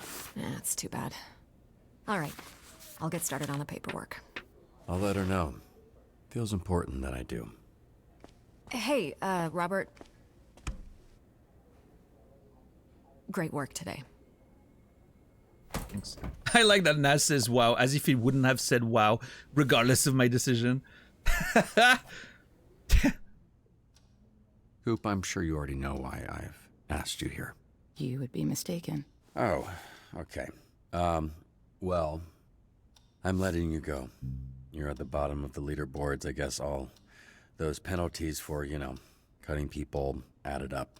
I'm sorry. But I cheered for Invisigal. You did. I saw that. That was cool of you. I only did that because I thought she was being cut. Oh, that makes sense. A lot of sense, actually. Yeah, well, she snuck past you with the last dispatch. That's, wow, look at that. That's very menacing. Well, thank you.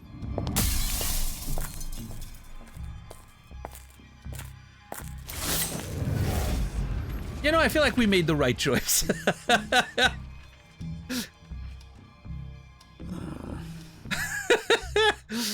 Oh.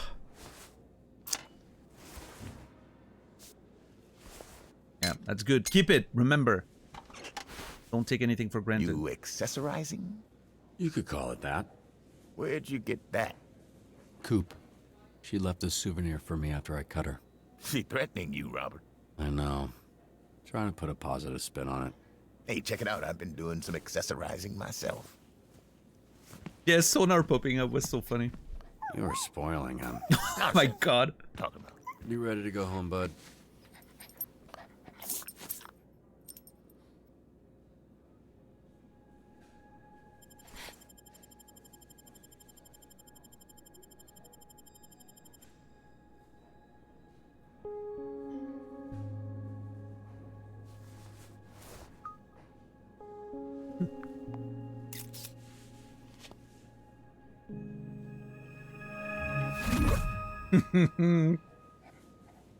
So good. I still would have cut you. Well, no one fucking asked you, old man. Lucky fucking for you. Thanks.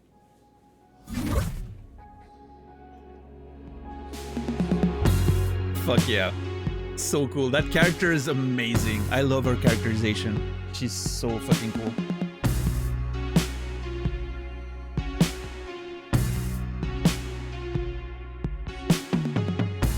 Another banging soundtrack, by the way. Not only a woman, but a woman of color too. Listen. And Sonar is literally biracial. Bispecial. Wait, that doesn't sound good. I made the decision I had to make based on job performance, okay? That was it. If I had to, if I could have, you know, had it my way, nobody would have been cut. We would have made it work.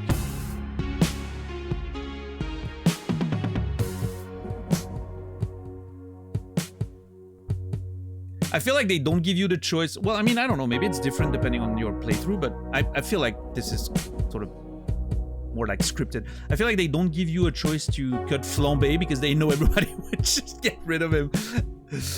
After the, you know, for how he's been characterized so far and written, you know, obviously most people would just get rid of him without a double, you know, without thinking twice.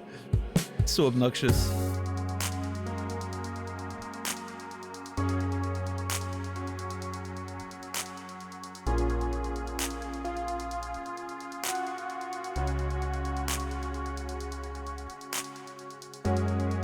Yeah, I mean, Invisigal seems like she's, you know, she's kind of like a main character of the story.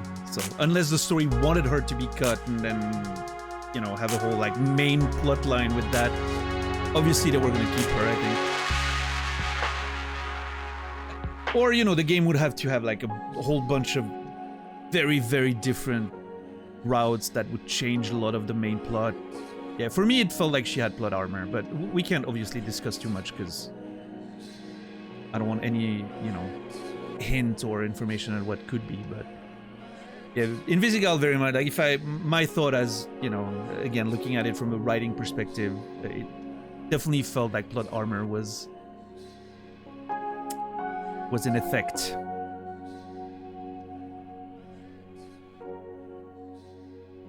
Again, unless it had suddenly become like the main plot, which was... It didn't feel like where that was going with the scene before that at the playground.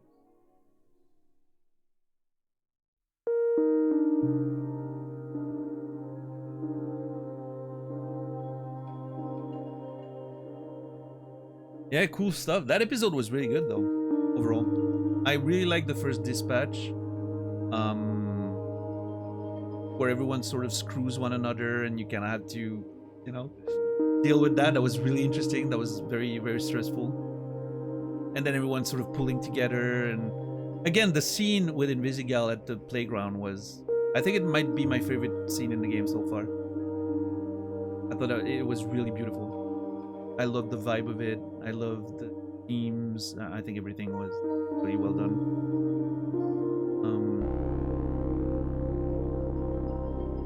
I mean, yesterday we did 2 Mancini. I'm however much I can get into a stream, basically.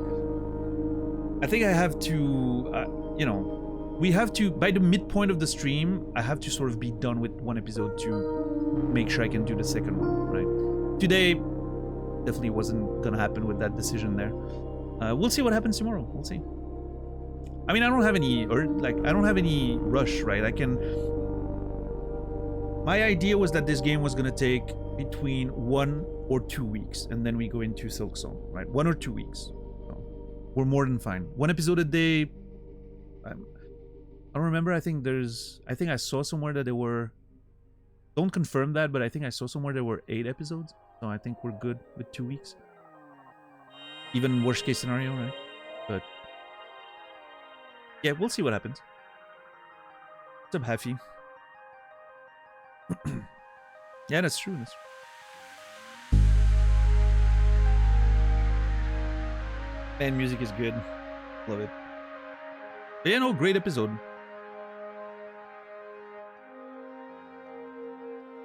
I think it's my favorite episode so far. I mean, every episode's fucking good. I like the first episode was awesome. Yeah, second episode was awesome too. It's just a good game. Like, it's just really good fucking stories and characters.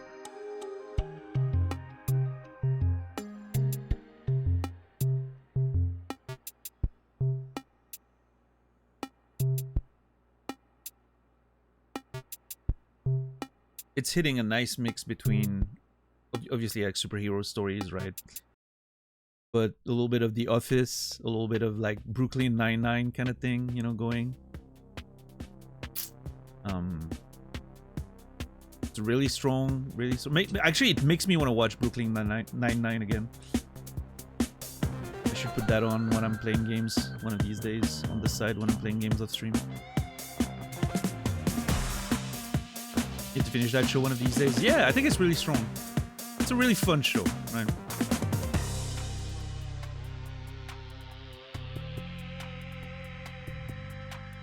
Characters are just super charming.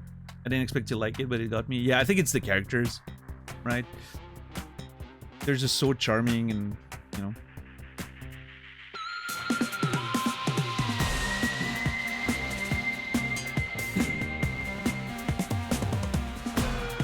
Yo, Squid! How are you? It's been a while. How have you been? Hello, raid message. Okay, okay. I'll replace that with my own vision of it. How are you doing today? 7 month-ish? How have you been? What have you been doing today? What were you... Did you just do chatting, or... I hope you've been well. We haven't talked in a while. You were supposed to send me some writing, and then you kind of ghosted me. I didn't reach out, to be fair. I didn't, you know... There's definitely no hard feelings.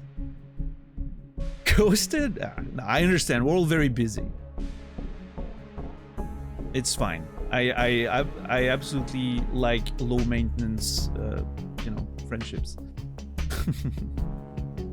So, Ghost, how are you doing today? Siren. You played RE9. Oh, how are you enjoying it? I've kind of tried to avoid watching too much of it because I think I might one day play the Resident Evil 2 remake and then maybe play 7, 8, 9. I don't know. But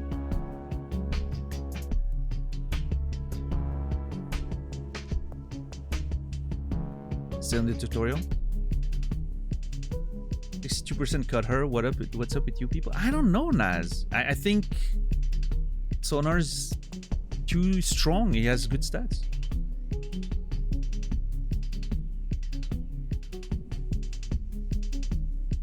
still tutorial, so it is slow, but it should be good. Hell yeah. Nice, nice, nice, nice. But yeah, no, thank you again for the raid. You kind of catch me towards the end of the stream. We just finished one episode of Dispatch, and I don't have time to play another one, so... But I still do appreciate it. Thank you. Sonar is quite charming. I don't like him very much. I don't know. I don't like him. Not a big fan of Moist Critical. Not a big fan of... I don't like his voice. I don't think he's doing a particularly great job. I think he's fine, but I don't think he's doing a particularly great job.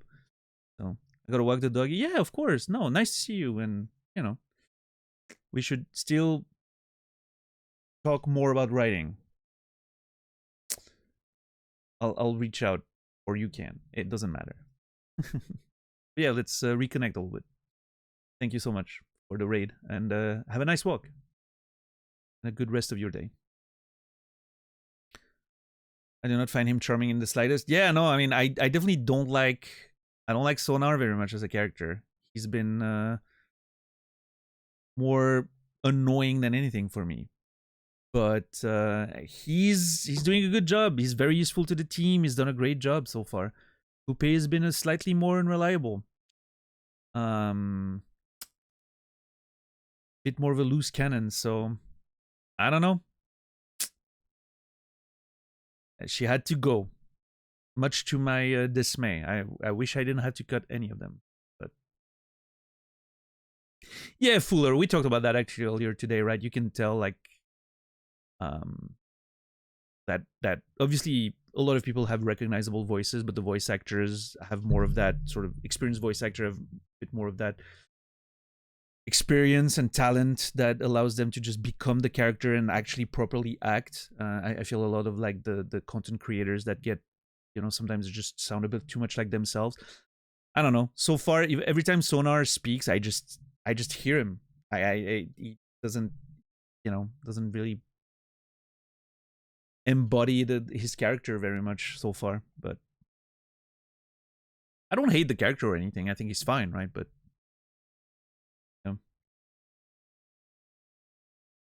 it makes sense he's not on the forefront of the main characters like, you know, Invisigal or Blazer.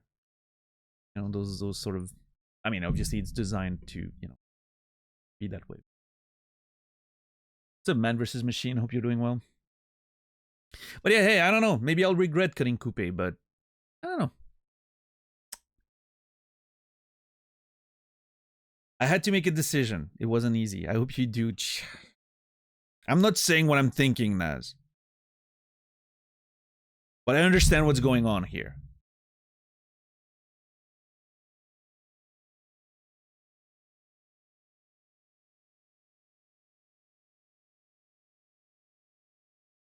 I'm just thinking about getting the job done, okay?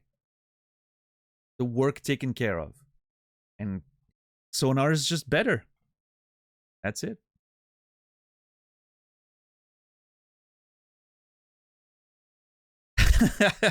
How dare you turn that on me? Hey, I didn't start it, okay? You're the one that came, you know, with the wow, as if I did something wrong when I just did my job, okay? I know Bishless. Everyone thought I was simping for Coupe. I think she's awesome. I think she's badass. I like her style and everything, but, you know, I'm doing what needs to be done. I'm not letting my personal feelings get in the way. I'm work first, you know. It is what it is. And 62% of people agree with me. Clearly, I'm right.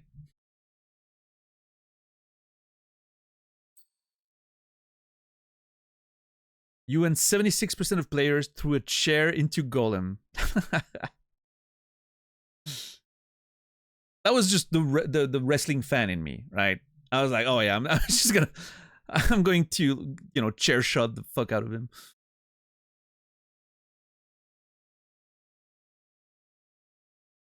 It didn't exactly play out like I was thinking, but it worked.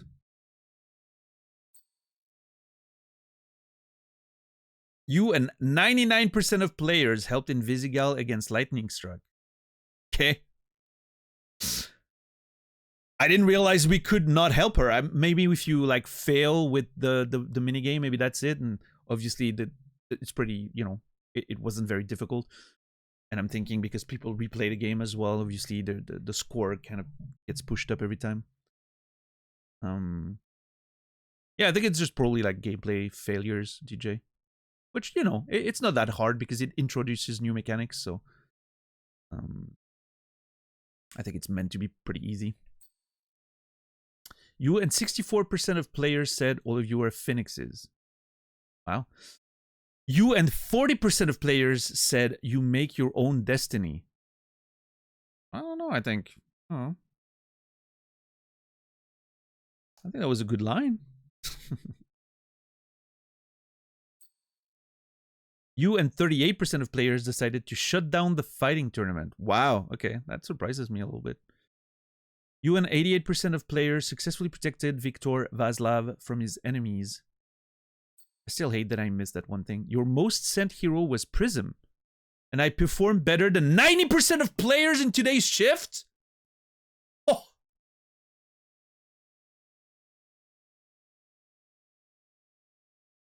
Listen. That's what you get when you make the right decisions for work to get the job done. All I'm saying. You know?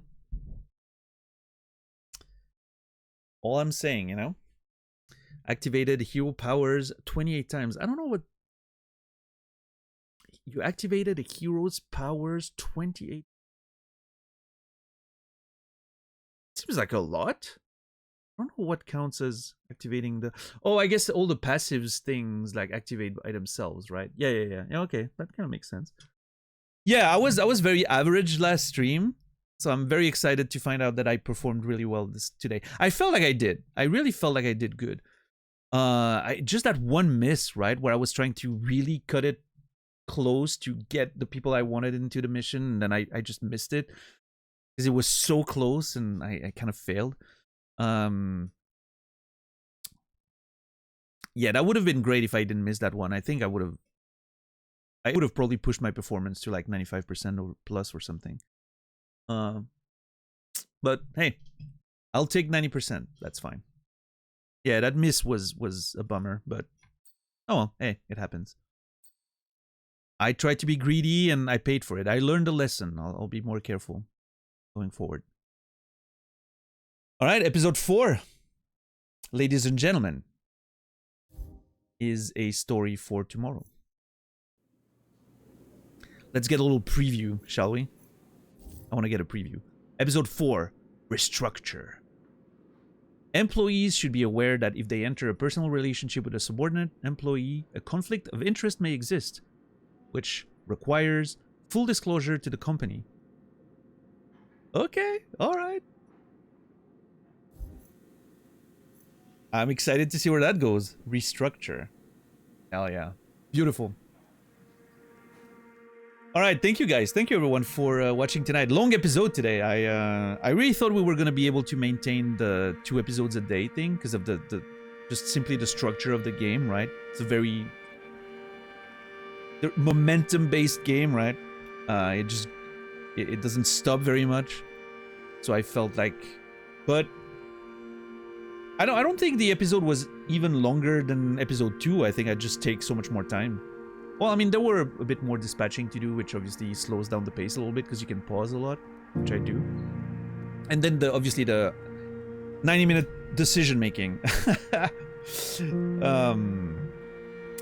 You know, that obviously took a little while.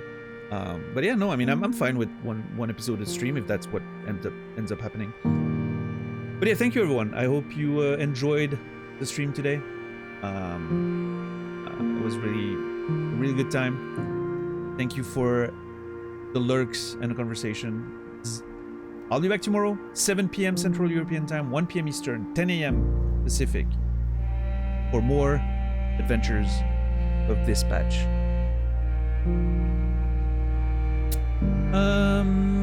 Yeah. That's about it. See ya. No. That's the theme of today, I think. Yeah, no, that's all I got. I got nothing else. I'm just gonna wish you all a beautiful rest of your day, evening, or night. We'll see you guys tomorrow. And until then,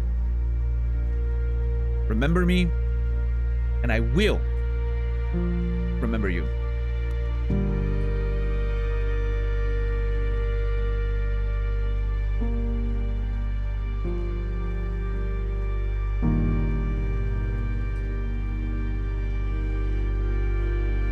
Thank you.